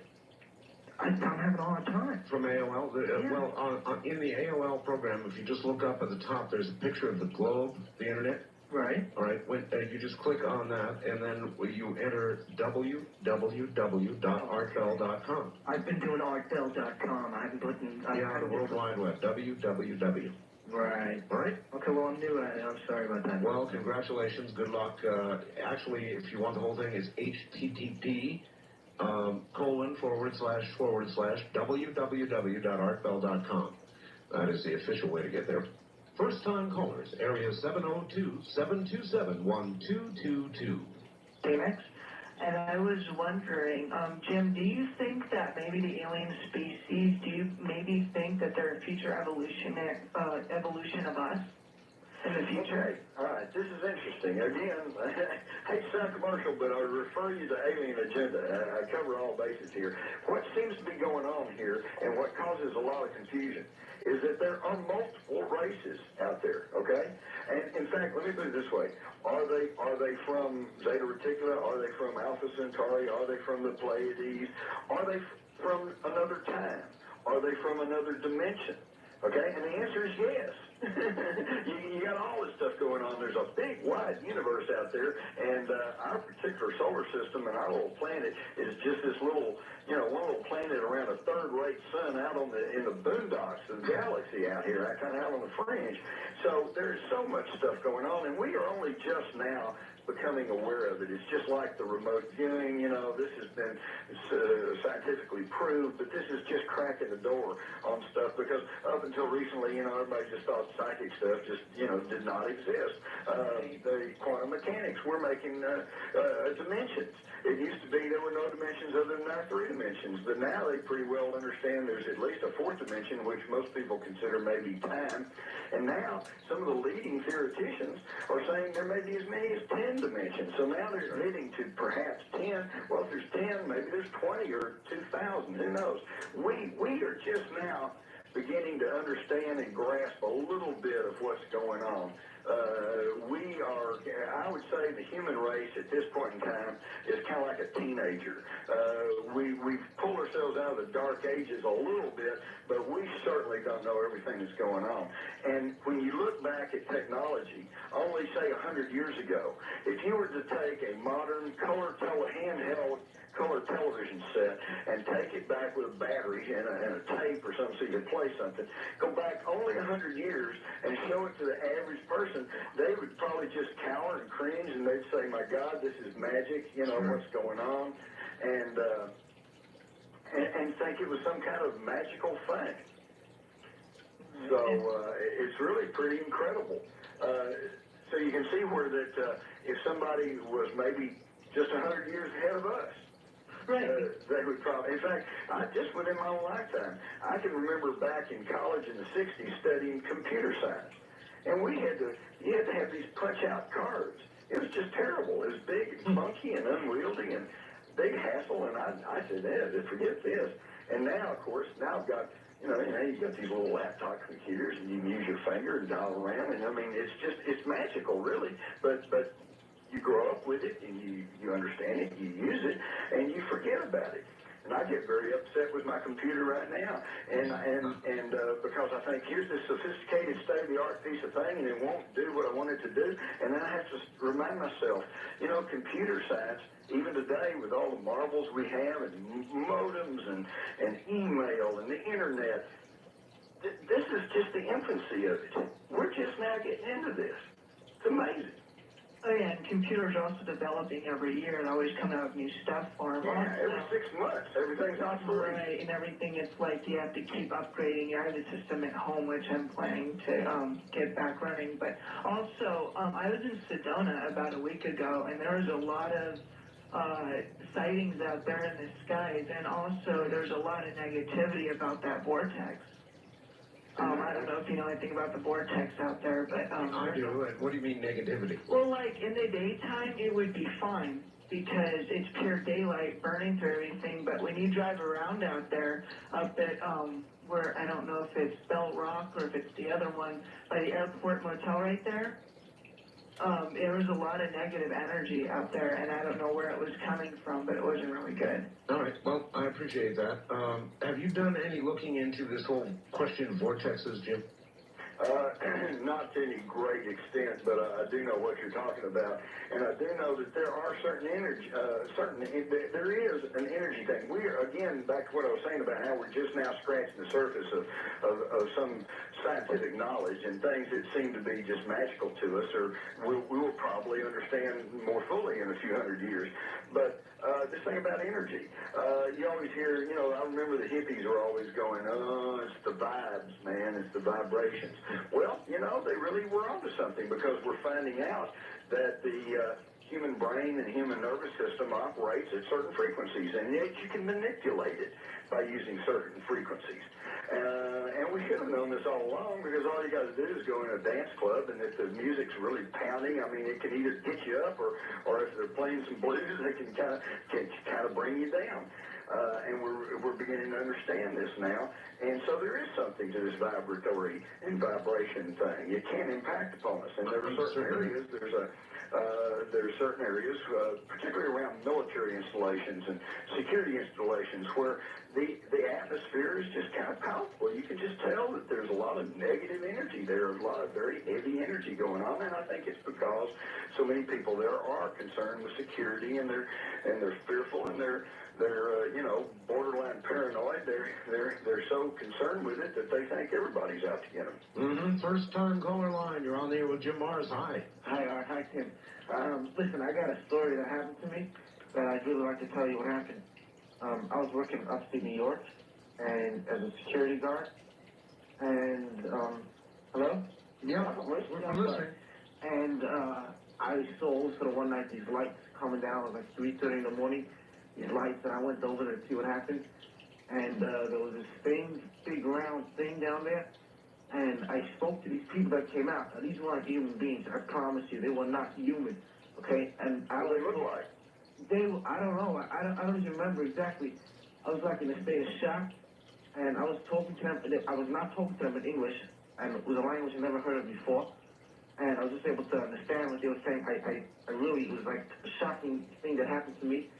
And, you know, they were telling me that they're not from this universe even. They're not even from, you know, from anything that we even see, we ever heard of before. And they would, you know, and I asked them, you know, what does this mean? You know, where are you from? And they said that they're basically going around from planet to planet. And they said that in any universe that we ever heard of, that there's no living things. So, like, all these things on Mars and whatever, from what they were telling me, is not true. I don't know for sure if they were on Mars or anything. I don't know exactly, you know, but from what they told me, I mean, what do you say to all this? Wait a minute, let me get this straight. They told you there was no other life? That's what they told me. They told me there is other life. I mean, they obviously came from somewhere. Oh, yeah. Not any, you know, universe that we ever heard of. Like, they were from way out. Yeah. Hey, it's entirely possible. It's a huge, big universe. Dave Morehouse, I love it. He calls them intergalactic boat people. Yeah, they ain't got anything going much at home, so they just go out and travel around and see what's going on. And they come and check us out occasionally. But I remember when I was living out in Lubbock, Texas. Lubbock's a great place, a lot of fine people, but the dust and the desert and the heat and there's not much to do, and it's really not a great place. And so for entertainment, lots of times we go out and look at the prairie dogs. In a little prairie dog village, you know, and the little prairie dogs just scamper all around doing their little things. And people would come out on the weekends and on afternoons, they watch prairie dogs. Well, I think some of these people are coming here visiting us. They're coming to look at the prairie dogs. Look at the prairie dogs. Wildcard line, you're on the air with Jim Morris. Hi. Hi. Thank you very much for taking my call. You bet. Mr. Morris, I got a question for you, and just bear with me so I can get my view across, and then I'll take your answer off the air. Now, the one caller kind of took my thunder a little bit there, but it led to another question. If the government's, we're stating the government's doing a big cover-up with these aliens. Now, not correct me if I'm wrong, but it's just a thought. Could it possibly be, with all these preachings in the past and all that, I mean, a wheel within a wheel, et cetera, that maybe the reason the government's covering up because these crashes, let's say, hypothetically speaking, they could be of a God, what we call God, and yet the government don't want us to know that we're greater than God? And I'll take your answer off the air. All right, good luck with that one, Jim. Oh, boy. Well, let me preface this by saying that I consider myself a Christian, and in fact, and I am a church member, and I think there is some tie-in here. For instance, the remote viewers say that some of the beings that they encountered were essentially what they call light beings or transcendentals. Others have called them disincorporates, light beings, energy beings, okay? However, here's what's interesting. I don't think that the UFO issue or the extraterrestrial issue should in any way adversely impact us as far as the concept of God, Creator God goes, because the abductees, for instance, or contactees, many of them have asked and have gotten pretty much the same answer. One lady who was a devout Christian kept asking her captor, said, are you from God? Are you from God? And finally one of them said, look, our God is your God.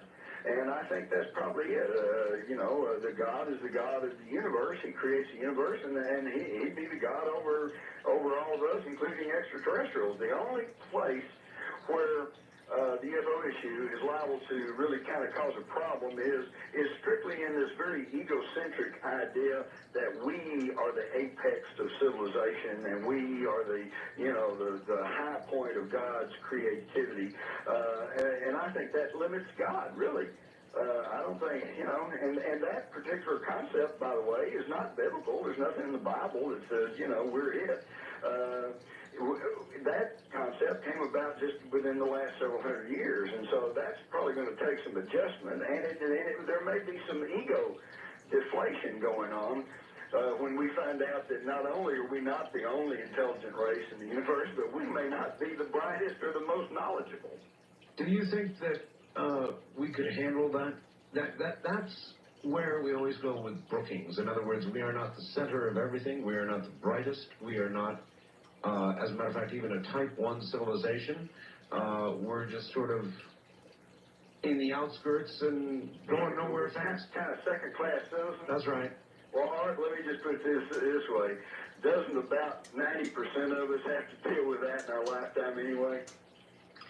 Yes. Of course. Yes, we do. Of course. If you're in a schoolroom, there's always the bright one that makes 100 on the test, and then everybody else trails along somewhere down behind. And that doesn't mean that they end their life or get despondent or go into deep depression. You just have to, do your thing and go on. Is all of this going to come out in our lifetimes? I am firmly convinced it will. I am firmly convinced it will. I was not so sure up until about 10 years ago. But I really think things are barreling ahead so fast. Things are coming to a head so fast.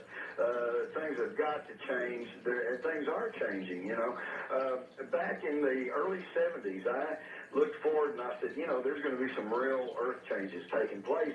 And the amazing thing, Art, is that they have actually taken place. Starting with Mount St. Helens, we've had 5 major volcanic eruptions on the North American continent. This was something that had never happened before in recorded history. And then we've had the worst, and just in the last 10 years, we've had the worst hurricanes. We've had the worst tornadoes. The numbers of these things have increased. We've had major earthquakes and more on the way. All this stuff's happening, but you don't read about it in your newspaper, and you don't hear about it on the 5 o'clock news, except just as, one thing happens, you hear about that, and then 6 months later, you hear about something else. Indeed, Jim, hold on. We're at the top of the hour. This is Coast to Coast AM.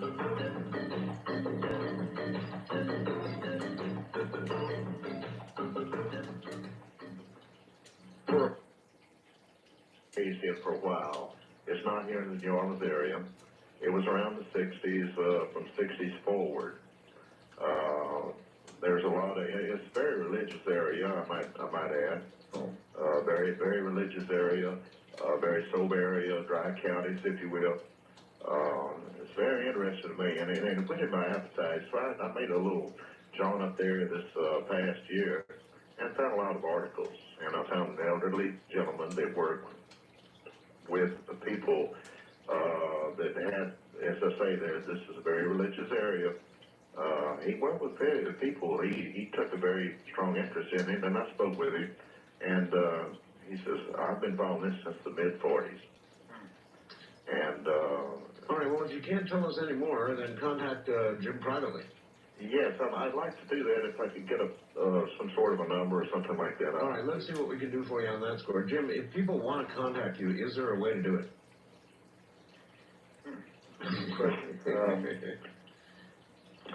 I'll tell you what, I'll leave you my number. The problem is the only number I got is my number. No, don't give that up. Everything else, let me leave that with you, Art, and then... No, don't do that. How about an address? He could write to you. Sure. All right. Sure. Okay. Post Office Box 189, Springtown, Texas. 189, Springtown, Texas. One word, Springtown, Texas, 76082. 76082. Jim Mars, P.O. Box 189, Springtown, Texas, 76082. Yep. All right, good. Wildcard line, you're on the air with Jim Mars from Springtown, Texas. Wildcard line?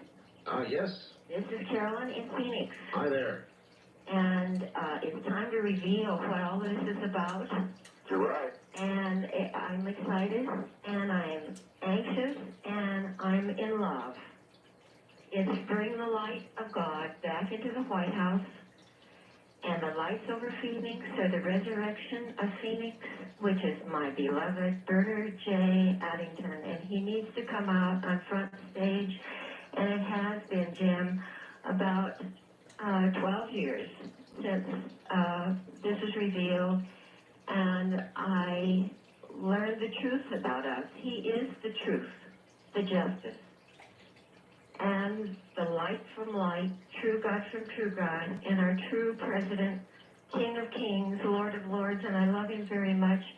And I wish he would come back in the flesh so that we can all see him and he can be in the White House.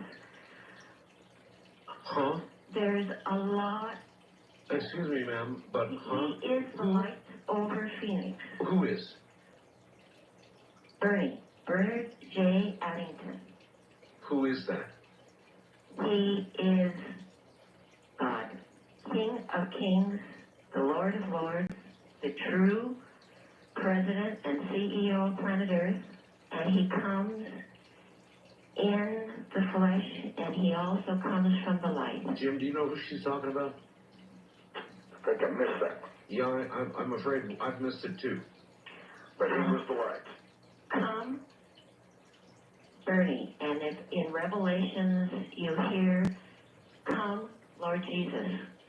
All right, well, that person I understand, but Addington, I don't know. East of the Rockies, you're on the air with Jim Mars. Hello. Yes, sir. Calling from Atlanta, Georgia. Yes, sir. I have a question for Mr. Mars. All right. Do you know the definition for religion? Do I have a definition for religion? Do you know the true definition for religion? Are we talking religion, or are we talking spirituality? I'm reading from the Random House College Dictionary. Definition for religion is a set of beliefs concerning the cause, nature, and purpose of the universe, especially when considered as the creation of a superhuman agency or agencies, usually involving devotional and ritual observances, and often having a moral code for the conduct of human affairs. And where are you going with this? I have in my possession some information from CG issue. CG is social, economical, environmental, geometrical, intellectual issues and concepts. Information was transmitted to me by D. John Spa, Incorporated, an organization formed with the purpose of participating and educating the masses in a more positive social, economical, environmental, geometrical, intellectual way. The origin of this organization dates way back to before I was born. I and others like me are merely conduits of a source power that is God himself. We serve him through our daily activities with the blessings of Jesus Christ. All right. Well, here we are again, Jim. Religion, belief systems, people are drifting to, I guess, their, the basis of their belief systems, and a lot of them are going to religion. That's true.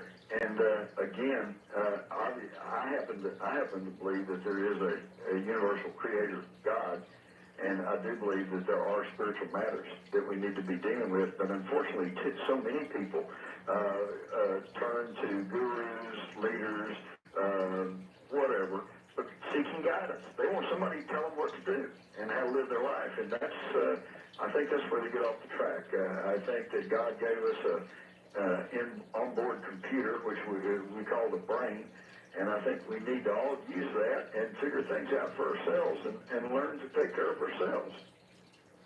I wonder sometimes about their presence, whether they're really not here, whether we just want and we're reaching out and hoping for somebody who will come and save our butts, and they really won't, that we have free will and they're going to sit back there and just sort of watch us destroy ourselves. Well, are you saying that perhaps there's nothing there, that it's just our imagination? It's occurred to me. Hopes? It's occurred to me. It's occurred to me too. So I seriously considered that for years. But I'll tell you what, the two things that convince me otherwise are, number one, the advent of the camcorder. There's hardly a week goes by that somebody doesn't get a good picture of a UFO. Well, obviously you can't take a picture of a hallucination or a dream or whatever. So they represent some sort of tangible, objective reality. The second thing, of course, again, was the military, scientific, studied and used remote viewing. They've seen them. They've been there. Let me tell you a little story that's pretty spooky, but this helps convince me that this is all very real. Back sometime back, when that program Stargate was in operation, you had Mel Riley, who was one of the original, I call them the Sci-Spies, PSI, Sci-Spies. Sure. And he is very, very good and became a very, very good remote viewer. And he told me the story one time, in fact, gave me a copy of the report they did. They realized after looking at all this stuff that it was not just willy-nilly and happenstance. In other words, these craft are coming from somewhere, they're going somewhere, they've got some agenda. And they realized that for all of this to be somehow in concert, for certain things to be going on, for instance, it's obvious that they all have one rule, which is to don't give away their presence in an obvious manner here. That there's some sort of concerted effort going on. And so that means there is some sort of a overall authority behind all this. In other words, what they were seeing was not just happenstance. There was some sort of rhyme and reason going on to it. And so they decided they were going to take a remote viewing session and try to find the central authority. They said, why, we keep seeing this and this and this, and we're having a hard time putting it all together and trying to understand it. Let's just go to the source. Let's go to the authority and find out what's going on. And so they targeted Mel Riley to go to and keep in mind this was just a description. They had no other way to describe it other than to call it galactic headquarters. Okay? Right. So he takes off, and in his mind's eye, he visits this place. It's a very definite place. It's on another world. He saw a ziggurat, a pyramid-type building with a long runway running up to it, and two big obelisks on each side, and it was up on a high mountain plateau with huge mountains all around, and a very still, quiet lake, which reminded him of pictures he had seen of Lake Titicaca, okay? And he goes inside this place mentally, and he sees a very high domed ceiling, and in the center of this big room was like a raised platform, a dais, or maybe even an altar. And he got the very different impression that there's something very spiritual about this whole place, okay? And he described it in some detail. Now, this was a report that was done back in the late 80s, I guess, maybe around 87, something like that. In the mid-90s, I happened to run across a fellow who had no connection with the military program, but had been doing remote viewing for about 20 years, was more or less self-taught, but had been practicing for a long time, and he turned out to be a very good remote viewer, too. One day in a conversation with him, we got off into some stuff, and he said, well, yeah, I think there is some controlling points within the galaxy. There's like 6 or 7 of these places. And I said, oh, we're that kind of galactic headquarters. He kind of laughed. He said, yeah, I guess you'd have to call it that. He said, I called it the Federation headquarters or whatever. And I said, so you've gone to this place? He said, yes. And I said, well, describe it. Well, what is it? Art, he gives me the exact same description as Mel Riley had years before. He says it's on a plain, there's a lake, there's a pyramid-type building with a long ramp, 2 obelisks on either side. Inside's a huge dome room with this raised platform in the center. The exact same description. Now, what's that all about? Either these fellows did not know each other. This was years apart. I don't see any way that they could have colluded on their story. So that means they're either both dreaming the same dream or coming up with the same thing, or this is a reality and they both went to the same place and both were describing the same place. All right. Well, a lot of what you're saying sounds a lot like what Sheldon Neidl says. Are you familiar with him? Perhaps not. The Galactic Federation, I believe. All right. Hold on, Jim. We'll get right back to you. I'm Art Bell, and from the High Desert, this is Coast to Coast AM. We're talking with Jim Mars, who's written Alien Agenda, and is now talking about it. Stay right where you are. To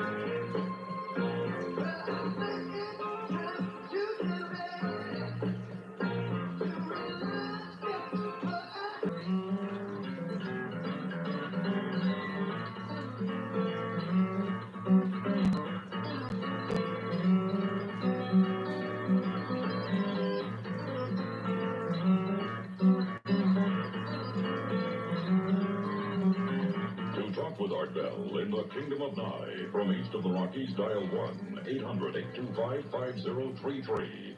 1-800-825-5033. West of the Rockies, including Montana, Wyoming, Colorado, and New Mexico, 1-800-618-8255.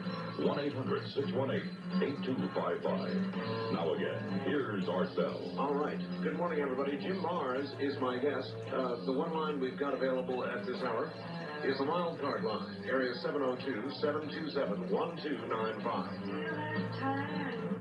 27, you've got nothing to lose but the fact. All right, Jim Mars, author of Alien Agenda. Jim, there's an 800 number where they can order your book as well as walking into any bookstore in the country. That's true. What is the 800 number? That's 1-800-905-8367.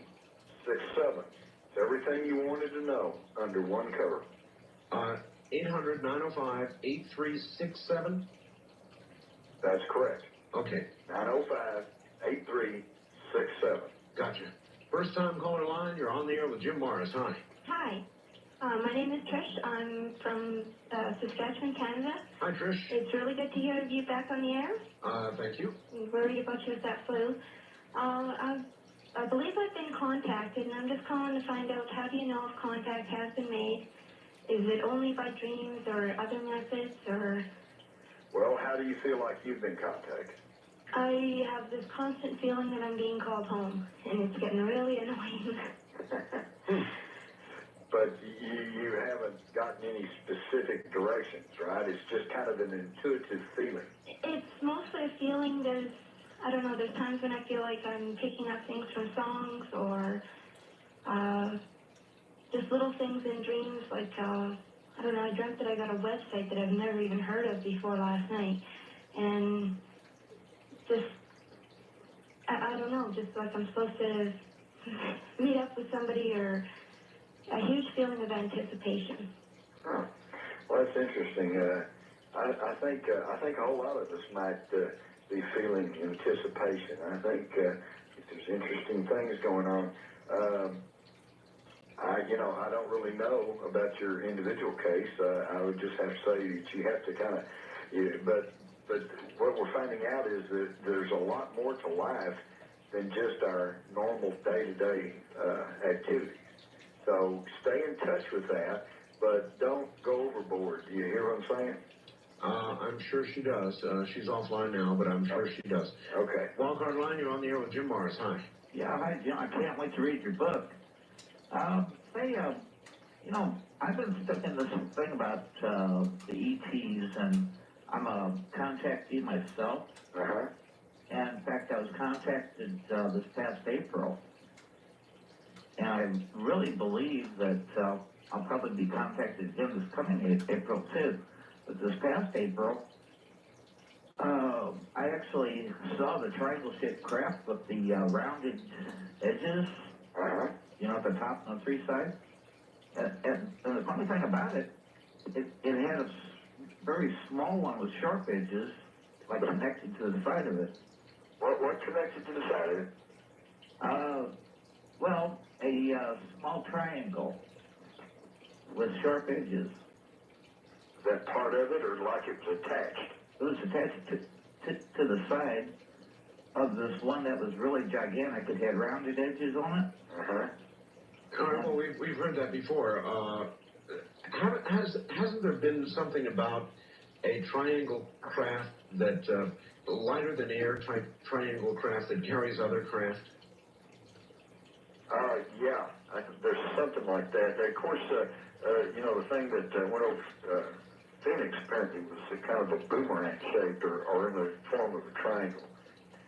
Let me ask the caller this. Have you ever tried, you say you're a contactee, have you ever attempted to carry on a normal conversation with these folks? again. The caller's gone. So, sorry about that, Jim. But speaking of the thing over Phoenix, Art, I'm sure you're well aware that, you know, the description of that thing really matches very, very closely to what they described over Belgium about a year previously. That's correct. And, in fact, something I've seen myself. You know what's interesting is over in Europe, they took the thing very seriously. Of course, they got a news media that's, you know, they got more of a news media over there. And there was a lot of concern, a lot of people saying, what was it? And they actually, I forget now if it was the French government or the Belgian government, but one of the governments came out and said, look, this is some secret testing that's going on, and, you know, we just have to keep it secret. And everybody went, oh, well, okay. And that was kind of that. It bothers me that in this home of the free, land of the brave, that our government can't even work up to saying something like that. They try to tell us, you're not seeing anything, it's not there, you know? Well, they manage us. East of the Rockies, you're on the air with Jim Mars. Hi. Yes, sir. I'm calling from Atoka, Oklahoma. Okay. And I'd like to ask Jim if he knows about an extinction cycle of events that we have coming. It's the same type of cycle that killed the dinosaurs at various points in the past. The status quo knows about it, and they've been covering it up. But now they finally realize that they have to do something about it, or nobody's going to survive on the planet. I think this is going to prompt them to come forward then and start admitting things. They are going to have to, if they want to survive along with the rest of us. They thought, i.e. the status quo, thought that they could twist everything around to make man appear as the all-knowing, all-seeing God, and in fact, the six-fingered aliens are our creators. You're going to want to listen tomorrow night to the guest I'm going to have on tomorrow night, sir. West of the Rockies, you're on the air with Jim Mars. Hi. Good morning, Art and Jim. Hi. I just had one question for Jim. Why is the frequency of these visits by the ETs to our planet increased so dramatically over the last couple of years? That's a good one. That is a good one, and that is kind of the basis of my book, Alien Agenda. What is the alien agenda? And I'll tell you briefly what I think it is. Number one, there's various races that are visiting Earth, some perhaps even interdimensional, intertemporal, and although in the past the prime directive has been in effect, which is that, and this is something that's not necessarily a law the way we understand a law, it's more of an understanding. When you get advanced enough to travel through the stars, you realize that it's simply not right to interfere with the natural evolution of the species.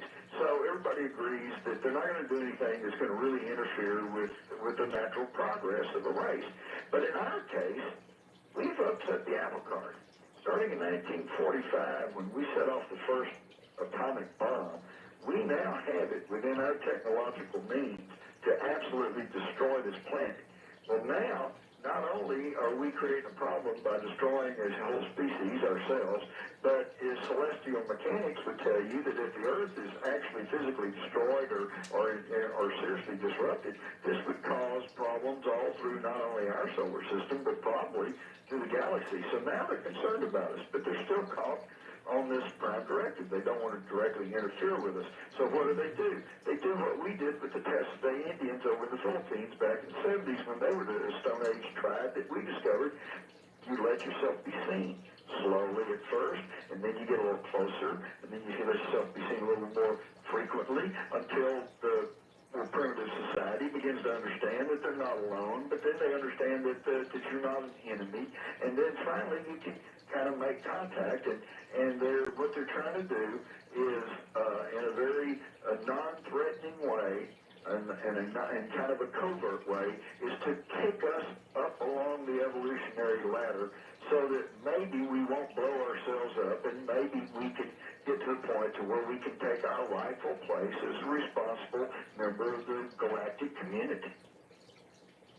All right, caller? That's it. Thank you. All right. Thank you, and take care. First time caller line, you're on the air with Jim Mars. Hi. Thank you. This is Jen in Monterey. Yes.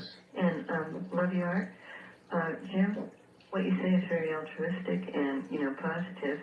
How about the biological testing that allegedly goes on with the abductees?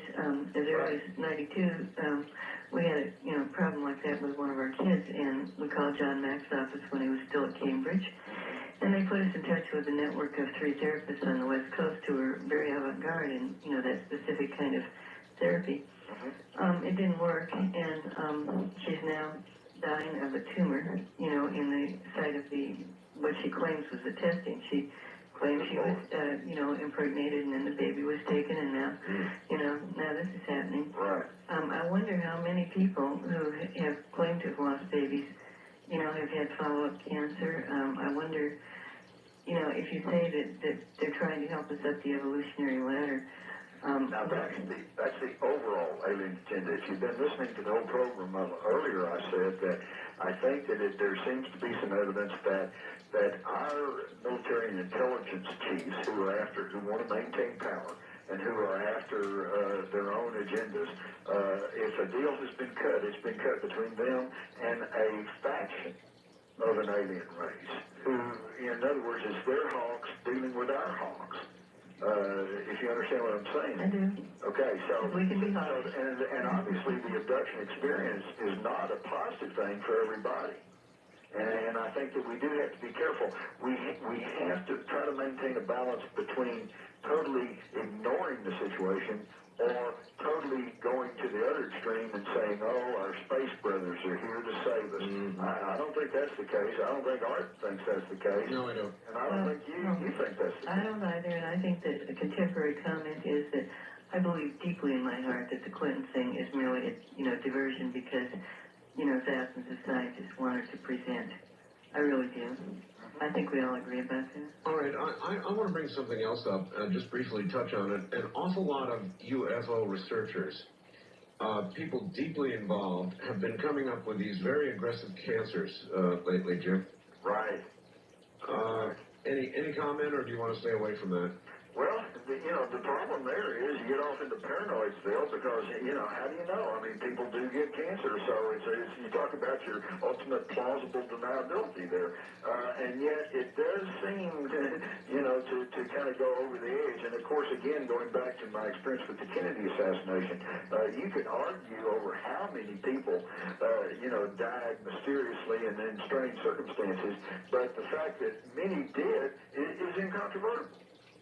So, it can happen, but, gosh, I don't know. Thinking of Congressman Schiff, of course. Oh, yeah. Sherry Adamak, Stephen Greer. Yeah. And so forth. Strange stuff. It's a spooky deal. Let me add a thought to you here, Art. We were talking about how that you mentioned the Brookings report, which of course predicted that if it was announced that there was contact or that there was another advanced intelligent species that our society would just fall into anarchy and chaos. That's right. What they fear. Here's an idle thought. What if it's the exact reverse? When disaster strikes communities, when there's a tornado or a hurricane or flood, the people, the best side of human nature comes out, and they band together, and they start working with each other, and they start working towards common purposes and goals. Correct. What if that's what they really fear, and that's why they want to keep it secret? They're afraid that we might realize that there's other stuff going on. Maybe we'll forget our petty differences and start working together, figuring out what's really going on. Ronald Reagan said that a number of times. If there was a common... Yeah, he sure did. Wildcard Line, you're on the air with Jim Mars. Hi. Hello, Art. Hello, Jim. Howdy. I want to report that, like Art, I saw a triangular trap, but it was way back in October of 1980 in central Georgia. And I almost did not see this thing out of the corner of my eye, and then I thought it was like a piece of trash. It had been raining and misty, and it was like less than 100 feet from the ground, absolutely silent. And then maybe a few hundred yards later, it just made a maneuver. It just tilted up, straight up, and like spin on a dime, and I saw it lit up at that point in a triangular shape. And how big was this thing? This thing was, I would say, 150 feet across. Mm-hmm. And, very much like what I saw. but I've heard Art describe his, and they seem to go and just go over and just keep going. But this thing tilted up, you know, and I've heard the description of lighter than air, but I've never seen a lighter than aircraft. You know, just it was more like anti-gravity. This was about 1980, huh? Right. Art, when did you see yours? Mine was about 4 years ago, and I wouldn't say it was a lighter than aircraft. I think it was a very solid craft, and I think that it was defying gravity. There's no question about that. It floated directly above me, and it was about 150 feet from one point of the triangle to another, and it just floated directly above us and kept on going out across the valley. Well, my point would be is that if this was some sort of like a secret government, you know, piece of equipment that they were testing, right? And they were testing it in 1980, and then by the time you saw it, which is, you know, 4 years from today, and today we're talking almost 20 years later, think of a car 20 years ago. I mean, it's, you know, it's, I can't see why they would keep something like that secret for 20 years if it was one of ours. Nor can I. That's two of us. East of the Rockies, you're on the air with Jim Morris, huh? Yes, good evening, Art. Mr. Morris, I applaud your work. What do you say we jumpstart the new paradigm and take an aggressive approach to the alien agenda and initiate a mass communication process and make a mass call? Because I understand the prime directive is that they will not interfere, you know, with our free will. So if we were to take a, you know, international, I don't know, work it through the internet or some sort of major PR campaign and initiate some sort of mass communication process so that...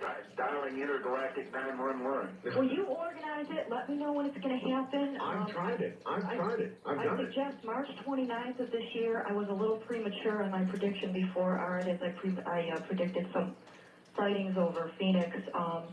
I've looked again. I'm looking at March 29th as a very opportune moment. Dear, about 2 weeks before the Phoenix sightings of March 13th, we tried that, a mass communication. I mean, if telepathy is the manner of communication, it is. Then it's entirely reasonable that we would try a mass communication. The government won't be able to stop that. And once they land, it'll be a moot point. I mean, as much as I respect Mr. Bassett's approach, I don't really think information is going to be forthcoming from the government for a long time. And I think if we really want to see something happen, we are going to have to make the call. Jim, I have the same feeling about Steve Bassett's approach. I very much respect what he's trying to do. I'm just a little lost about whether it's the right approach. Well, believe it or not, I'm with both of you two. I question it too, but again, let me reiterate my position, and I think this is a position we should all take, which is, let's have our cake and eat it too. Let's do both. Let's don't get split into two warring camps over let's trust the government, let's don't trust the government. Let's push the government, tell them, look, do what you're supposed to do, try to support those initiatives, and at the same time, let's do our thing and try to get on with it. All right. East of the Rockies, you're on the air with Jim Morris. Hello. Yes, hello. Yes, sir. I just wanted to make a comment about how I feel that if aliens were actually shown to be absolutely true to the world, if they manifest themselves in a way that it was like, okay, they're here, how that would challenge, you know, people's views on religion, and how I feel severely also that, like in our country with Christianity, and as Mr. Morris said, you know, he believes, you know, he's in the Bible, and I really feel that that would pretty much disprove and challenge a lot of people's religious beliefs. What would it disprove? Am I in the air? It better be. Yeah. Oh, okay. I thought I was being screened. No. Oh, okay. Don't screen calls. I thought it happened one time before when I called, but that was weird. Okay. Yeah. Well. Challenge people's religious beliefs, you said. Yeah. In what way? Well, I used to. I'm pretty skeptical when it comes to religion. I used to be very intense with Christianity. I studied the Bible a lot, and I'm pretty skeptical. All right, so in what way would it challenge your beliefs? Well, it wouldn't challenge my beliefs now. I mean, the way I look at it, if something can be shown to be true, then I just have to accept that, and you know, it's part of the way it is. You know, it's truth, right?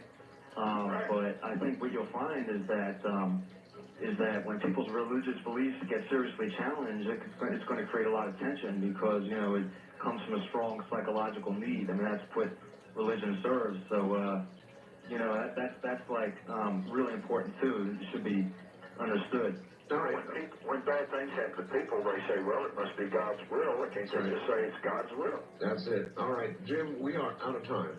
I really want to thank you for being here again and sort of breaking us away from the mess in Washington. Yeah, we got into the big intergalactic mess, right? That's exactly right.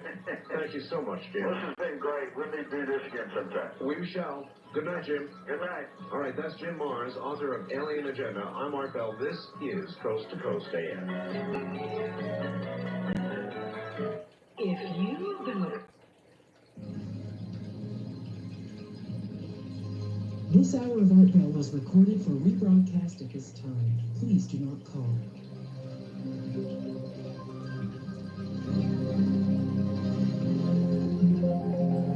Welcome to Dreamland, a program dedicated to an examination of areas in the human experience not easily or neatly put in a box.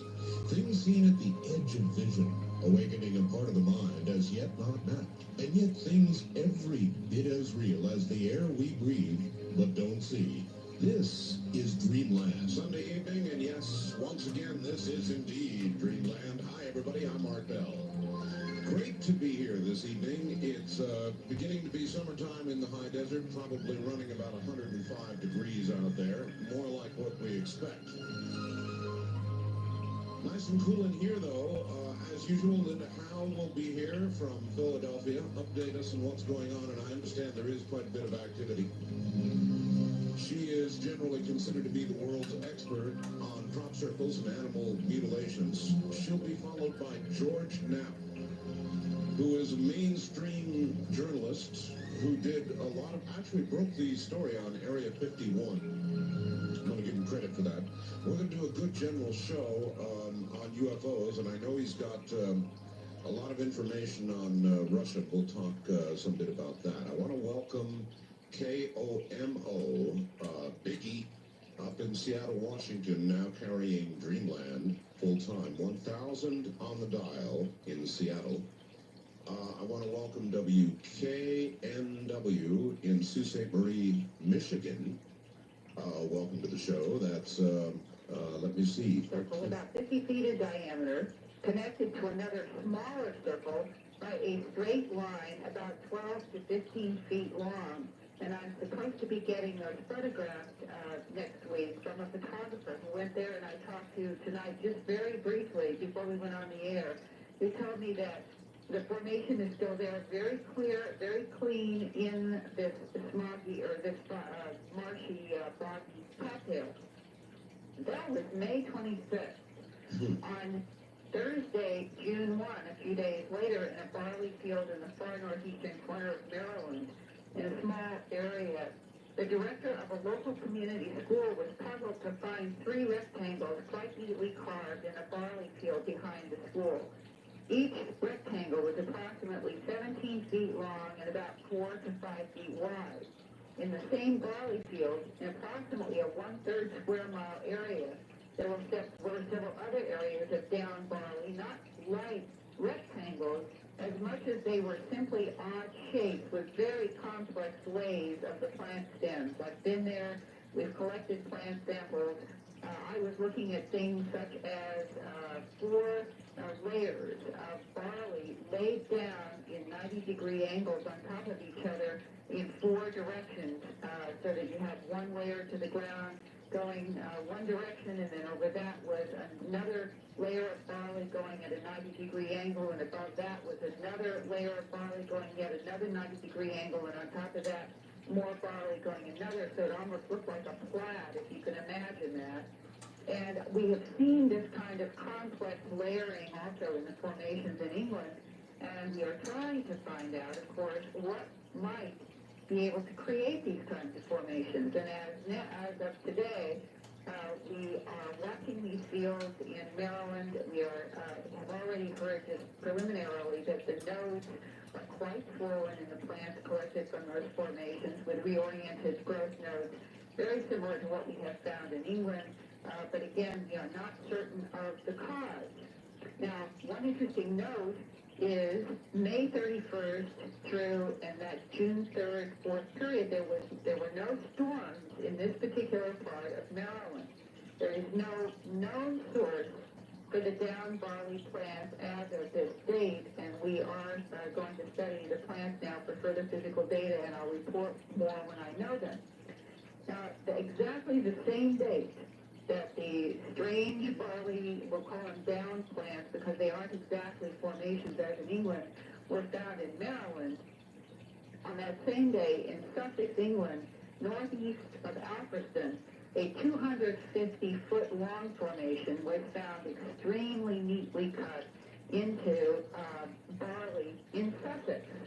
And this was referred to as looking like the Catherine's wheel, a symbol related to an alleged saint going back to 400 AD who was hurt on a wheel that had scythes coming out in 4 positions around it, and the woman apparently in touching this wheel, she was supposed to have been hurt on this wheel. When she touched the wheel, it broke apart, and later the church declared her as a saint. Well, it's been known as Catherine's wheel since that period of time, and this formation in Sussex on June 1 looks like a Catherine's wheel for whatever reasons. Now, the very next night, on June 2nd, Tom and Carrie Blower of Glen, England, had traveled over to Knapp Hill in Wiltshire, spelled exactly like George Knapp's last name, K-N-A-P-P. They were camped out on Knapp Hill in Wiltshire looking towards what is now the famous Woodborough Hill, where many of us have watched in the night for any objects in the sky. Most of us have never seen anything, but on June 2nd, just a few days ago, Tom and Carrie Blower did see something unusual in the sky that reminded them of a bright amber object that they videotaped 2 years ago, and their tape was also included in the sightings program. Now, I'm going to play for you an excerpt of this eyewitness testimony on June 2nd from Tom Blower, and then I'll tell you something more. All right. That report now from Linda Howe.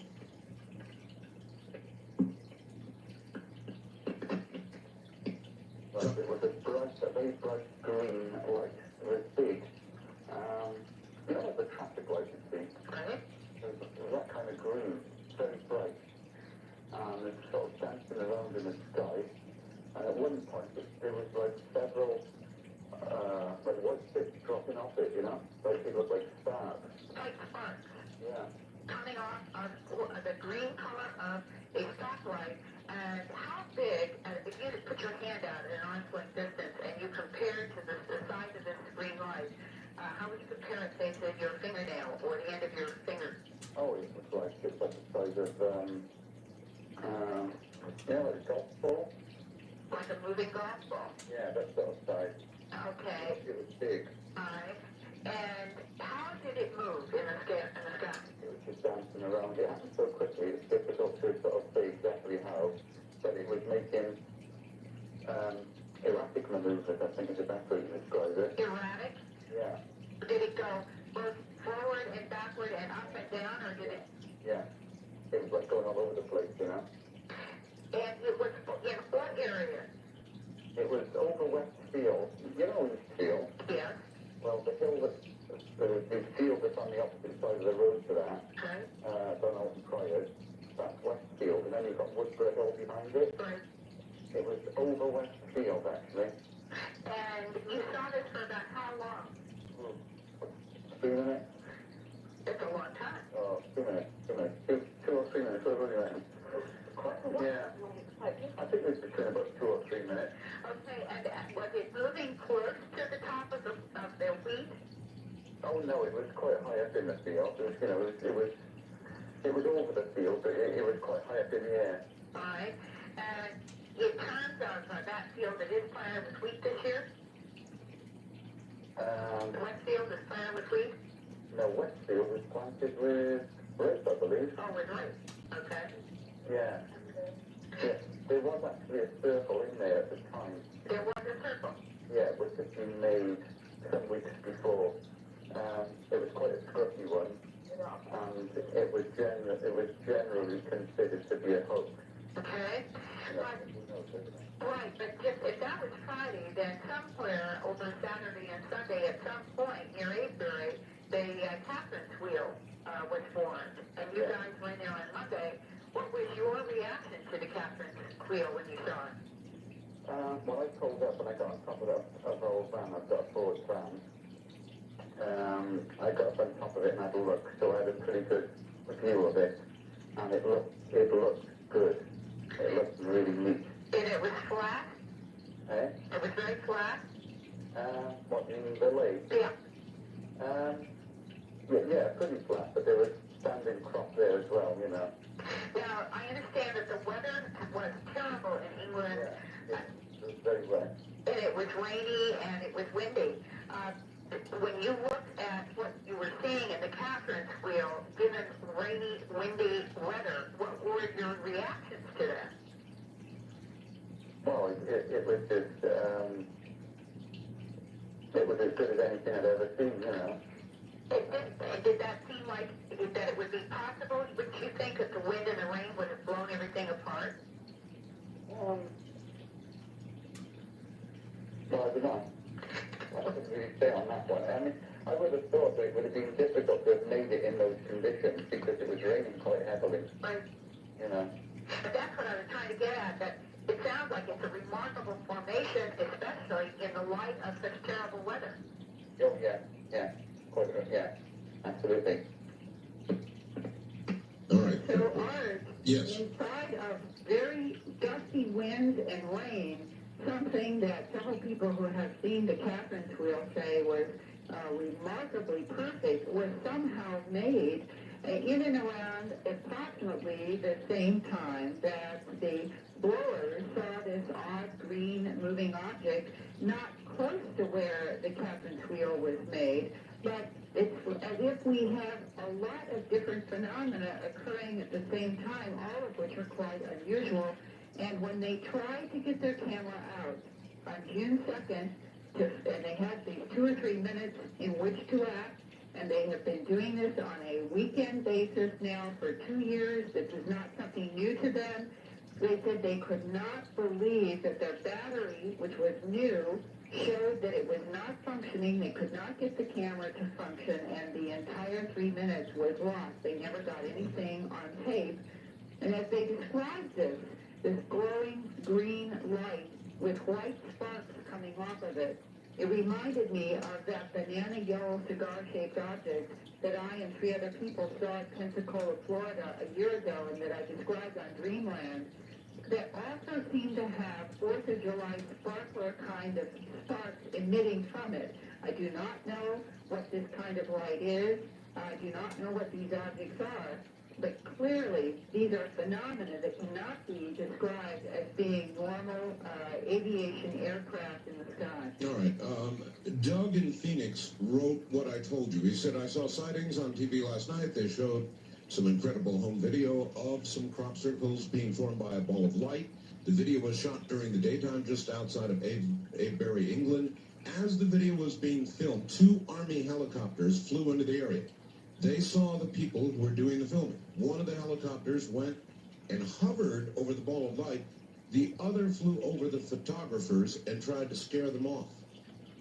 Yes, I understand that that has happened, that they were English Army helicopters, and who and why they were there is interesting. And again, what are these strange balls of light that scores of people now have seen with their eyes, and a few people have been able to get on videotape? Now, the videotape is certainly impressive. Linda, we're very short on time. Give us your address and the contact. All right.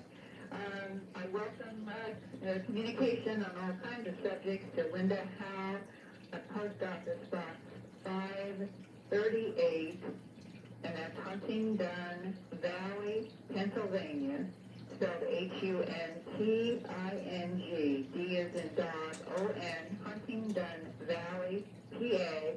The zip code is 19006, and my fax number is area code 215-491-9842. For those of you who have asked about my books and videos, you can contact for information also at that address and phone number, or check with your local bookstore. Since they're in all the big bookstores now. We're trying. All right, Linda, excellent. We will speak with you next week. Thank you. Thanks a million. That's Linda Howe, and again, acknowledged to be the world's expert on crop circles and animal mutilations. George Knapp is just around the corner. All models come with a 1-year warranty, including also vanished in a blur of speed into outer space. I watched through a 7x35 lens. I contacted the UFO Reporting Center in Seattle, and he gives a number, and they reported that many people are reporting sightings like this in California and on up through the state of Washington, including one from a lady in El Toro. The center believes something is going on, and I do too. Keep up the good work, Carl in Fontana. Now, somebody I haven't talked to in a long time. His name is George Knapp. He's an investigative journalist. He's been in and out of various forms of investigative journalism, I guess, for years. I guess I'd rather let him tell you about it. Hi, George. How you doing, Art? Great to be back on the show. Oh, it's good to have you. George, you're probably better equipped than I am to speak of your career. It's been a really interesting career. When I first came to Las Vegas, I think you were the anchor person on Channel 8.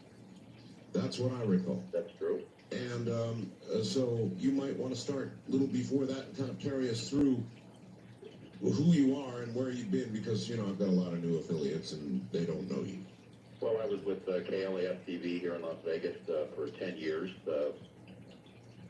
General reporter, general assignment reporter, then investigative reporter, then anchorman.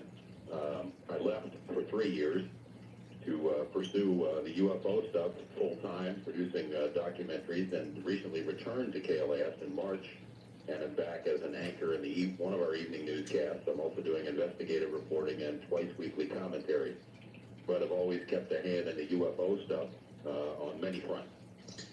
I'm curious, George, since you've been such a mainline journalist for so many years, when you began to look into the UFO business, I know you produced UFOs the Best Evidence, which is one of the best things ever done on the subject. And how did Channel 8 react then, when all of this was thought of in not quite the friendly light that it is today? Well, there was some trepidation going in, but I think they had enough confidence in me to know that I would treat it seriously and fairly, and so they were very supportive. It's my other colleagues in journalism that didn't seem to care for us covering this. It's interesting. I've been chastised on an ongoing basis. It's really never stopped mainly by the newspapers, but other TV and radio stations here in Las Vegas as well. They just can't seem to stand the fact that someone would take this stuff seriously, so they have a lot of fun at my expense. I know. I experience the very same thing since I do a regular weekday show. And I've always let it just sort of run off my back like water off a duck's back, and I hope you've managed to do the same thing. Oh, of course, and a lot of it comes with the territory. You're in the public eye, so you can expect to take some shots. The thing that bothers me about it is that most of the people taking the shots have never done a whit of research into the topic. They haven't even driven down the road to Area 51 to check out what might be going on there. They have no idea of the breadth and depth of information that's available in the field for anyone who wants to take the trouble to look at it. You know, I've been featured in a couple of editorial cartoons in the local newspaper here. One that showed me with a butterfly net chasing UFO. Another one that showed me as they had alien extraterrestrial hitmen coming to Earth to get me, and the two ETs were trying to decide which gasoline pump was me. The media columnist here in town had some fun. He said that people were rushing home to see my UFO reports nightly. Not that they were interested in aliens, but that they wanted to see if I would go bull goose loony right there on the set, my eyes bulging and foam coming trade cartoons with you. I had one done of me that was really awful. Yeah, I remember seeing that. Oh, I'm glad you got And to see it. unfair, too. Yes, I thought so at the time. I went absolutely ballistic, but I'm feeling better about it now. So it's weird that, the people that really have no knowledge of the field at all automatically decide that anyone who's involved in it is nuts. And although there is a certain nut quotient in UFO research, there's a lot of serious people that think it, that do a good job and do good research. Well, I think the answer is, and those who criticize and write these cartoons might bear in mind, they're easy shots to take, and I think we're beginning to get to the point where the public sees them as that many times. And well, I hope so. There was one that I did a series here in Las Vegas on alleged alien abductions, and the paper just really ripped me a new one. They had the headline was something about they were kidnapped, emphasis on the nap by aliens, and they dubbed me the Grand Mullah in the Church of Stratospheric Proctology. Oh my God! Which is pretty funny. Yeah, that is some humor in it. And it usually in 12 or 24 or 48 hours, you start to be able to begin to see the humor. George, UFO is the best evidence. If you were to try to describe that very thorough report to somebody who had never seen it, and you were to hit the high points, what would you say to them? Well, this was back in 1989, which, according to my media colleagues, that was the year that I went insane. We produced a 10-part series and then a 2-hour documentary for Channel 8. It really traced the development of ufology. It looked at the major issues in ufology, but the central focus of it, and the part that drew the most attention, was the look at Area 51, the allegations by former workers out there that we had alien technology being tested in the desert. And the reaction to it was incredible. I mean, not a day goes by, even now, 5 years later, 6 years later, when I don't get someone who's just seen a bootleg copy of the tape call me up to get an update on it. I've since produced some other tapes using the same topic, a 3-part set that all does much the same thing. It doesn't concentrate so much on Area 51, but looks at how ufology has been treated by science and journalism, examines the government cover-up, which I believe is still ongoing, and a lot of the main issues in ufology. The government just released some new information about some sort of craft that they actually have developed that I believe they use for surveillance. I don't think it's a manned craft, but it looks like a saucer. Have you heard anything about that? Well, I've heard probably just bits and pieces as you have, and but it's something that I think we all felt was coming for a long time. And when the government can't build its own flying saucer-like craft, it gives it a new excuse for dismissing any legitimate UFO sightings around the country, around the world.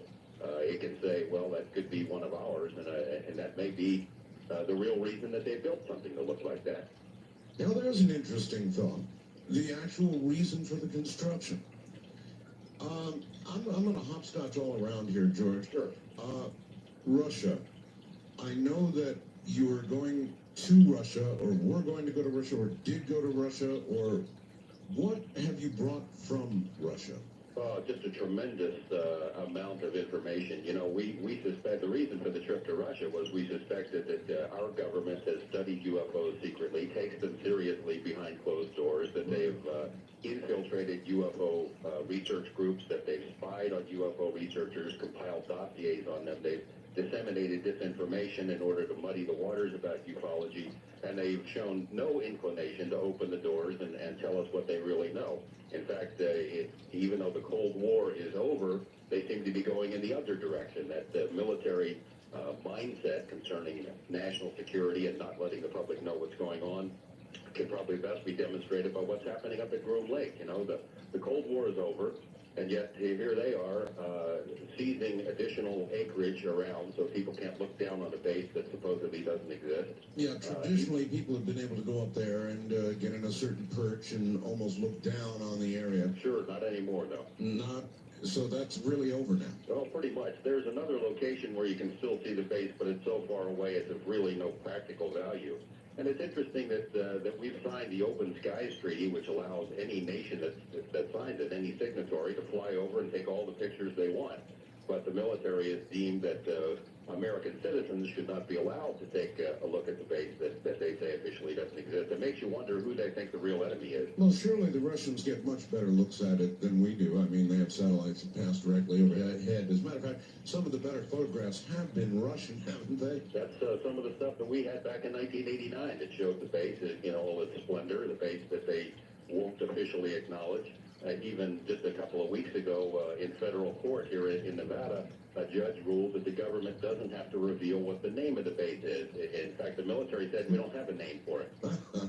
So what we brought back from Russia was just incredible. It is assuming that our government was never going to tell what it knows. Maybe the Russians, because of the tremendous political changes that had occurred over there, would do that. And we spent almost a year preparing for the trip, went over, contacted sources who had never spoken about this publicly before. We didn't want people who had spoken to Hard Copy or Current Affair and been on television over here in the States. We wanted people who were in a position to know, but had never revealed what they did know, and that helped us a great deal.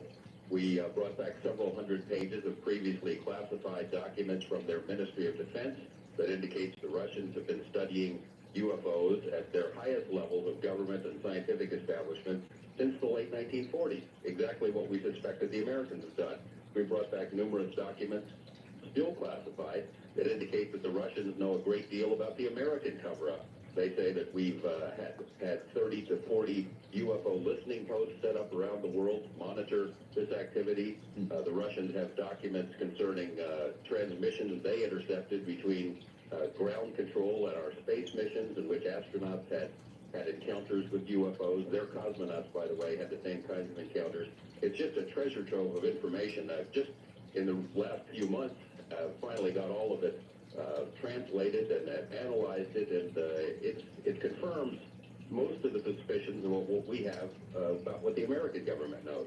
All right, I can't remember what program it was, George, but there was one specific program that really shocked me. It documented the case of a UFO over a Russian missile silo, and it suggested in the report that the Russian missile silo had gone to activation, had become activated, and they were actually in a countdown mode. This damn thing was going to launch, and there was a UFO hovering over it. After the incident, it didn't launch.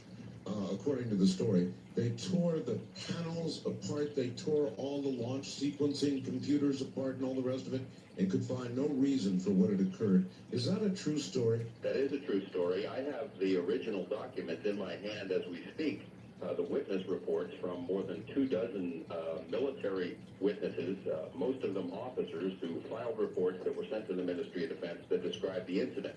For a period of more than 4 hours, numerous UFOs were spotted dancing around over this ICBM base. They would appear, disappear, split in two, perform incredible maneuvers, changing shapes, changing colors, and these were reported, as I said, by numerous witnesses. Right before the UFOs disappeared, the launch control panel at the base lit up like the 4th of July, and someone or something entered the launch code. In other words, these missiles were ready to go. Then, boom, the UFOs disappeared, the launch control panel went back to normal. The folks, some of the sources that we dealt with, Colonel Boris Sokolov, who was the head of the Russian UFO study for a 10-year period, was sent in to investigate. They took the panel apart, found that there was nothing wrong. They'd never seen anything like it. No other equipment at the base was affected by whatever this was.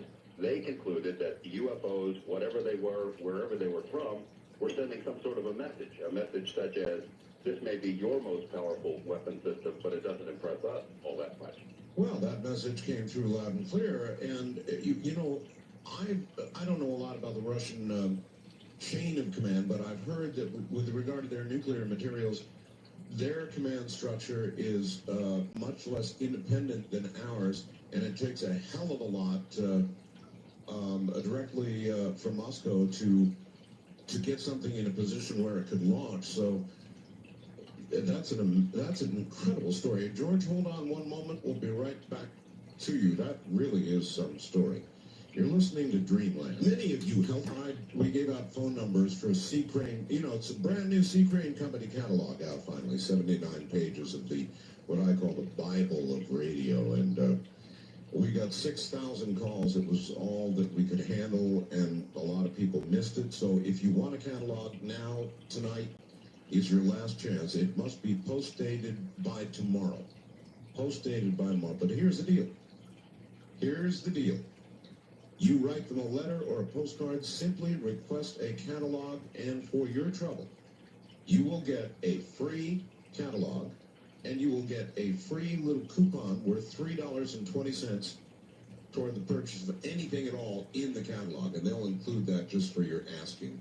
So send a postcard or a letter or something to the Crane Company, C-R-A-N-E, Crane Company, Fortuna, California, F-O-R-T-U-N-A. F-O-R-T-U-N-A, Fortuna, California. Zip code 95540-2350.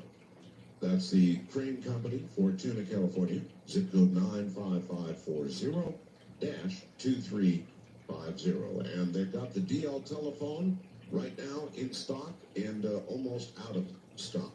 It is the digital portable telephone. It's all digital. It sounds as good as anybody's regular plug-in telephone. It's, I guess it's the best telephone on the market right now. And we've really gone to a lot of trouble to test them all, and I don't know how I could live without mine.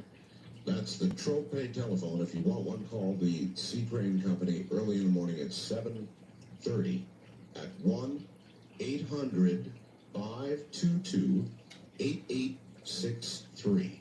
Beginning at 7:30 in the morning at 1-800-522-8863. All right, George, a few minutes here before the top of the hour. I guess we're going to jump around a lot. You say there's a lot of information out of Russia. How do you think this will be received here? In other words, a lot of that information must kind of chop away at whatever government cover-up is going on here. Well, I'd have to agree with you, but thus far they've done pretty much what they always do. They ignore it. I mean, I guess they're hoping we'll just go away, which is not going to happen. So far, even though this information has been described by some ufologists as some of the most important stuff to come out in the last 20 years, the government thus far is keeping arm's length from this. I have passed this information along to some congressional investigators who found it very interesting. What will happen to it, I really don't know. Yeah, you've got to wonder where they find the stone wall.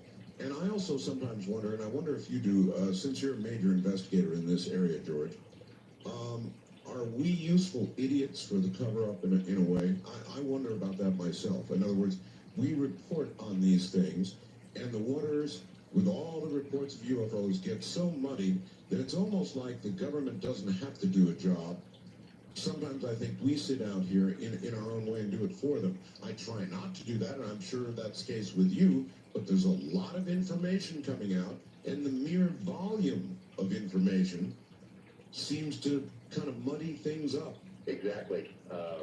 You know, it's almost UFO overload these days. You've got shows like Sightings and Encounters and Unsolved Mysteries. You've got the X-Files. You've got the tabloid shows that do it. You've got a lot of radio shows, yours being the preeminent one that discuss these topics. And there's so much going on in the field, you can't possibly keep up with it. Even somebody like Linda or myself who do it almost on a full-time basis. In that sense, it allows the government to stay off the hook. And I worry that the public, the general public, gets so much of this stuff that they look at it like the movie of the week. Well, that was interesting. Now let's see what Letterman is doing. You know, switch the channel. Or if finally NBC one night comes on and there's a big story about a landing, you know, something really substantial, maybe people won't even be all that. I mean, of course, it would be a big story, but not the story it once was. It's as though we're almost ready for it, isn't it? Well, a lot of people have said that over the years, speculated that there's some sort of a government program to condition us all for the alien reality, get us ready for the big announcements, and there were even studies done by the Brookings Institution back in 1960 for NASA that suggested that, you know, if you don't condition the public to deal with something like this, our social institutions would collapse. I've never seen any proof that there is an actual ongoing program, but I'll tell you, if there was one, this is exactly how things would be panning out. You'd have all this media, different kinds of television shows. You'd see aliens in commercials almost on a daily basis for all kinds of different products. Aliens selling cars, aliens selling hamburgers. It's true. It's really true. All right, George, relax a few moments. We'll do some news here at the top of the hour and be right back. George Knapp, a journalist in Las Vegas, is our guest this evening, and there's a lot of interesting territory and your calls ahead. You're listening to Dreamland, which must mean it's Sunday. I'm Mark Bell. We'll be right back.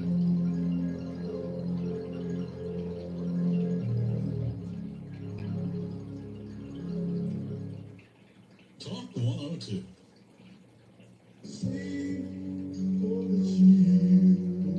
I've got 21 children on the Child Reach Plan. I've been doing this for 32 years. I believe in this organization. I think it's a great organization. For 2 years, we've been searching for a humanitarian cause for Ramada to sponsor. This is where our search ends, where there's a child care agency called Child Reach doing their great work. Our children come from proud families, families that want to work more than anything. That's what makes Child Reach different. They work with the entire family, with the community, to get them standing on their own 2 feet. Composer Burt Bacharach, Ramada's President Steve Belmonte, and Katharine Hepburn have each been touched by the life-saving work Child Reach does for needy children overseas. To find out more about Child Reach sponsorship, call 1-800-652-1200. 1-800-652-1200. And please do it now for the children.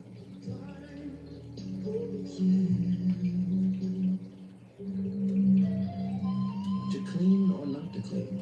When it comes to preserving old buildings, that is the question. I'm Jim Metzner, and this is the pulse of the planet. We're listening to the sounds of workers scrubbing a century of dirt and grime off of New York City's famous Dakota apartments. Kate Burns-Ottavino is Director of Preservation for the architectural firm of Ellen Krantz and Exton. When deciding whether or not to clean, you begin from just looking at the building overall for what are the patterns of how the building is dirtying. Is the way the building is dirtying indicative of a larger problem at work on the building, like faulty gutters or location to an exhaust pipe from another building? Then as you get closer to the surface, you begin to take samples of the dirt itself and the substrate that it's on, whether it's stone or brick, and you take those back to the laboratory and you look at them underneath a microscope to get a sense of what is the interface between the dirt and the substrate itself. At the same time, we look at what kind of natural state would the stone or the stucco be if it were in its original condition. On the Dakota apartments, we looked at components of the dirt itself, which turned out to be gypsum, fly ash, soot, dust, oil, and those results were compared with fresh stone and fresh brick that had not weathered, that had either been in storage or protected from the environment. What we found there was indeed that some areas of the masonry required cleaning and others didn't, but in order to give an overall effect to the building of... Interesting to note when that occurs. The network lines all lit up. My fax machine went bananas. Everybody said the subject material is too sensitive. They cut you off. Well, I think people don't trust the government. Figure that the government was somehow behind it, and I don't rule that entirely out. Well, you know what? I don't either. So let's see. What could we have missed? What could they have missed? The one thing that we were into that was damn sensitive. Let's try it again. Let's see if they cut us off again. The Russian, I would bet, George, that it was right as we were talking about this Russian launch sequence business. And again, the report was that something hovered over a Russian launch site, that the whole panel lit up, the thing went into a launch sequence, which it ought not be able to do. There were UFOs all over the area, and that's extremely frightening to me. I can't imagine how that could happen. They tore the whole panel apart, they didn't find a thing, and you verify that story is essentially correct, isn't it? That is true. According to the official Ministry of Defense documents that we brought back and had analyzed, numerous witnesses that described the UFOs over the base. We have the statement of the launch control officer who said that the panel, it wasn't just lit up from a power surge. Someone entered the actual launch codes of these missiles, and then as soon as the UFOs were gone, the launch control panel went back to normal. This is very similar to a series of events that happened here in the U.S. in 1975. That's going to be my next question.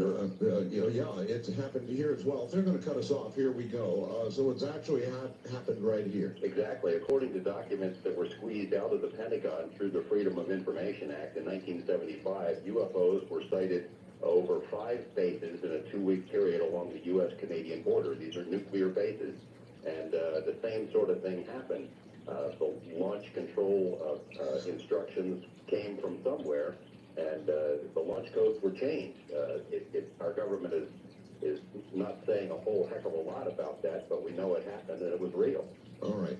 One of the things that the government has always said, remember Project Blue Book and all the rest of it, the end conclusion was always UFOs may exist, but they constitute no threat to national security.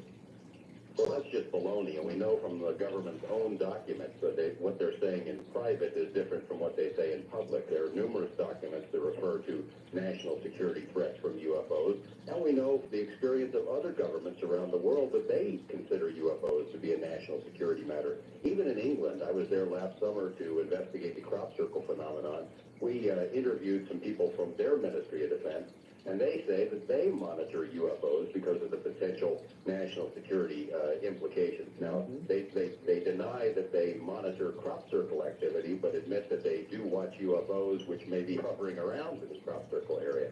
The Russian government obviously thinks that UFOs are a threat to security, or at least they're a concern about security. The French government admits that it's had a UFO study going on for years. The Belgian government has been investigating UFOs openly. It's only our government that seems to say that UFOs aren't a threat. Let me give you a good analogy, or see if you think this is a good analogy. You know about the recent Ebola breakout in Zaire? Sure. There was a 60-minute story about the monkey house thing in Reston, Virginia. Remember that? Yep. They had what they thought was airborne, human-killing Ebola virus out in Reston, Virginia. They didn't tell the public one damn word. I mean, this is something that could have conceivably spread across and killed everybody, where 90% of the people in this country, had it been real, and it almost was, and they didn't say one word. And if there's a matter of national security, national health, national concern, I can't think of a bigger one than that, and they didn't tell us until long after the events. Well, it's a military mentality that's been perpetuated since the beginning of the Cold War, maybe even before that. They regard us as not needing to know, and it's manifested itself in a lot of different ways over the years. Well, in some ways, I understand that. I mean, in other words, even though the Cold War is supposedly over, it's not exactly. And we are developing new aircraft, and how do you react if I were to say, well, we've got to have an area like Area 51, or an area like it, someplace where we do our secret testing. How do you react to a statement like that? Well, I agree completely. I mean, I think most of the work that's done out at Area 51 is valuable and important to national security, and they do need an area like that. But I think they can acknowledge the existence of the base. I mean, so, their denial in federal court that they even have a name for the base is patently ridiculous. In other words, we ought to at least be able to know what the Russians already know and have known for a long time. Exactly. George, there have been a lot of reports that the nature of what's being done at Area 51 has changed, and a lot of the saucers, if they were there, have been moved. Do you know anything about that? I do. I've been in contact with some congressional personnel over the past couple of years who've been very helpful to me, people who have security clearances to go into that base. I can't give you their names, on the condition that was the condition given to me to get the information. I briefed two people in the past year and a half who have gone out to Area 51, looked around. In fact, they took helicopter flights over what's known as S4, the area where Bob Lazar said the saucers were housed in hangars built into the side of a mountain. If those hangars were there, and I believe that Bob is telling the truth, they're not there anymore. It's just rubble in the desert. There's no facility at all there. And it would make sense, because if, in fact, there were these alien craft out there, once it hit television, thousands of people started trekking out into the desert to see whatever it was. A lot of folks go up there looking for UFOs. A lot of people look for advanced military aircraft. A lot of people just go up to have a good time. But so many people have been out there looking at that base that it would make sense that they would have to move something like the saucers. All right. So where do you think they might have gone? Is there a best guess? A couple of stories that I've been told. The Nevada test site is a vast, uninhabitable region. There's places in there that very few people ever see. They could just house it, and a number of different facilities out there. Just stick it in the ground for a while till things cool down. Some have suggested to me that we have a National Security Agency facility in Pine Gap, Australia, that's been the subject of a lot of speculation. Some people suggest that maybe the saucers went with the stealth aircraft when they moved from Nevada a year and a half or 2 years ago to New Mexico. New Mexico, of course, has a long history of UFO activity, a lot of secret bases there, and perhaps when they moved to Stealth Wing, which was originally tested at Area 51, they could also have moved the saucers. Well, that's in a way sad. Somehow I like thinking that it's right here next to me.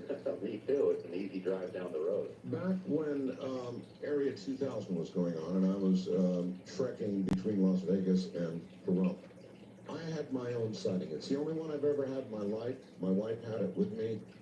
You may have heard the story, George. It was a large triangular craft that did not fly, but floated above me. I was almost home, about a mile from home, dead quiet, out here in the country in Brooklyn. My wife turned around and said, "What the hell's that?" I stopped the car, turned off the ignition. We both got out, and we looked, and coming up from behind us, and it was almost a full moon, here's this gigantic triangular craft, I guess 150 feet from one point of the triangle to the other, jet black against the moon and the light, the backlighting, a strobing red light in front, two white lights on the back ends of the triangle. It didn't fly, George. It wasn't flying. Light takes speed, for aerodynamic lift. This thing floated above us, just silently, about 150 feet. And George, we stood there and we watched it float out across the Pahrump Valley. And, the hairs on the back of my neck were standing up.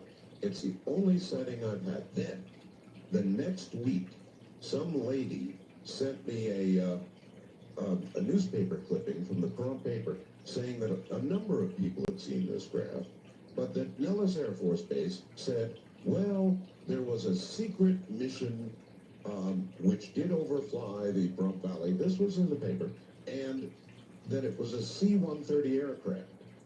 What an insult. I've flown in C-130s. They're noisy as hell, George. It would have rattled my teeth at 150 feet. This was no C-130, and that story was an insult. Well, I've heard similar stories about nearly identical craft from all over the world. Belgians were seeing that. Russians have seen that triangular craft. The Hudson Valley in New York area has seen that triangular craft. I was in Alabama a year and a half ago. I have witnesses on videotape who have described the same thing, floating along, completely silent, huge craft. Yes. Same thing has been seen all over the world. In fact, I get a lot of reports from out in your area, Art, and not only about UFO sightings, but about these mystery booms. It feels like underground tremors. Recently did a report about residents in St. George, Utah, that area, had been feeling these underground tremors. It was cracking the windows in their homes, cracking their walls. They thought someone was doing underground blasting. As it turns out, we did some analysis of the recordings that these people had done of the sound, and it's of sonic origin. So after we did the reports about these sonic tremors being caused in St. George. I started getting calls about the same thing in the Pahrump Valley area. I don't know what they're flying. George, listen, you're dead right. Something's going on. I've got a friend across town, ham radio operator. I'm one, so he's a friend of mine. His name is Jerry, and that's all I'll give, not his last name. But everything was fine until he built a porch. He built a porch, George, and in doing so, I had to sink, I'm not a carpenter, but big things into the ground to support the porch. And he began to get a hum at night that was vibrating his entire house, that was so damn loud that he couldn't sleep. He had the power company out there. He had everybody he could think of out there. He had to end up tearing down the porch because this was somehow translating this hum into the rest of the house. Have you heard of that kind of thing? I sure have. I think the most famous one is in the Taos, New Mexico region. It's been going on for a couple of years. Some residents can't hear it, and they think the other ones who are hearing it are crazy, but it's been detected using scientific equipment, and the military, of course, denies having any knowledge of what's causing it, but it keeps going on, and it drives people crazy. The same thing was occurring at the same time in the southern Utah area when I went up there to do these recent reports about the mystery booms. Some people were not hearing the booms, but they were hearing this underground hum, and it kept them awake at night. They couldn't sleep. And your area is the third one I've been hearing it about. So then, what do you think? Something, the hum, something underground, obviously? Or? Not sure is what it sounds like, but what? What would do it that could travel that far underground? Again, the military denies any knowledge. There have been some congressional inquiries in New Mexico that have gone absolutely nowhere. Well, I know that undersea sounds of particularly very low sounds whales make, they travel, they say, even thousands of miles. But I wasn't sure if the same was true of the ground. Does the ground conduct sound the way water does? You've got me, Art. Scientifically, I'm not all that great. Something's going on. All right, hold on just a moment. George Knapp is my guest. We're going to get phone lines open here in just a moment, and I will give you a rendition of the numbers. If you are health conscious, you should know about antioxidants. If you don't, then listen to me. Vitamin C is an antioxidant. UCLA scientists say that vitamin C can help avoid cancer, strokes, heart attacks, increase your life expectancy, an average of, say, 5 years. And there are some new antioxidants on the market right now that are 20 times the power of vitamin C. So if that's true of vitamin C, the antioxidant value can do that. Imagine what, yes, it's a silly name, pycnogenals. That's 1-800-877-9799. Now be sure to ask for the tape on currency devaluation. 1-800-877-9799. Once again, George Knapp. George, this is an intriguing question. Let's see what you do with it. UFOs, all sorts of phenomena have been going on for a long time now. Do you think if we're ever to get to an ultimate answer, it will be through science or more likely through some sort of, what's the right word? Political?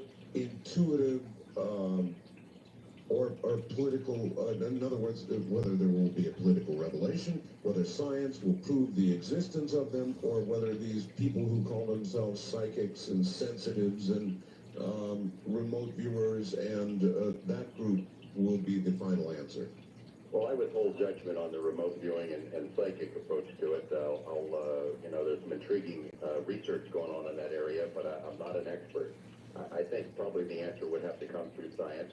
UFOs are not the property of any government, and even though governments can try to institute cover-up, the UFOs have for 45 years defied that. They fly in the skies, and there's nothing we can do about it. Obviously, they don't seem to be, they don't care one way or another whether we know about them or not. I mean, although there has been increasing activity, they haven't landed on the White House lawn. I see no indication that the government is going to come clean on it. Perhaps shows like yours and perhaps some of the things that I've done are doing the government work for it, in essence, informing the public because they can't. I think the government has painted itself into a corner and it really doesn't know how to get out of it. I've also been told by congressional investigators that when and if this all comes spilling out, that people are going to go to jail because obviously a lot of money has been spent perpetuating the cover-up. Probably a lot of money has been taken from legitimate black budget projects and put into this stuff. So it's entirely likely that maybe the cover-up is perpetuated because people are covering their butt. All right, one place it hasn't been working so well, that is a cover-up, is Mexico. I've had a lot of guests on the sightings in Mexico. George, hundreds of thousands of people have been seeing serious UFOs, and I've got some of the photographs in Mexico. Are you aware of that story? Oh, I am. It's incredible. The footage that keeps coming out of Mexico is incredible. And it wasn't just a one-time event. It keeps going on and on and on. Exactly. But it gets absolutely no serious coverage here. It's as if it's not really happening. Why that is, I don't know. But it's going to take Dan Rather, Brokaw, Jennings, when the Mexico sighting story hits one of the national newscasts or hits the front page of the New York Times, which probably seems unlikely, that's when people are going to pay attention to it. Why that hasn't happened, I don't know, because it, as you mentioned, it keeps happening on a frequent basis. That many people to see it. We'll be right back. George Knapp is my guest. This is Dreamland.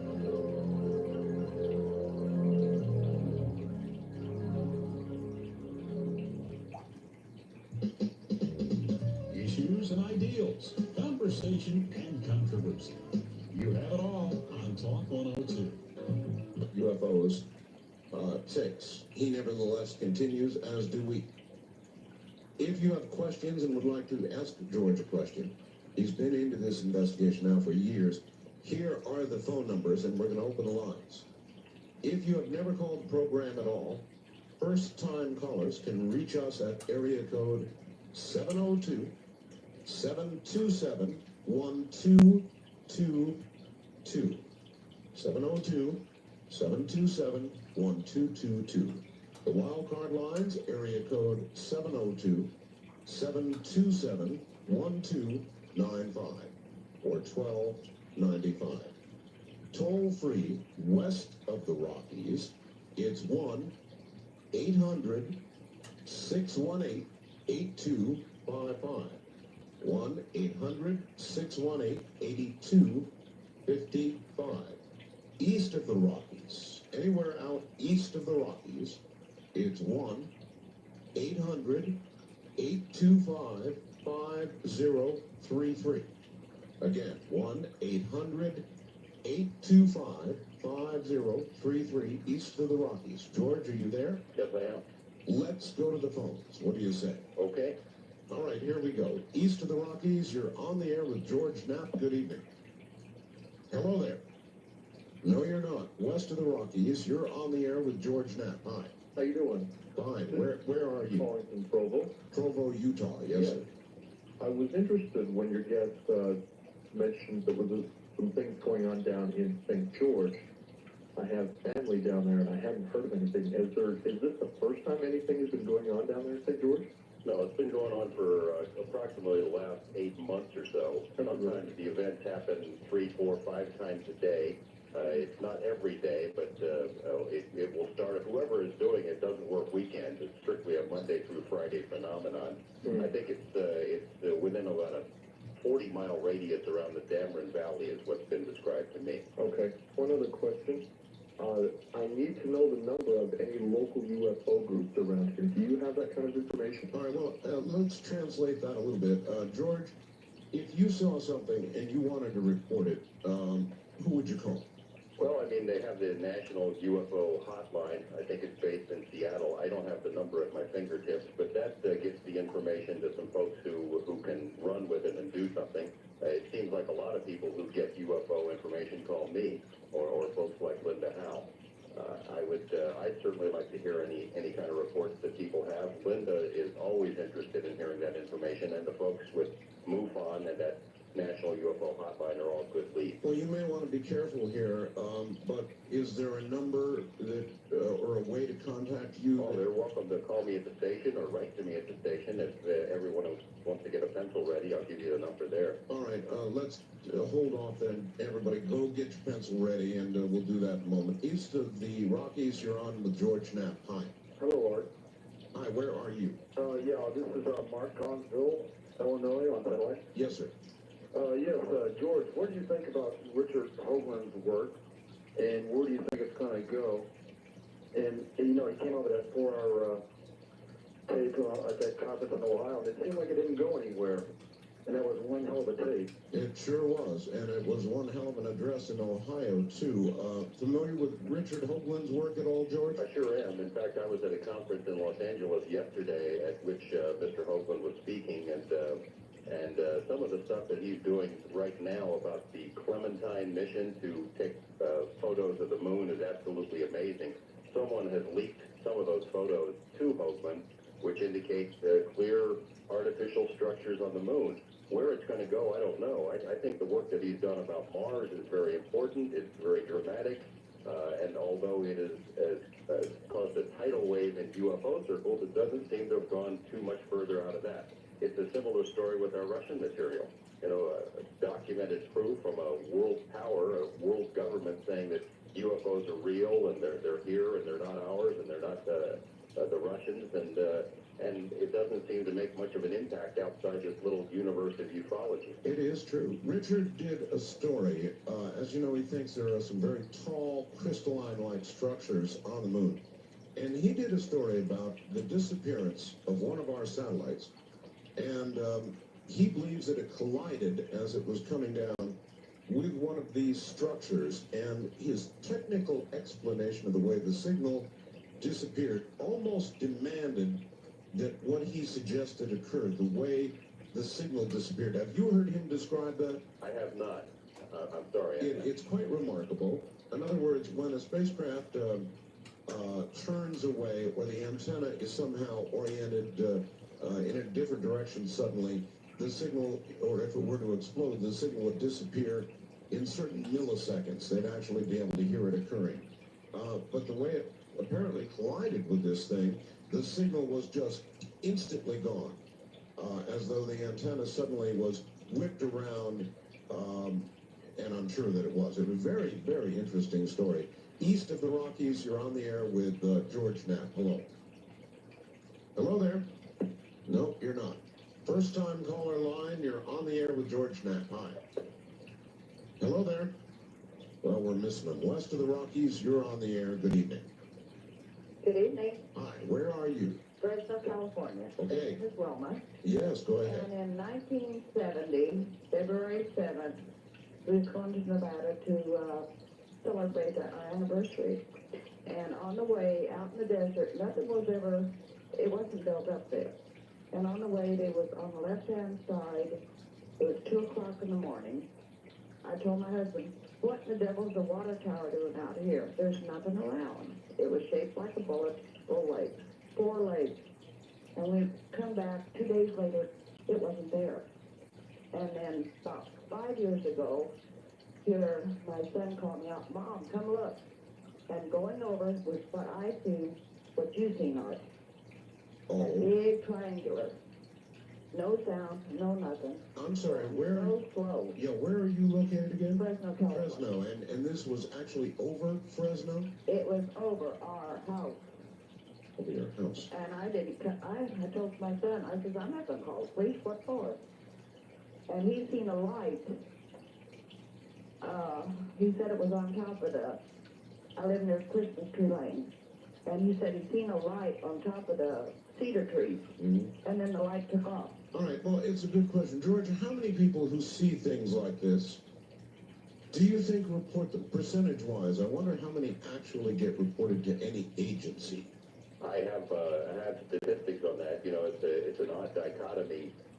90% of UFO sightings are misidentifications of explainable phenomena, but it's also true that 9 out of 10 sightings aren't reported at all, and it's easy to understand why.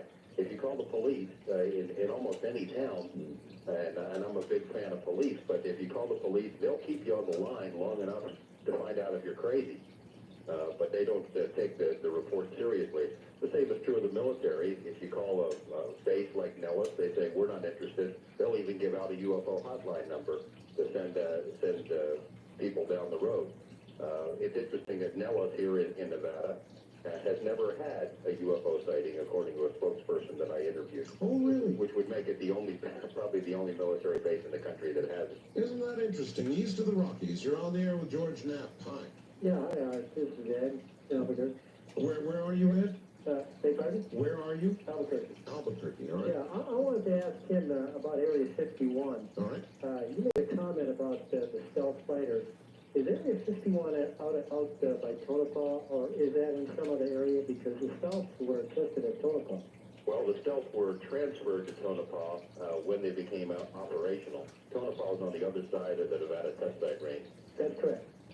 In other words, they started out in Area 51. Initial testing was conducted at Area 51 and perhaps other locations as well in Nevada, but once it became an operational fighter wing, they were based at Tonopah. No, they weren't an operational fighter wing. I know that for a fact. They were still being tested. A6s were conveying them and everything.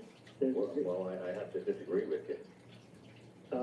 Actually, they were an operational fighter wing. I recall reading that in the newspaper. Well, this is before. This was when they still said they didn't even exist at Tonopah. Well, that's probably, it could be. It could be. I was observing them when they didn't exist. But I was just wondering where Area 51 was. It's on the other side of the test site range. It's east of Tonopah. It's east of Tonopah. Is it as far north as Tonopah?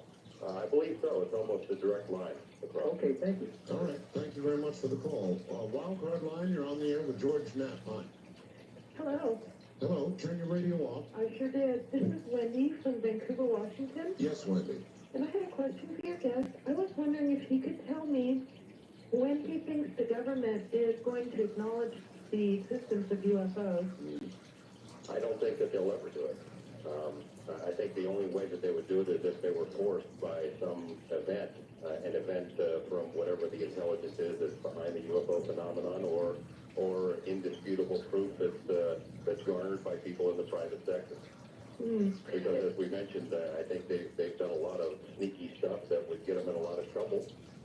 I think it's also possible that maybe they have a reason for not coming clean with it. Maybe there really is some dark side to this. Maybe we really would panic in the streets if the whole truth came out. And it may also be that the government, although they have more information than us, they don't have the complete picture themselves. It seems to me, especially within the last 10 years, like we've almost been in a constant barrage of UFO movies, UFO sightings, reportings. It seems to me like it's almost a desensitizing process. So that was my question. Well, I'd agree with you, and Art and I discussed it a little bit earlier, that whether or not there really is a program like that, it sure seems like it. And you know, the more research I've done into this, the more sympathetic I become to the government's position. I mean, I don't appreciate some of the tactics that they've used over the years, but it could very well be they're in possession of some really sensitive information about a phenomenon that really would disrupt society, that would really shake us right to our bones, our roots or whatever, and they don't know what to do with it. You would think this would be a matter of gigantic international contention. In other words, if there are weapons possibilities in the technology, and you have to imagine there would be a big race between the U.S. and any other power to get hold of and develop that technology. Well, I agree completely. In fact, the Russians, the Russian sources that we interviewed, the Colonel Sokolov, who was the head of this 10-year nationwide UFO study by the Russian military, told us specifically that they were studying UFOs not to solve some cosmic mystery, but for practical reasons. They knew that UFOs could do things that our planes could not do, maneuver, appear on radar, disappear, and if they could solve that technology by studying them, that they would basically get a jump on us in stealth technology. Well, gee, maybe then our government meant by UFOs are no threat to national security, that they are no threat to national security as long as we have the technology. Well, I agree completely with that. All right, George, we'll be right back. George Knapp is my guest. Again, east of the Rockies line. is 1-800 out of the lines. George, are you there? Yes. All right. As much as we can, let's keep answering these. East of the Rockies, you're on the air with George Knapp. Good evening. Hello there. Having trouble with East of the Rockies. You are? Well, we are. Apparently so. Are you there? Well, I guess not. Let's try it over here. West of the Rockies, you're on the air. George, we're not having trouble. This is my fault. It's my fault. Is there anybody on the West of the Rockies line? Hello? Hi, yes. Hi, Art and George. I was wondering, have you ever made a connection between UFO sightings and, like, nature occurrences that have been happening lately, like large hail falling and floods, and psychic predictions that they say that there are going to be a lot of changes in the United States and around the world? Yeah, I'm really glad you asked. George, I know everybody always talks about it, does nothing about it, but the weather this year is arguably stranger than it ever has been. Giant reports of hail everywhere, high winds. We've had them here in the desert. We get high winds, but I mean, it's been a crazy year. That's true. I don't know that we can tie it into the UFO phenomenon, though. I mean, some people have tried. I just haven't seen any convincing evidence. There are individual cases of where UFOs have been sighted in areas where earthquakes have occurred, and strange weather occurrences have been reported, but direct connection I haven't seen. I know that it sure does seem weird, since I haven't been following weather patterns and don't really have data on the frequency of earthquakes and volcanoes dating back over a number of years. I don't know if it's any worse than normal or not. All right. First time caller line. You're on the air with George Knapp. Hi. I have a question for Jordan, and I'd like to just tell Art that I did see also when I lived in Tonopah. I lived there. All right, turn your radio off, sir. Turn the radio down. No, turn it off. Ah. Otherwise, it'll confuse you. Okay, Mr. Bell? Yes. Mm-hmm. Oh, good to talk to you, sir. I saw the same thing that you saw over by Florida, only I saw it right above Tonopah when I lived there. It was a little bit different than what you described, though. It was a big triangular, it was at night and there was no moon. It was a big triangular shape flying right over town, going north. I was on the north side of town going into town at the time, and it had a bunch of red and white lights on it. I don't know how many, but it was triangular shape, and it seemed to be flanked by a couple of what I was thinking were escort planes. And I don't know why, but I was thinking P-38s or trainers. All right, let's hold it right there. We don't have a lot of time. George, many times UFOs, crop circles, all the rest of this sort of thing seem to be accompanied by reports of U.S. aircraft, fighter aircraft, or helicopters. Well, that's true. It's not only in the U.S., but as Linda mentioned earlier, it happened in Britain as well, almost as if our military is monitoring whatever is going on. No question about it. That would imply, though, not just a national effort, but a full international effort. True, and it's not necessarily, as I just stated, it's not necessarily that the U.S. is monitoring it. I mean, it could be in some of these cases that it is an advanced weapon system that we just haven't heard about yet that they're flying along with. If you had to assign probabilities, do you think we're being visited? Is it more likely we're being visited, George, or just observing our own nation's best efforts? I think a large number of UFO reports are advanced weapon systems. However, there is nothing officially on the books about any gigantic flying triangle, and I've asked congressional people about that directly. All right, if there is, they don't know about it. All right, good. We'll hold it right there, and we'll be right back. I was at, besides the judge and his entourage, to collect $9.25. A 2-year trespass case over $9.25 over a runaway cow. Now, Mr. Dwyer writes, after this example, people like Dick Bass describe their aches and pains in dealing with the federal government. It's wrong to mash their grievances in with the militia people and their talk of civil war. Those who want smaller government don't have to apologize. It is scandal to suggest otherwise. This is my point.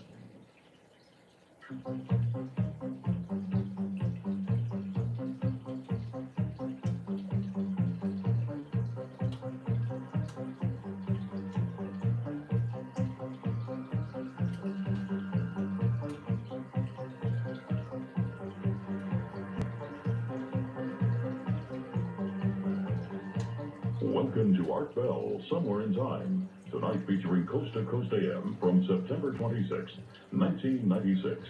From the high desert and the great American Southwest, I bid you good evening, good morning across all these many time zones from the Tahitian and Hawaiian Islands, racing eastward toward the Caribbean and the U.S. Virgin Islands, south into South America, north to the pole, worldwide on the internet. This is Coast to Coast AM.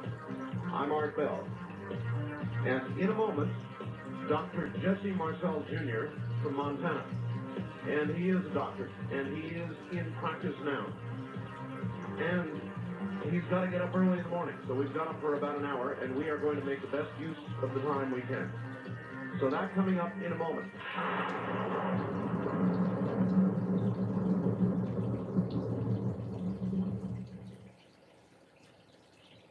Coast to Coast AM is happy to announce that our website is now optimized for mobile device users, specifically for the iPhone and Android platforms. Now you'll be able to connect to most of the offerings of the Coast website on your phone in a quick and streamlined fashion.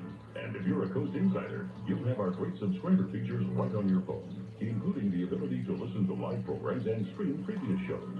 No special app is necessary to enjoy our new mobile site. Simply visit coasttocoastam.com on your iPhone or Android browser. Now we take you back to the night of September 26, 1996, on Art Bell, Somewhere in Time.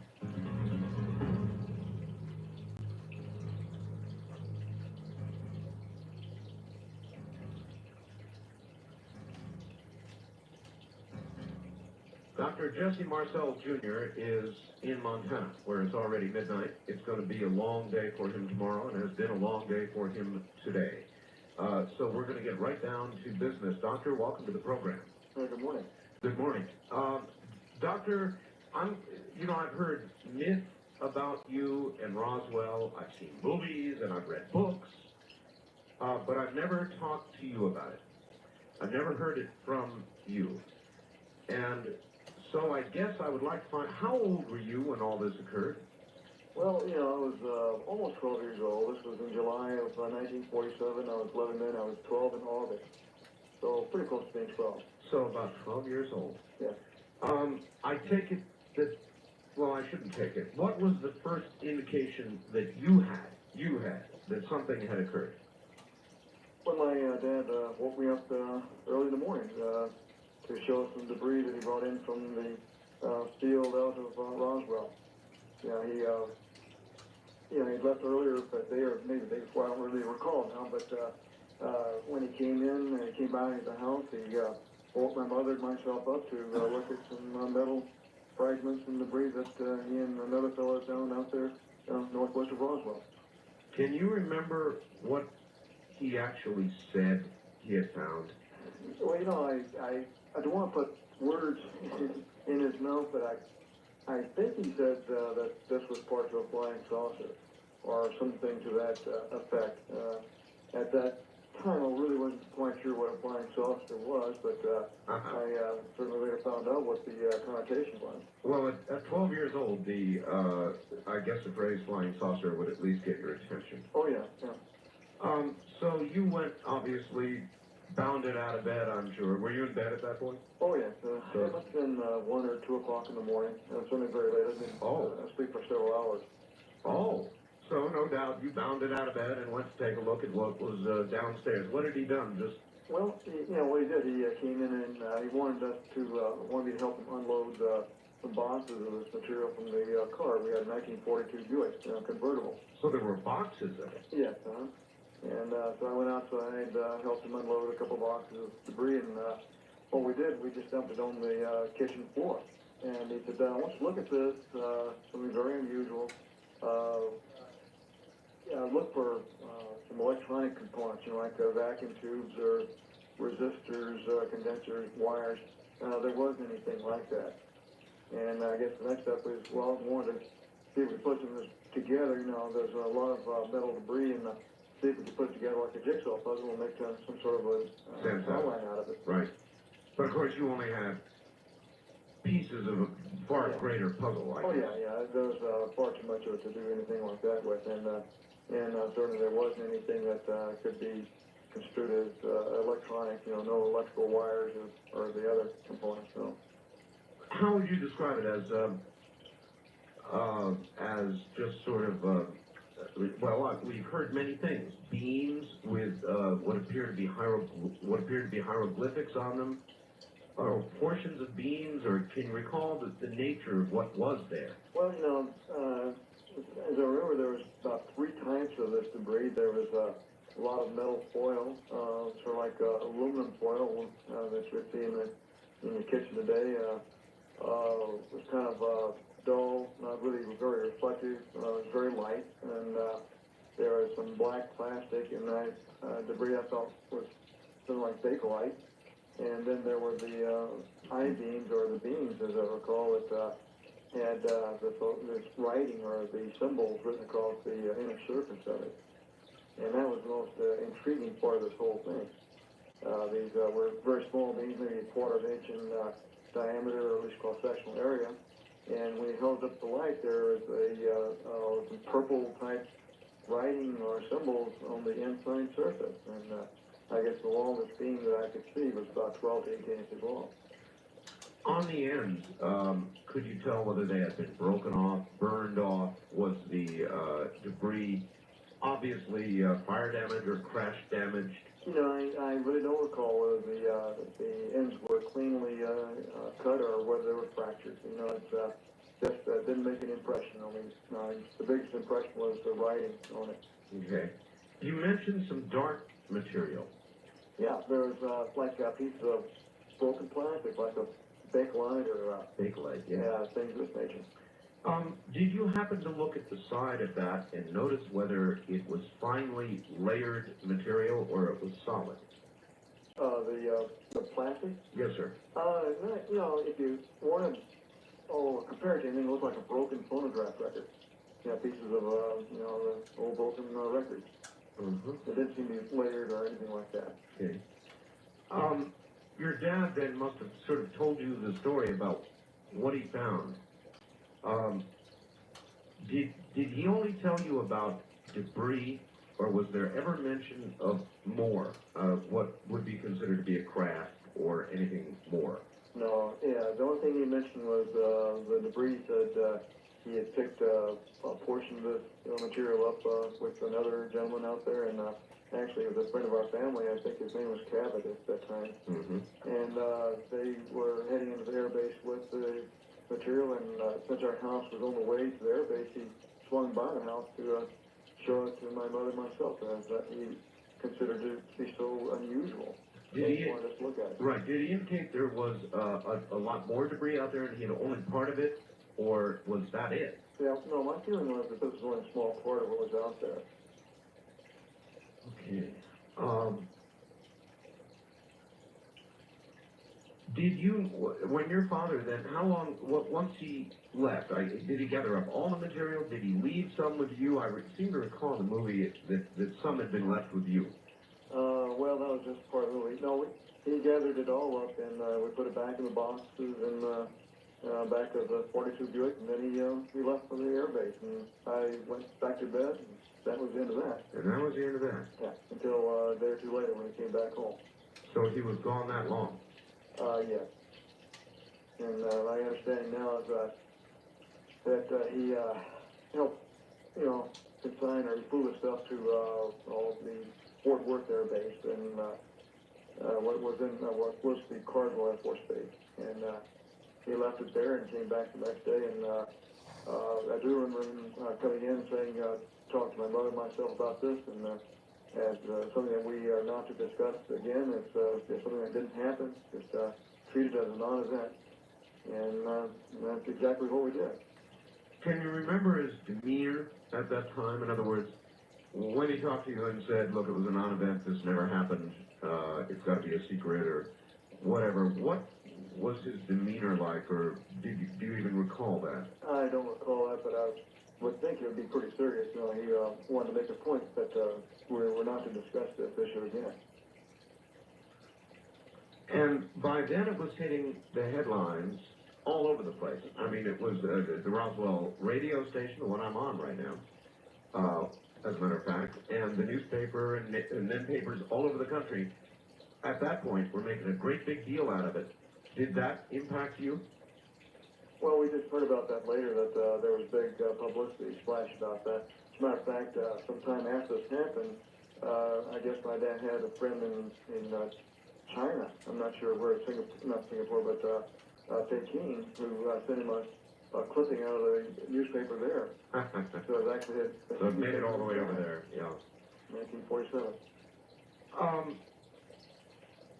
Over the years, how many times, I bet it's been a million, have you sat down and tried to remember the details of all this again and again and again?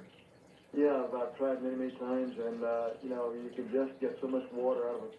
That's right. Out of a turnip, and you know, because I guess one problem is I saw this for a total of maybe 15 or 20 minutes, total, you know, tops, about 50 years ago, and the only reason I remember any of it at all is because it was such an unusual event. You know, the material itself had a very unusual characteristic, and that's the only reason I remember this happening at all. All right. In the movie, and that's my only reference other than books, they talked about the foil material, and it almost looked magical, as though you would crumple it and it would just suddenly return to shape. Yeah, I heard other people describe that physical attribute. I did not witness that myself. I didn't try to fold it up or bend it or tear it or do anything like that. So I just looked at it and just carefully put it back down. I didn't try to do anything with it. Do you think that what you saw could have been a balloon? No. Not a balloon, no. Not a balloon. One thing, too, that really strikes home with that is that now I saw pictures of my dad in General Ray's office at Fort Worth with some debris that they said came from the Roswell crash site. Yeah, that was a famous shot they made him take, right? Yeah, that supposedly that was the same stuff that was on the kitchen floor in Roswell. Yes, sir. Not. Not. Okay, so that's a for sure thing. That's easy to remember. Yeah, that's the thing that really brings home that boy, they're trying to do something here. Okay, well, you know, I think about a year ago, it was a year ago, the Air Force finally came out and said, well, we did lie. It wasn't a balloon. It was a balloon, but a different kind of balloon, a very special balloon to try and detect Soviet nuclear testing. And can you imagine that being a possibility?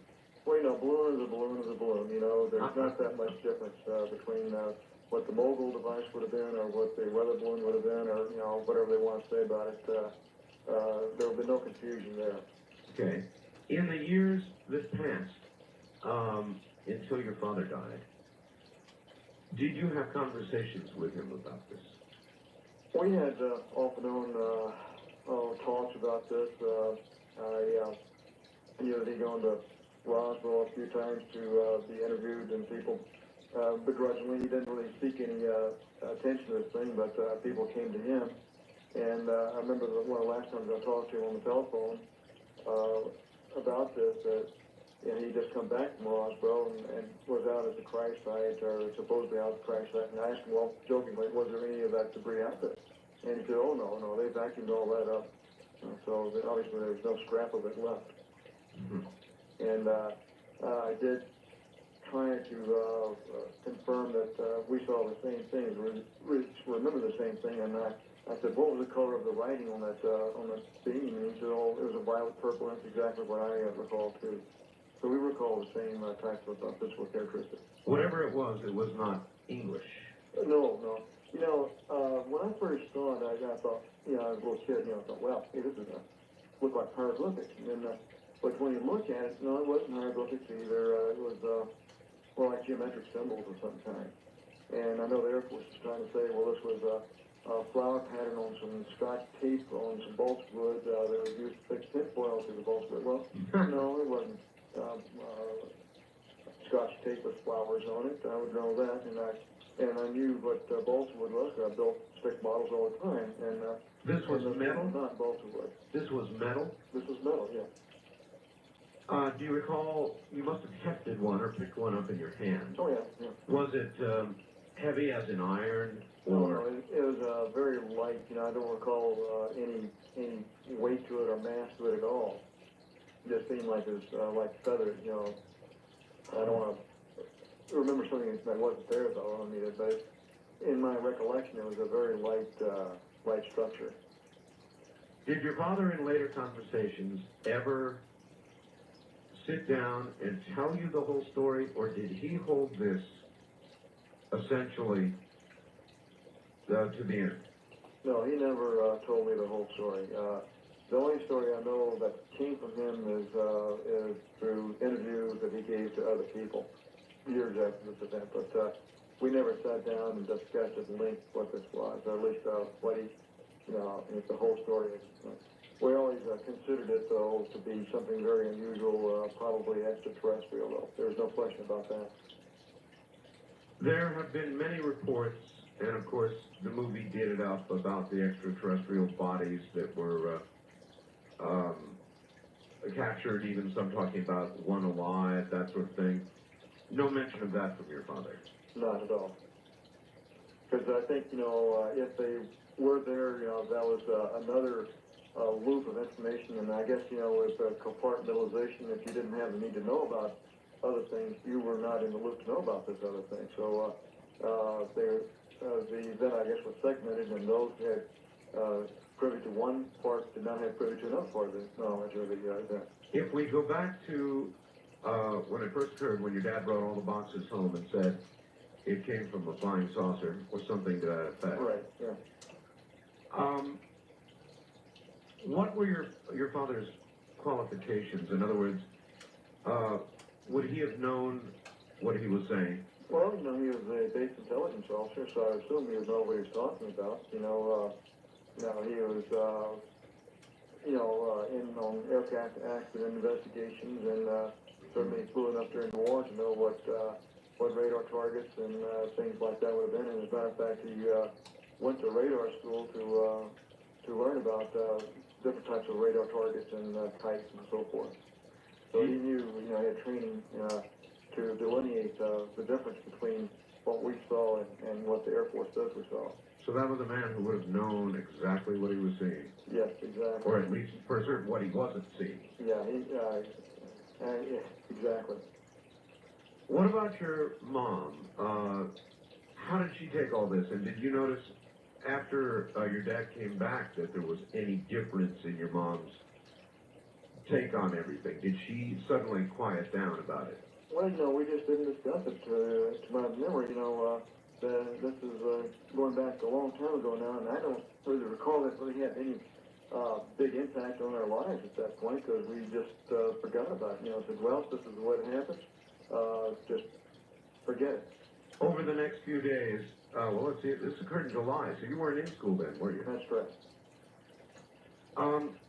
Had the story ballooned, and was it big by the time you did get back to school that year?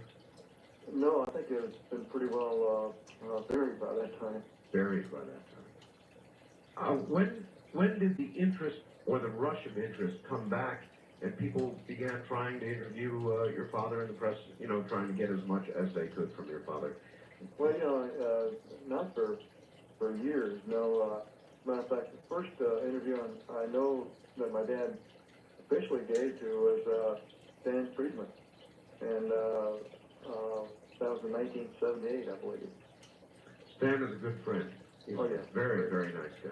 Mm-hmm. Very nice guy. Of course, nobody thought to take photographs or anything like that at 1:30 or 2 o'clock in the morning.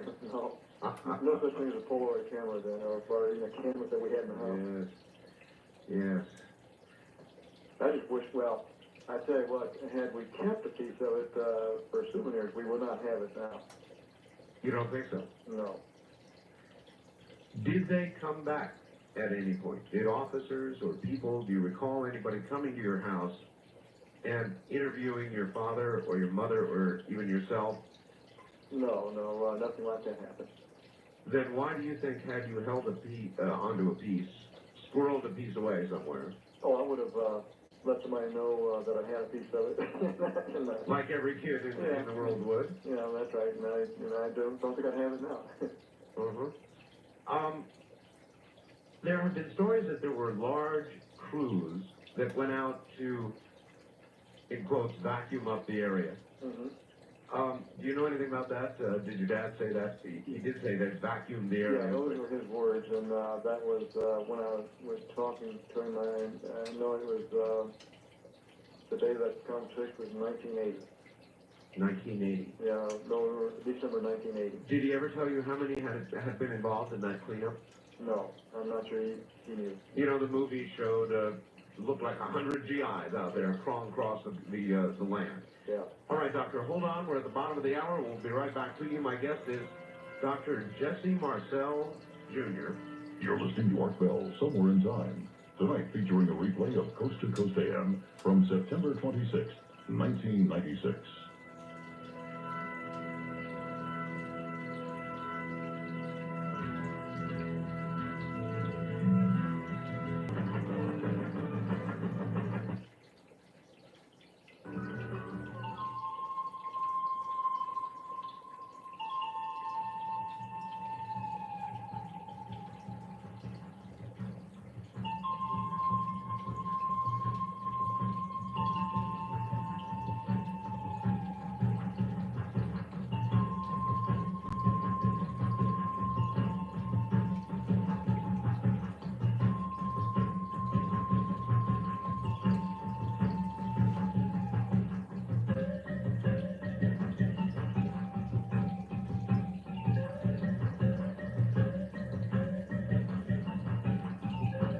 You're listening to Art Bell, Somewhere in Time, on Premier Radio Networks.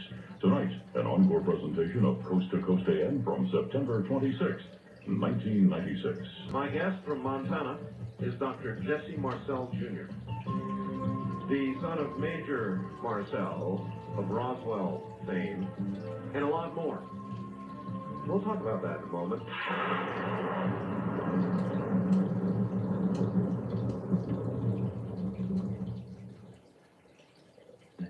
Now we take you back to the night of September 26, 1996, on Art Bell, Somewhere in Time.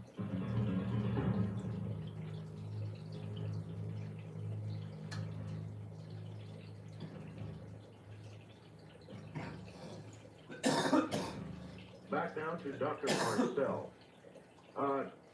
Doctor, you said your dad woke you up about 1 or 2 in the morning or something like that. Yes, sir. When had the crash occurred? Do you know how much earlier than that? You know, I have no knowledge of when it actually occurred. Okay. Do you recall people talking about having seen anything in the days or months or even years that followed that crash? Oh, not offhand. You know, of course, there's always a scattered flying saucer report, UFO. There's always those. But I don't recall anything specifically as pertains to the Roswell event of itself.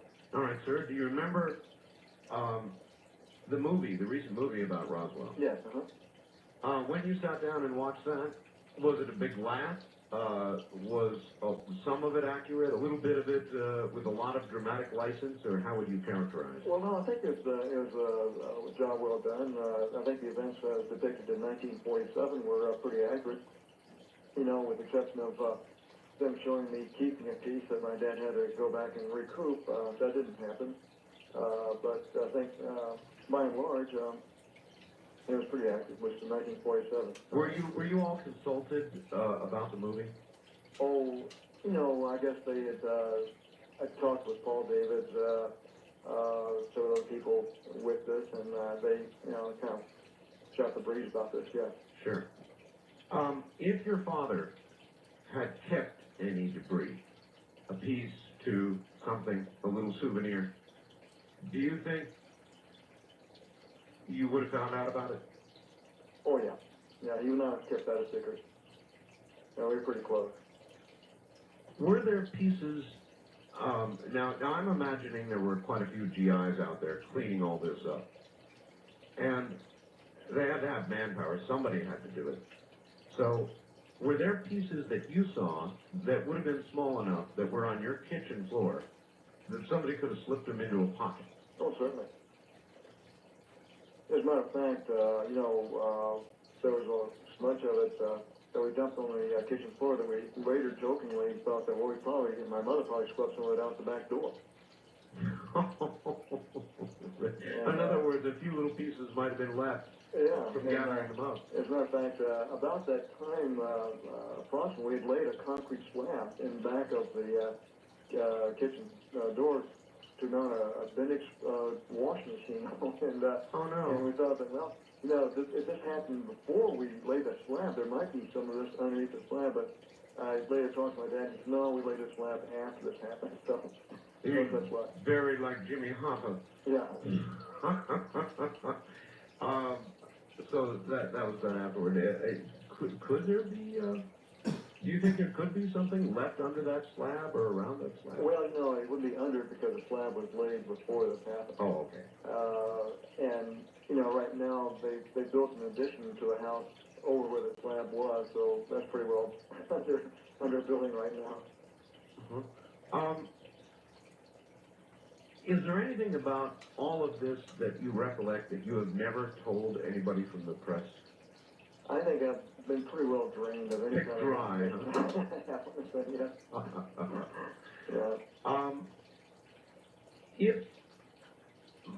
I'm thinking of myself as your dad, and if I had found one thing, and when your dad came home, was he really excited? Yeah, that I do recall. He was excited, and obviously, he was excited enough to go a little bit out of his way to go by the house and wake us up. So yes, he was enthusiastic over this thing. Okay, well, if he had that level of enthusiasm, and then they gave him, no doubt, some very stern talk about this never happened, and then he had been forced to hold up a balloon and tell a false story, that'd go down pretty hard for a fairly proud man. Well, I remember him saying later that he didn't really mind because he was actually part of the cover. He went along with it, because this was what he was told to do. And as a soldier, he followed the orders. Of course. But still, to stand there with a balloon and to tell something that wasn't true would have gone down it could not have been easy for you. Well, I guess inwardly, I'm not sure what effect it had on him. Outwardly, it didn't seem to bother him. What kind of dad was he? Was he a strict disciplinarian? No, he was very generous with me. I was the only kid, spoiled brat. Got just everything I wanted. And no, he was a very generous, very warm person with me. Doctor, has all this in some way affected you now in life? I'm sure that everybody who knows the name Marcel asks you questions about this. Have you developed an interest in the subject, or have you gone the opposite way? Well, what I do is, since this happened, I surmise that we're not alone in the universe, so I'm a very avid astronomer, and I read everything I can about cosmology. And that's why I find that Martian meteorite so intriguing, because this is the first crack in the door where they're being able to prove perhaps that we are not alone, that there is certainly life forms elsewhere, and as close as our doorstep on Mars. So you are interested. Is this something that you developed later in life, or? No, this has been since that time. Since that time. So it really did affect you then, and for the years that immediately followed that. It wasn't something that picked up later in life. No, because I always took it to be what it was, and I've always had my eyes to the sky. I will say I've never seen a UFO before, so I keep looking. Oh, I've seen one. It was a big triangular sucker. It came about 150 feet above me. I'm out here near the test area they call Dreamland. So. Well, I keep looking, but I've never seen anything I could not identify. All right. I guess what I would like to do is, here's a fact I've got. When you interviewed John Kirby, I did, he played a wonderful tape Dr. Marcel had made of a telephone conversation he had with his father, who had just taken a film crew to the site of the crash, which Dr. Marcel just mentioned. Have you gone back, you went back to that site, did you not, and walked that same area? Well, I have to say I've never been to that exact site. I've been in the proximity, been out to the ranch, but I've never been to the exact site. Never gone to the site? No, sir. What drove you to become a doctor? Well, I guess partly family pressure. My uncle was a doctor, and I wanted to go in one of the fields of sciences. Actually, I was more interested in physical sciences like physics and chemistry, but because of I have to admit pressure from the family, I went into medicine. I was interested in aviation or going into physics, and but I ended up in medicine. Interesting. If you had to do it all over again, would you change that direction and instead move toward the sciences, do you think? I think I would, yes. I definitely favor the physical sciences. Otherwise, what kind of man was your father? Was it a good, solid family relationship? Oh, I think so. We were, the three of us, we were close-knit. So, we did a lot of things together, and like I say, we were a pretty close family. Okay, again, I think a very important point is the one thing that seemed truly to be extraterrestrial, as depicted in that movie, was that foil that crumpled up and suddenly returned to its original shape. But you never saw one bit of that in terms of... Did you put your hands on that foil at all? Oh, yeah, I handled it and looked at it. But I didn't really think so much of the foil as I did the beam that had the writing on it. That was the thing that really started off. I didn't pay much attention to the foil or the bakelite debris. It was the beam with the writing that really caught my eye. You've seen Russian writing, have you not? Yes, sir. Cyrillic alphabet? Yeah, not that. It was not that. No. I would think the only people then that would have the ability to put something up that would make it about the globe would be at that time possibly the Russians, and that was my best shot there at whether it might be their writing. If it wasn't their writing, then I cannot conceive of why we would do. What explanation again did they give for that? What I'm not sure what. The military?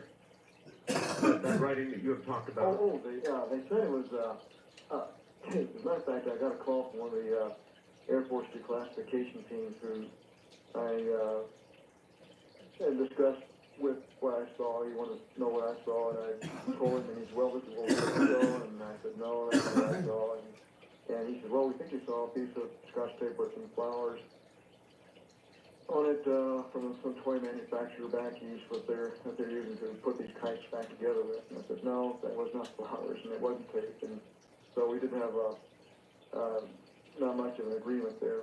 Okay, can you remember the beam, when you held the beam in your hand and you looked at the writing, was it indented into the material the beam was made of? Was there an indentation that created this, or was it paint? As though it were painted on?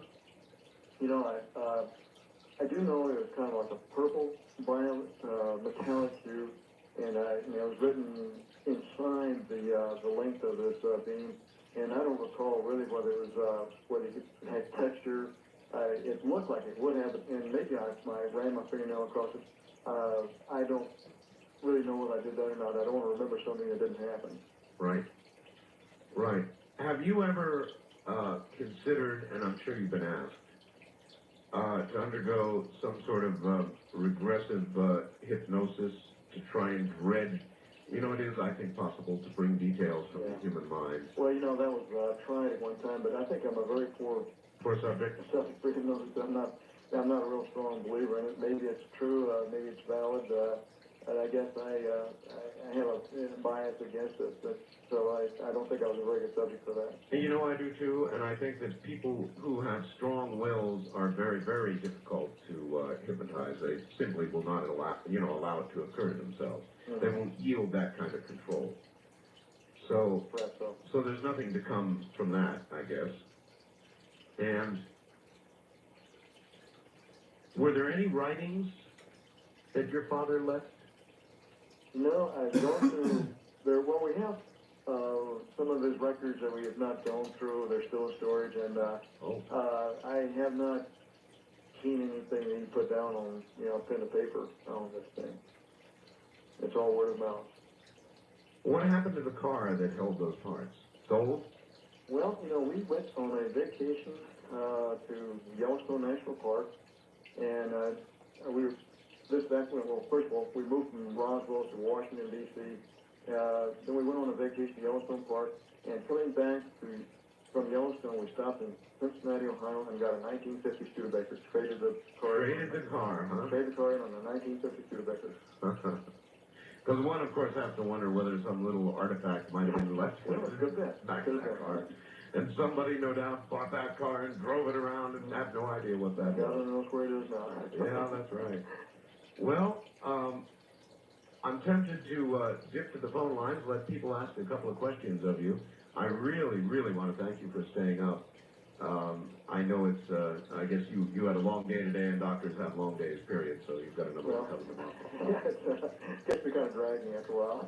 What happens, by the way, when people come to you, they have UFO conferences, probably now once a month someplace, big ones, and I'm sure you get invited. Yes. Have you gone to any of them? Yeah, I go to an occasional one, and just kind of regurgitate what I've already done today, just this evening. Just kind of go over details, and I like to fold into my little talk or presentation. The fact is that there's life elsewhere. I like to talk about the planetary systems that they're now describing and finding, and how the stuff of life is all over out there. So we're obviously not by ourselves. Every new thing we find, every new discovery, leads clearly in the direction of life. Yeah. Mars, Europa, new planets. That little Martian meteorite may drive the final nail in the coffin of those who say there's no life elsewhere. Were you surprised the other day when you heard the Clinton administration has scratched plans for a manned trip to Mars? They're talking now about sending robots. Well, robotic exploration can be very effective too, and it's certainly a lot more cost effective. And it's certainly not as glamorous as sending a man to Mars, which we will do one of these days. But if we get there first just with robotic exploration, so be it. Because that can yield extremely valuable information too. Have you looked at some of the research done by the likes of Richard Hoagland, the monuments of Mars, the base on Mars, so forth and so on? No, it's fascinating. Isn't it? It is indeed. And to consider that there was life millions of years ago at the microbial level, says to me, had there been a different atmosphere, life, of course, could have come and gone and left monuments that we now see. And for all we know, we could be ancestors of that life. Actually, I think Mars, the conditions right for life died too soon for any advanced civilization to have developed. If those monuments on Mars are really what we think they might be, they have to be put there by extraterrestrials. So you're outside of the solar system. You're really almost a firm believer then, aren't you? I am absolutely a firm believer. How do you now remember your dad? As just a very good father and family man? Well, as time goes on, you tend to remember the good things and forget the bad things. And yes, I remember him very warmly now. And it's really miss his presence. Yes, indeed. Well, it's been... kind of regret, because I'm having to take the heat now that he took for so long. And, That's right. And poor old you were just 12 years old. Yeah, just probably. And, here it is, 50 years later. A little foggy-eyed and morning and trying to always recollect things from Yikes. Right. All right, let me take one quick call and see if somebody's got a question for you. Wildcard line, you're on the air with Dr. Jesse Marcel. Hello.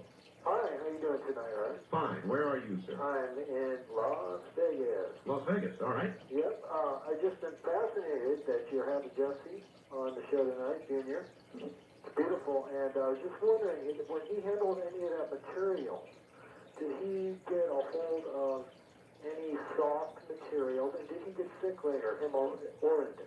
All right, that's good. Did anybody get ill or anything at all unusual that you would attribute to the handling of that material? Yeah, people ask that about this, but no, there was no unusual events there. They asked me to have any strange odor. No, I don't recall anything like that, and certainly no sickness that I could attribute to that. No strange viruses, I guess. Again, going back to that material, the anomalous material that seemed to snap back into shape. If you didn't do that and you didn't note that, the movie, I'm trying to recall, had some young lady, I think, who did that. And the details are kind of foggy right now, but did you hear anything at all about that? Yeah, not at the time. This only years later when they started, when people started coming out talking about this, did that attribute become known to me. Oh, I do remember that my dad saying that he had one of his men take a sledgehammer and try to indent a larger piece of the metal and couldn't even scratch it. Of the very light aluminum light? Yes, I remember him saying that. But as far as the metal with memory, I don't recall him ever saying anything like that. I heard other people talk about that, but not for years after this. So it's possible that that was a myth. I didn't witness it. You didn't witness it. Well, what I really do appreciate is you're coming on here and telling us what you did witness. And now I know, and now everybody else knows. Doctor, it has been a distinct pleasure. I know you've got a very, very long day coming up. Well, it is, unfortunately. I would love to continue this for hours, but unfortunately, the hour grows late, and early morning hours are coming up to it right now. So, Dr. Marcel, thank you. Well, thank you very much, Art. Take care, sir. That's Dr. Jesse Marcel, and he's the man who was there. And so there you've heard it, his own words. And that may help some of you separate myth from reality. And it sounded very much to me as though he didn't embellish a thing and told us all he could remember. Isn't that something? You're listening to Art Bell, Somewhere in Time, on Premier Radio Networks. Tonight, an encore presentation of Coast to Coast AM from September 26, 1996.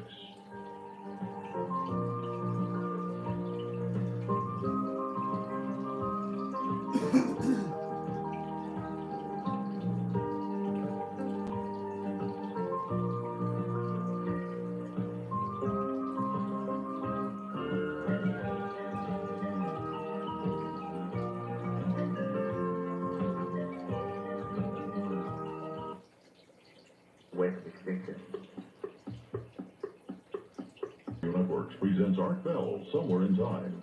Tonight's program originally aired September 26, 1996. Let me tell you how unusual a night we're having. There was, as you know, a full moon eclipse. I saw it. It was a red moon. Incredible. It is a big full moon out there tonight. There are magnetic storms washing over the earth as we speak. I'm a shortwave person, as you know, and I monitor generally a lot of frequencies. The broadcast band is down, propagation is down, WWV on 5 megahertz is barely audible. We must be awash with radiation. That's all I can say. It's one of those nights. One of those old moon nights. And it is kind of strange out there, so I would say buckle in and get ready for just about anything. In the Middle East, we are trying to arrange, everybody's trying to arrange peace because they have what could turn into a civil war going on there. 55 dead, if you count those dead on both sides, Palestinian and Israeli. And I don't know. I don't think this is going to work out. It was all about a tunnel near a holy place. The tunnel is still there. They're not going to remove it. There are tanks and helicopters now. The fighting continues. Egypt's president is trying to arrange a three-way meeting in Cairo, maybe on Friday. We're putting pressure on the Israelis and doing everything but criticizing them publicly. If you read between the lines, we have done so. And I'm not sure what to say about it, except that I never did think that it was going to work. I believe, as I believe Benjamin Netanyahu believes, that ultimately, and at least in our lifetimes, let me qualify that, in our lifetimes, and perhaps that of our children, the Israelis are only going to be sustained by strength. And that peace accords with the Palestinians and ultimately with Syria are not going to work. You can't make peace with people who want you dead, who want you to not exist. And it's not going to work. And it's not working. The Senate sustained the abortion veto, and so there shall be partial birth abortions. They will continue. The president signed the maternity bill, keeping gals in the hospital for 48 hours minimum. Shannon Lucid is back, reclining in a big chair so she can get reacquainted with gravity. Newt Gingrich is in trouble. Democrats and Republicans on the committee that is investigating him have voted unanimously to expand the investigation. However, it turns out it will not be known until after the election. So it is bad news for Gingrich, but good news, I suppose, for Bob Dole, who doesn't need a disabled Newt Gingrich right now. We'll have to see where that goes. Democrats, of course, calling for him to resign immediately from office. A judge in San Jose, California, has sentenced Richard Davis to death, and Miller, in a statement just before he was to receive sentence, loud in court, that Polly Klaas had begged him not to do her as her father had done her. And at that point, her father lunged at this bastard, and if he could, probably would have killed him.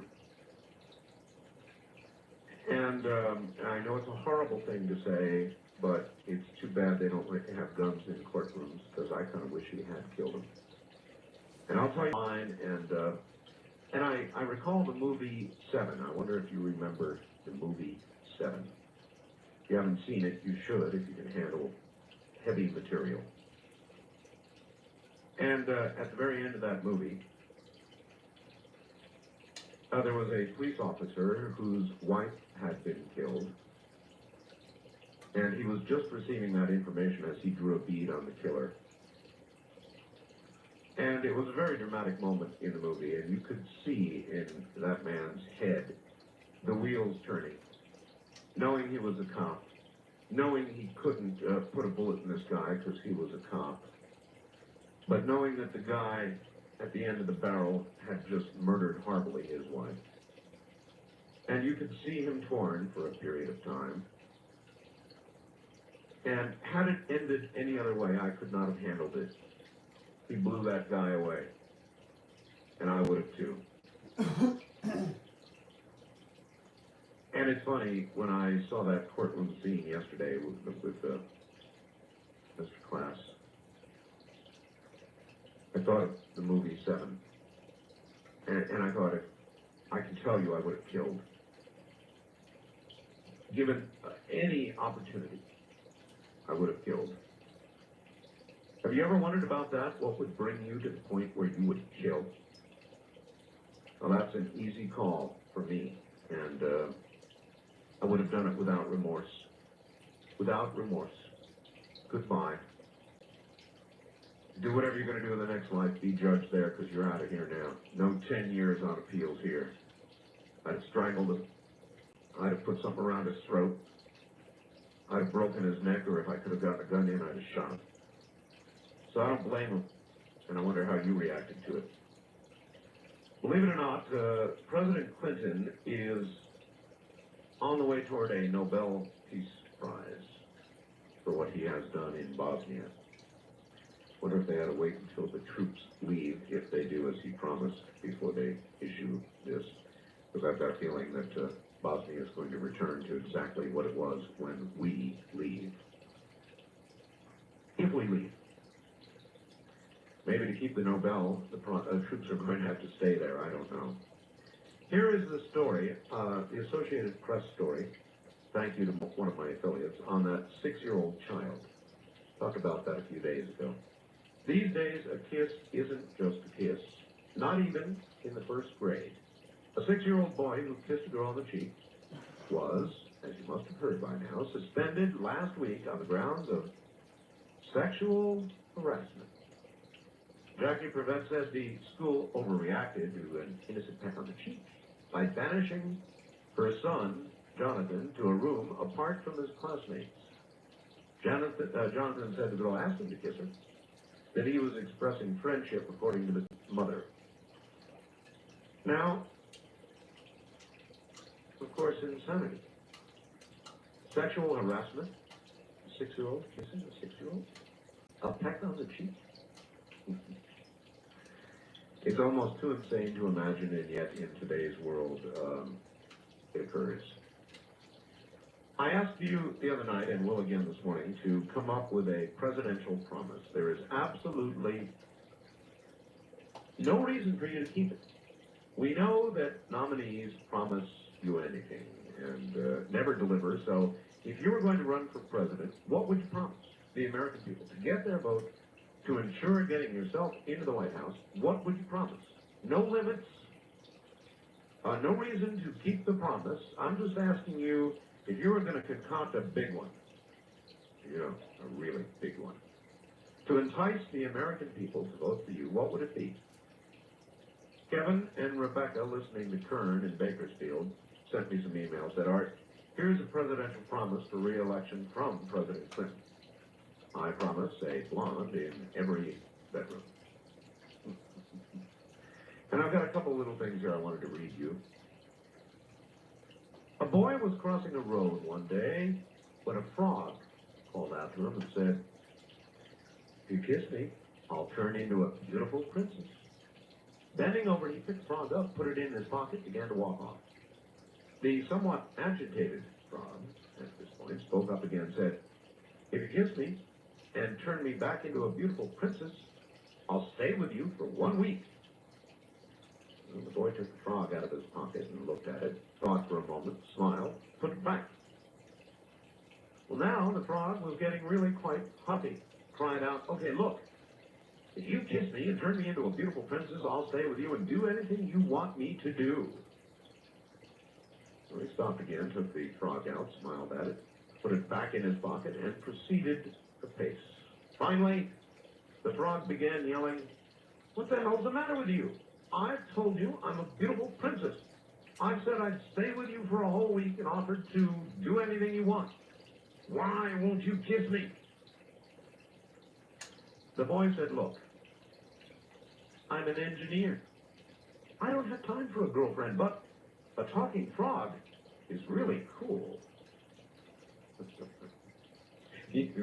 That would certainly be the answer of an engineer. Sorry, I don't have time for a girlfriend, but, you know, a talking frog. Well, that's really cool. Then there's one more little one, and then we'll just open the lines and see what the night brings. But I thought this was cute. 2 hunters got a pilot to fly them into the far north for elk hunting. They were quite successful in their venture and bagged 6 big bucks. So the pilot came back, as arranged, to pick them up. They began loading their gear into the plane, including these 6 elk. But the pilot objected and said, "Look, the plane can only take out 4 of your elk. You'll have to leave 2 behind." So they argued with him. The year before, they had also shot 6, and the pilot had allowed them to put all on board. The plane was just the same model and capacity as this one.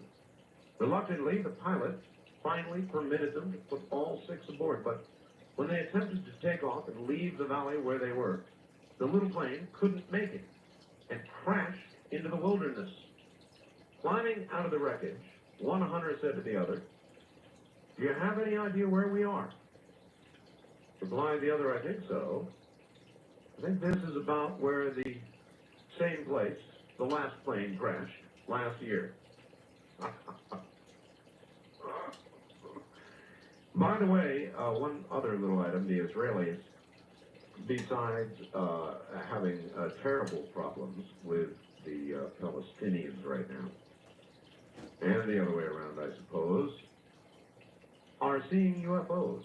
Massive reports of UFOs, egg-shaped spacecrafts, they say. And this is being reported in, well, as a matter of fact, this is an Associated Press article I've got. Some blame it on an invasion of American culture, but I think not. I think something is going on in the area of Israel, and I just thought I would pass it on to you, but the number of reports coming from Israel have quadrupled. I mean, there are just all kinds of reports coming from the Middle East now of UFOs. What do you make out of that?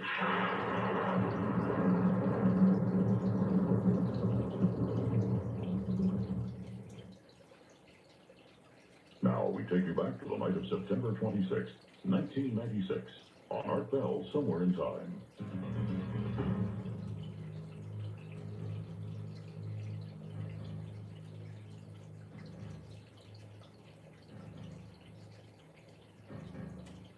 One last thing, he says, again,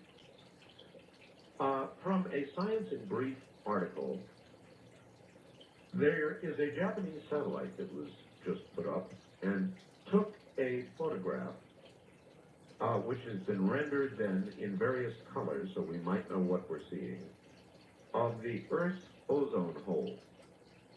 And the image above, and I've got it here, shown by the newest Japanese satellite to be launched, shows a rapidly developing late winter Antarctic ozone hole. And it is a big hole. I mean, we're not talking about what you've typically seen, and you remember you've seen pictures of the Earth with a sort of strangely ink blot shaped little hole that sort of rotates around the Antarctic area. This thing would appear to be covering, I'm going to guess, at about between about a third of the globe. About a third of the globe. A gigantic ozone hole. And the person that sent me this said, shades of Ed Dames. Huh, Art. And it sure is. And I don't know about global warming. I've always had an open mind, and I've been unsure about those who talk about global warming. But I think this ozone hole thing is for real. Just thought I'd pass that along. Wildcard line, you're on the air. Hi. Hi, Art. This is Jason from Fresno, California via KMJ. KMJ, of course. I'm going to make 2 comments, and then I'm going to get off the radio. All right. Number 1, 3 nights ago, when you were talking about the midnight paralysis, or the paralysis in the middle of the night. Talking about that, yes, well, we had a big guest on that last night, yes. It almost gave me a heart attack because that also happened to me. And I know you don't want any more reports, but it is a real phenomenon. Oh, I know. And number 2, the caller that had just called in and talked about the man in Florida, you need to look that up. I'm sure there's going to be other callers that know his name, but it's something like Rasputin or Rasputin, in search of, did an expose on him. And so how did they determine he moved the stones? They cannot be moved at this day. They're so heavy, no mechanical device can lift them at this day.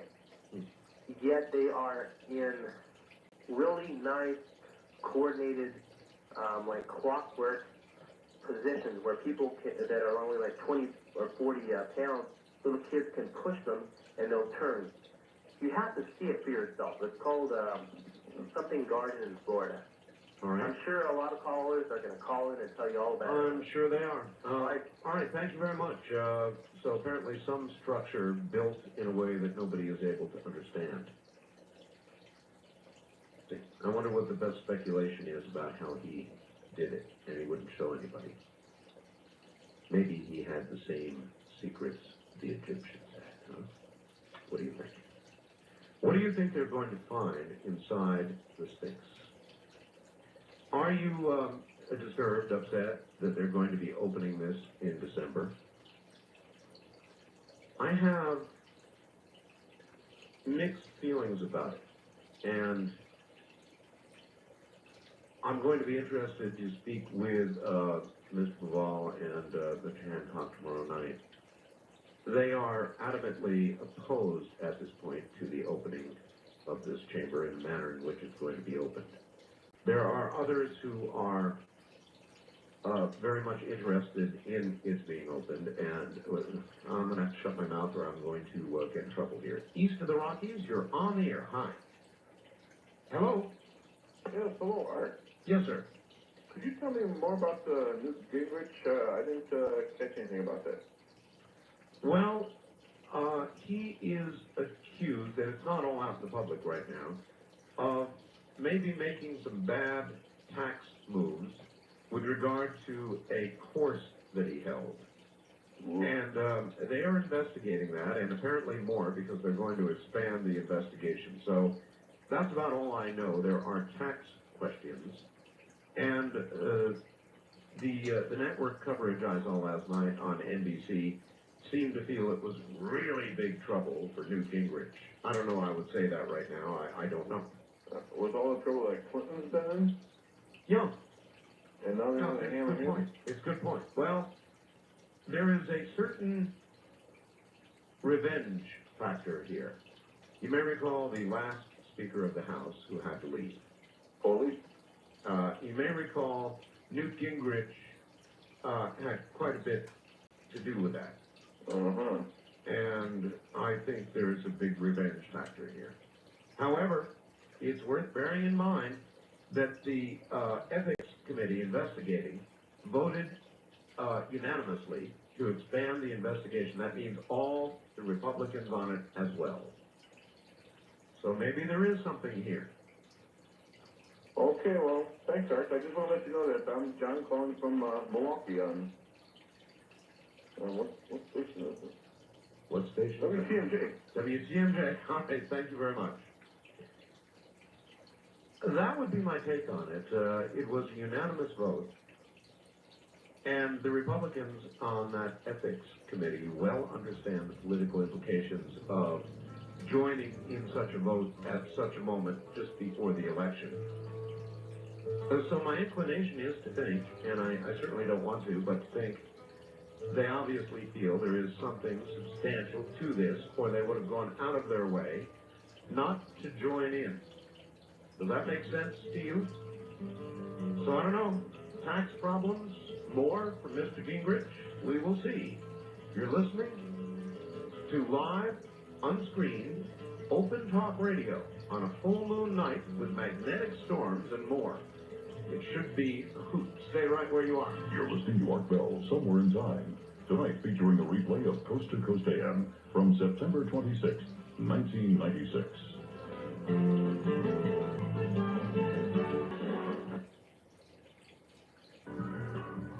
And there's a big struggle going on, and I got some calls earlier today, and there's a lot of things right now that, or for the sake of the individuals involved, I'm not going to discuss on the air tonight. But I am going to tell you this.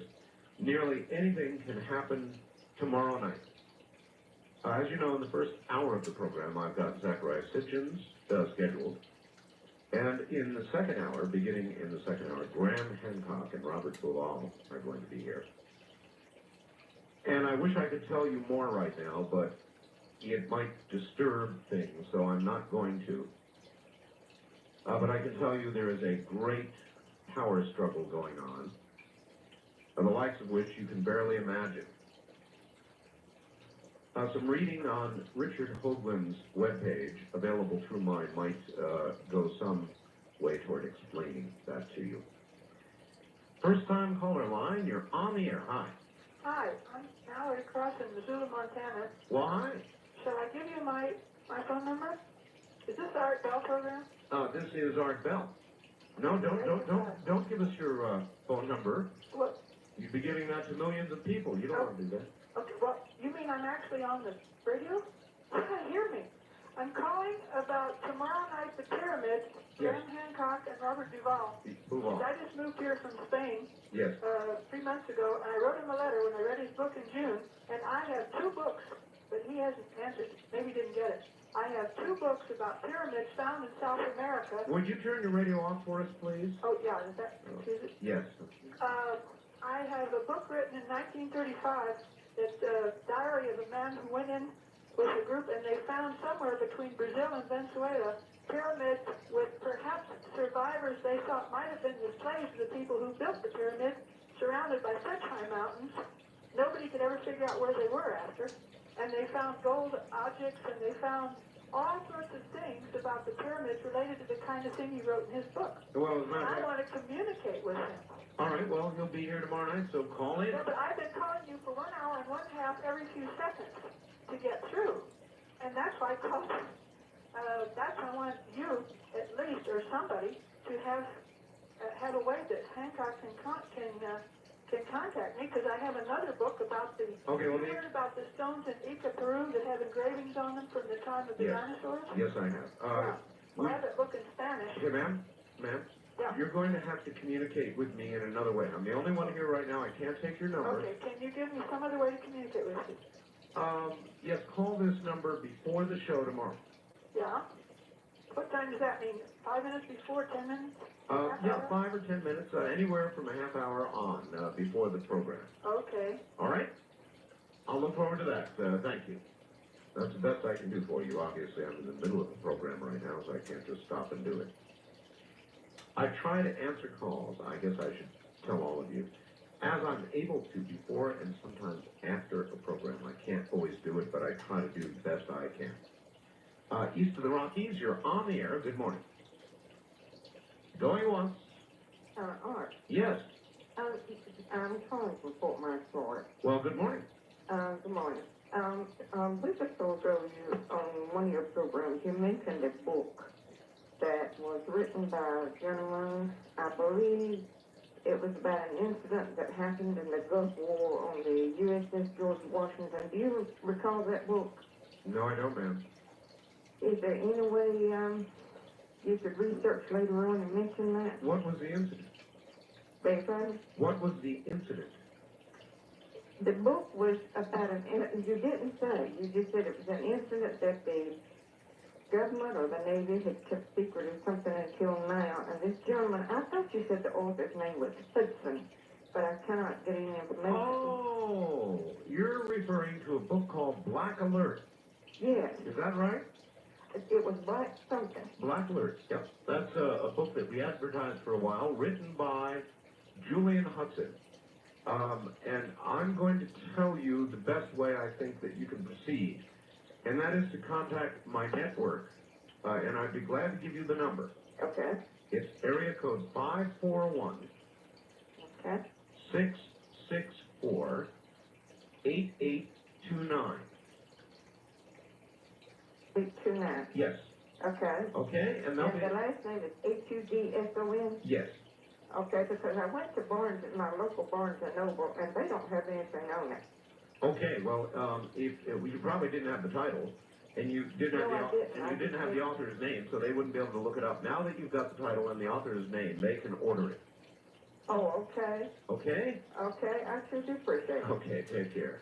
When you go to a bookstore, generally you've got to have something to go on. You can't say a book about something that happened in the Gulf War. You've got to have the author's name or the title of the book. First time caller line, you're on the air. Hi. Marcel? Yes. How's it going? My name's Rick in Arvada, Hello. and I'm with you on KL. Yes, sir, in Denver. Yeah, and I was wondering, I've been reading this book lately. It's called The Illuminati Trilogy. And I was wondering if you knew anything about the Illuminati. Not allowed to say anything about it. You're not allowed? No, as a 99th degree Mason, they won't let me talk about the Illuminati. So you're a 99th degree Mason? If you wish to believe that. What do you want to say about the Illuminati? Well, I was just wondering if you had any insight onto what was going on, because I've been reading that book for a while. Well, then you should have insight. What did the book teach you?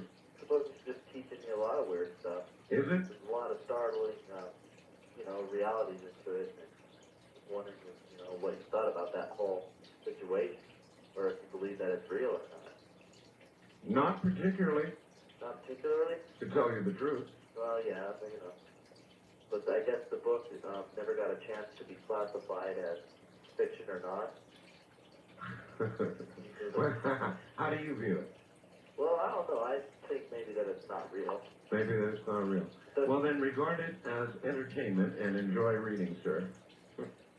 East of the Rockies, you're on the air. Hello. Oh, Art? Yes. Yeah, they discovered another asteroid that's near the Earth, but they said that it will miss the Earth. Did you hear about that? No, but they're always discovering asteroids that are going to be near misses. And what I always wonder is whether we're going to hear about the one that will get us. Yeah, well there's I mean, will there be an Associated Press story? Will Dan rather sit there and say, well, scientists today discovered an asteroid 6 to 8 miles wide that is going to impact the Earth on Saturday? Oh, You think you'd hear about that? I believe so.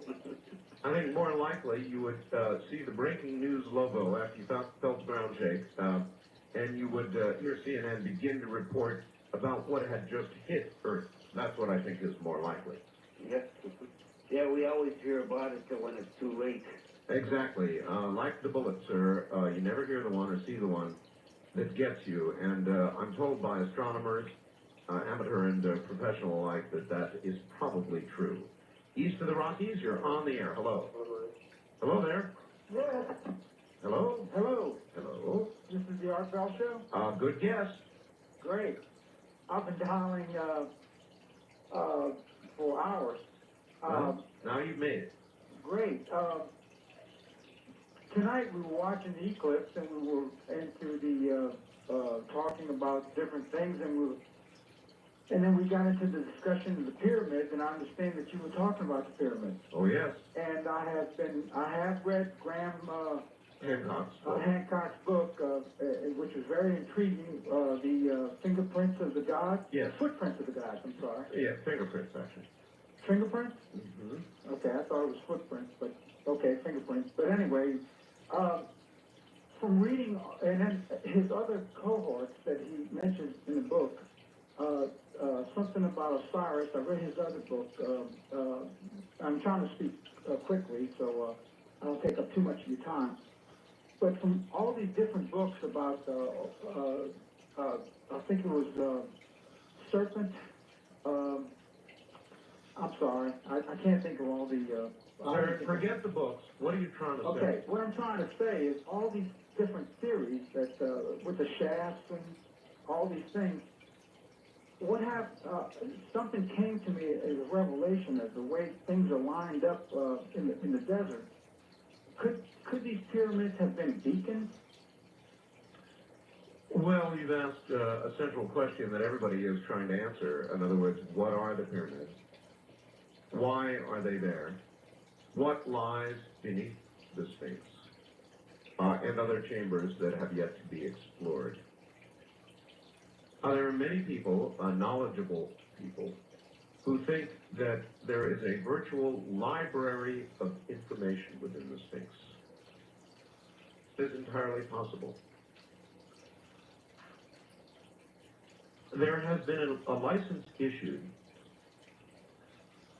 to open the hidden chamber of the Sphinx in December of this year. And I know a lot more about this right now than I can tell you about. A lot of it will become, I think, apparent tomorrow night. So in the interest of not beginning a war here, I'm going to keep my mouth shut and say that you should listen tomorrow night, and I don't guarantee what you're going to hear. If that sounds overly dramatic to you, I'm sorry, but I'm trying to give you some sense that there's something dramatic, very dramatic going on without getting into it for the sake of the fact that by tomorrow night it may be resolved, and I only hope that it is, or it's going to be one rough ride tomorrow night. First time caller line, you're on the air. Hello. Yes, this is Nathan calling from San Antonio with the Mighty WAI. Hi there. I have a couple of questions. Okay. You mentioned about the tones the other day, and I had gotten off work late. I missed the latter part of that conversation. What exactly were those tones that you were talking about? Well, you didn't hear the show? No, I missed the... Okay, well, number one, you've got to turn your radio off or we can't talk. Okay. Can you do that? Yes. I'll wait. Okay. Jennifer? Jennifer, thank you. Yeah. Jennifer, thank you. Okay. There were some tones, an auto dialer, that broke into the middle of a conversation after 2.5 hours and began to auto dial a certain number. We traced that number, or I should say, determined what that number was, and it yields a very strange tone indeed. So something was in the middle of our line after 2.5 hours of the line being open between Whitley Strieber and myself. Oh, I see. Okay, that's it. Interesting. Oh, Yes. okay. Well, in fact, there was a Whitley Strieber symposium up in Austin that I was going to go to. I heard about that. Had you heard about that? No. Okay, I missed that. I wanted to go see that. Supposedly he was going to speak there. I've been understanding that he was from San Antonio, and I wanted to hear him. But... He is, and I had him on the air for 3 hours the other night. You missed it? I did. I listen to your show all the time, and I love it. So you missed the show and you missed the symposium. I do have another question for you. Do you mind? No, go ahead. Okay. When we decide actually to send a probe to Mars Yes. and explore it, Yes. do they have any landing sites that are picked? I would imagine that the Pyramids of Elysian, or whatever they're called, would be one major site, or those pyramids where the... Cydonia, sir. Cydonia is the region. Oh, Cydonia? Yes. But my feeling is they will not go to Cydonia. They don't want to go to Cydonia. I appreciate the call. They don't want to review with orbiting craft Cydonia. For some reason, NASA has an aversion to going back to Cydonia. You tell me why.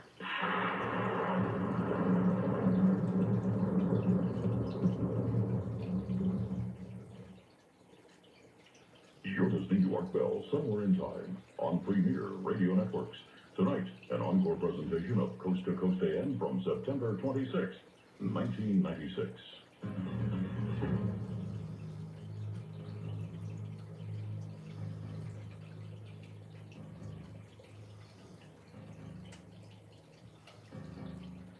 First time caller line, you're on the air. Hi. Hi, Art. How are you? Fine. Good. This is Steve from Santa Barbara. Hi there. I had an idea. The gentleman you were talking to last night was talking about out-of-body experiences and how he could go anywhere. Yes. And I thought, wouldn't it be great if he could, like, go to that chamber underneath the Sphinx and, like, report to you what he saw? That'd be great. And I thought, he said he was pretty accurate when he was doing that with... 100%. Yeah. And maybe would it be possible that you could arrange that with him? Well, I mean, you have suggested it. I'm sure he's listening, so maybe he'll do it. That'd be great. And then we could find out more or less kind of a preview of what it would be. Well, I'm willing to take anybody's remote viewed answer. We're going to know in December. And I do believe that it is going to go forward. So if you can remote view it, any psychics who want to make a rep for themselves, this is your chance. For those who travel out of body, those who have various means of divining these things, submit it to me now. Who knows, you might be right. Then you'll have a big rep after December when they find exactly what you have described. It is a wonderful opportunity. East of the Rockies, you're on the air. Hey, Art. Hey, sir. Yes. Earlier you were talking about the movie Seven. Yes. Okay, at the end of it, you may have to go back and watch it. He didn't blow him away because he killed his wife. He blew him away because the wife was pregnant and it was the baby he had cut out and had in the box. No, it wasn't. It wasn't? It was her head. Okay, so we was watching it over the weekend, and a friend of mine told us that it was her pregnant baby. Well, you probably need to go back and rewatch it, sir. Okay, well, the question I called about her... Anyway, it doesn't much matter, does it? Well, not either way, he had it coming. Yeah, and either way, I put myself in that position, and it's an interesting question. That is to say, hold on the line for a second, sir. What it would take for you to kill? You ever thought about that? I thought about that today. When I watched Polly Klaas's father. Jake, well, I could not have taken that. Of course, they got him out of there very quickly because they knew that if he'd had an opportunity to kill the guy, and I would have too. I can tell you right now, because I really have sat down and I thought about it. If somebody killed a member of my family, I would not, if I had the opportunity to settle matters myself before the police settled them, I would do that. And I'd let a jury of my peers decide my fate. And if it meant jail or worse, then so be it. If somebody broke into my house with intent on doing me harm, I would have no compunction at all, but blown them away. None. And I can assure you, if I were in a situation as Mr. Klaas had been in, if I could put my hands around the guy's neck and choke the life out of him, I would have done it. Go ahead, sir. Okay, you talking about you had your earlier interview with the man about the pieces from the crash? The man was Dr. Marcel. Yeah, but about the first 15 minutes, I'm calling from Little Rock, Arkansas, first 15 minutes, they didn't air your program. I didn't know if there was something in that 15 minutes they didn't want us to hear. Oh, yes, that's where all the secrets were told. I didn't know. They had something about a man, some other show, and I guess it crossed the line, and I didn't know if there's something. I just didn't know if you guys were talking about something important we missed. We got the last 45 minutes. This first 15 minutes, they didn't air your show. That's where he described the beings that he wants cut up on the table. Oh, okay. You missed all that. All right, so we didn't really miss nothing important in the first. No, you really didn't. Okay. All right? All right, dude, thanks. Thank you. We're talking about the recollections, I believe accurate and honest, of a young man who saw his father come home with what Dr. Marcel firmly today believes were pieces of an extraterrestrial craft. Described calmly and as best he was able to recall. By the way, for those of you who did not hear it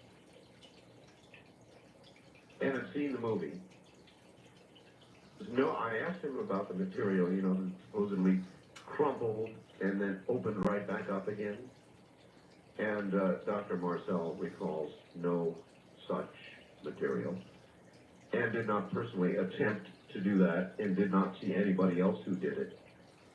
So, short of the movie, which I'm disinclined to buy, I mean, I think it was, took some dramatic license after all.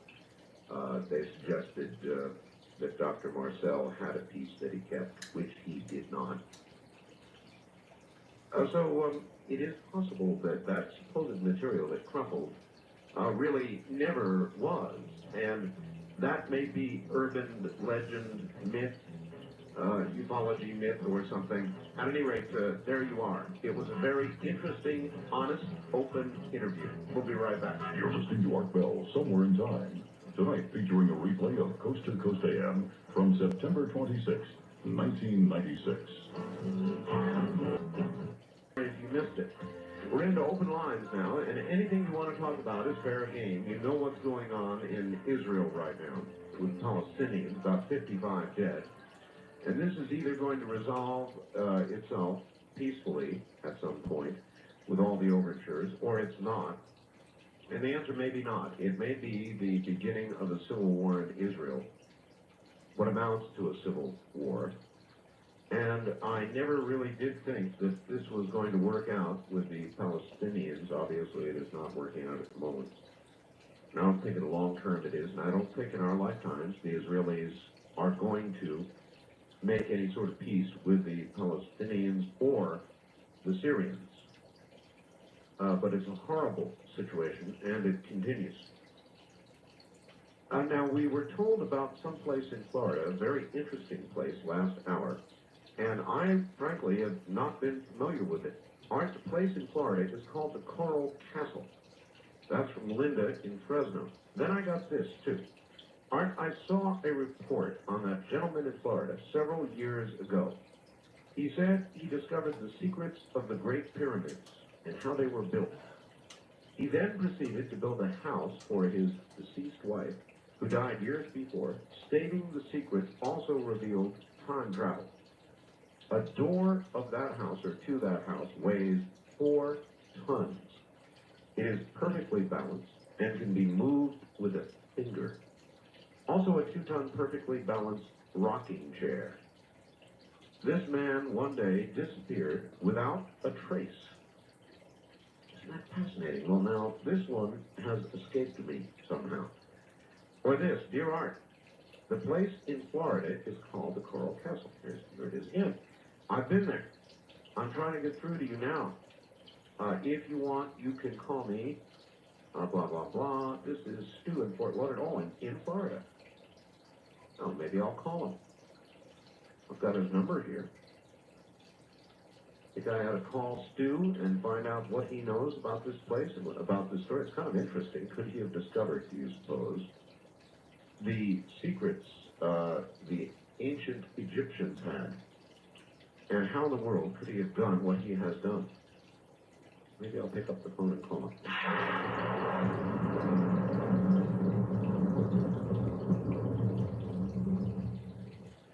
You're listening to Art Bell, Somewhere in Time, on Premier Radio Networks. Tonight, an encore presentation of Coast to Coast AM from September 26, 1996.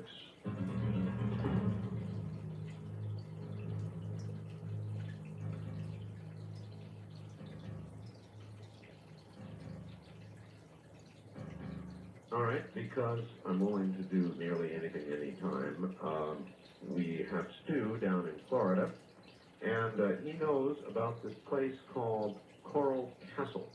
Stu, welcome to the program. Wait a minute, there you are. Stu, are you there? I'm here. Okay, what do you know about this place? Okay, well, pretty much what the other fact you read was there's this very slight man from Latvia, is where he came from. He was like about maybe 5'2", weighed about 105 pounds, and he built this house for his supposedly sweetheart. And the whole thing is carved out of solid slabs of coral. And there's a 2-story structure there, which is built out of solid slabs of coral, and there's a fence around the property, which are made of, the walls of the fence are made of slabs of coral. If you go outside the perimeter, you can see where the slabs of coral were lifted up out of the ground. Like if they were laid back down, they would fill the hole completely.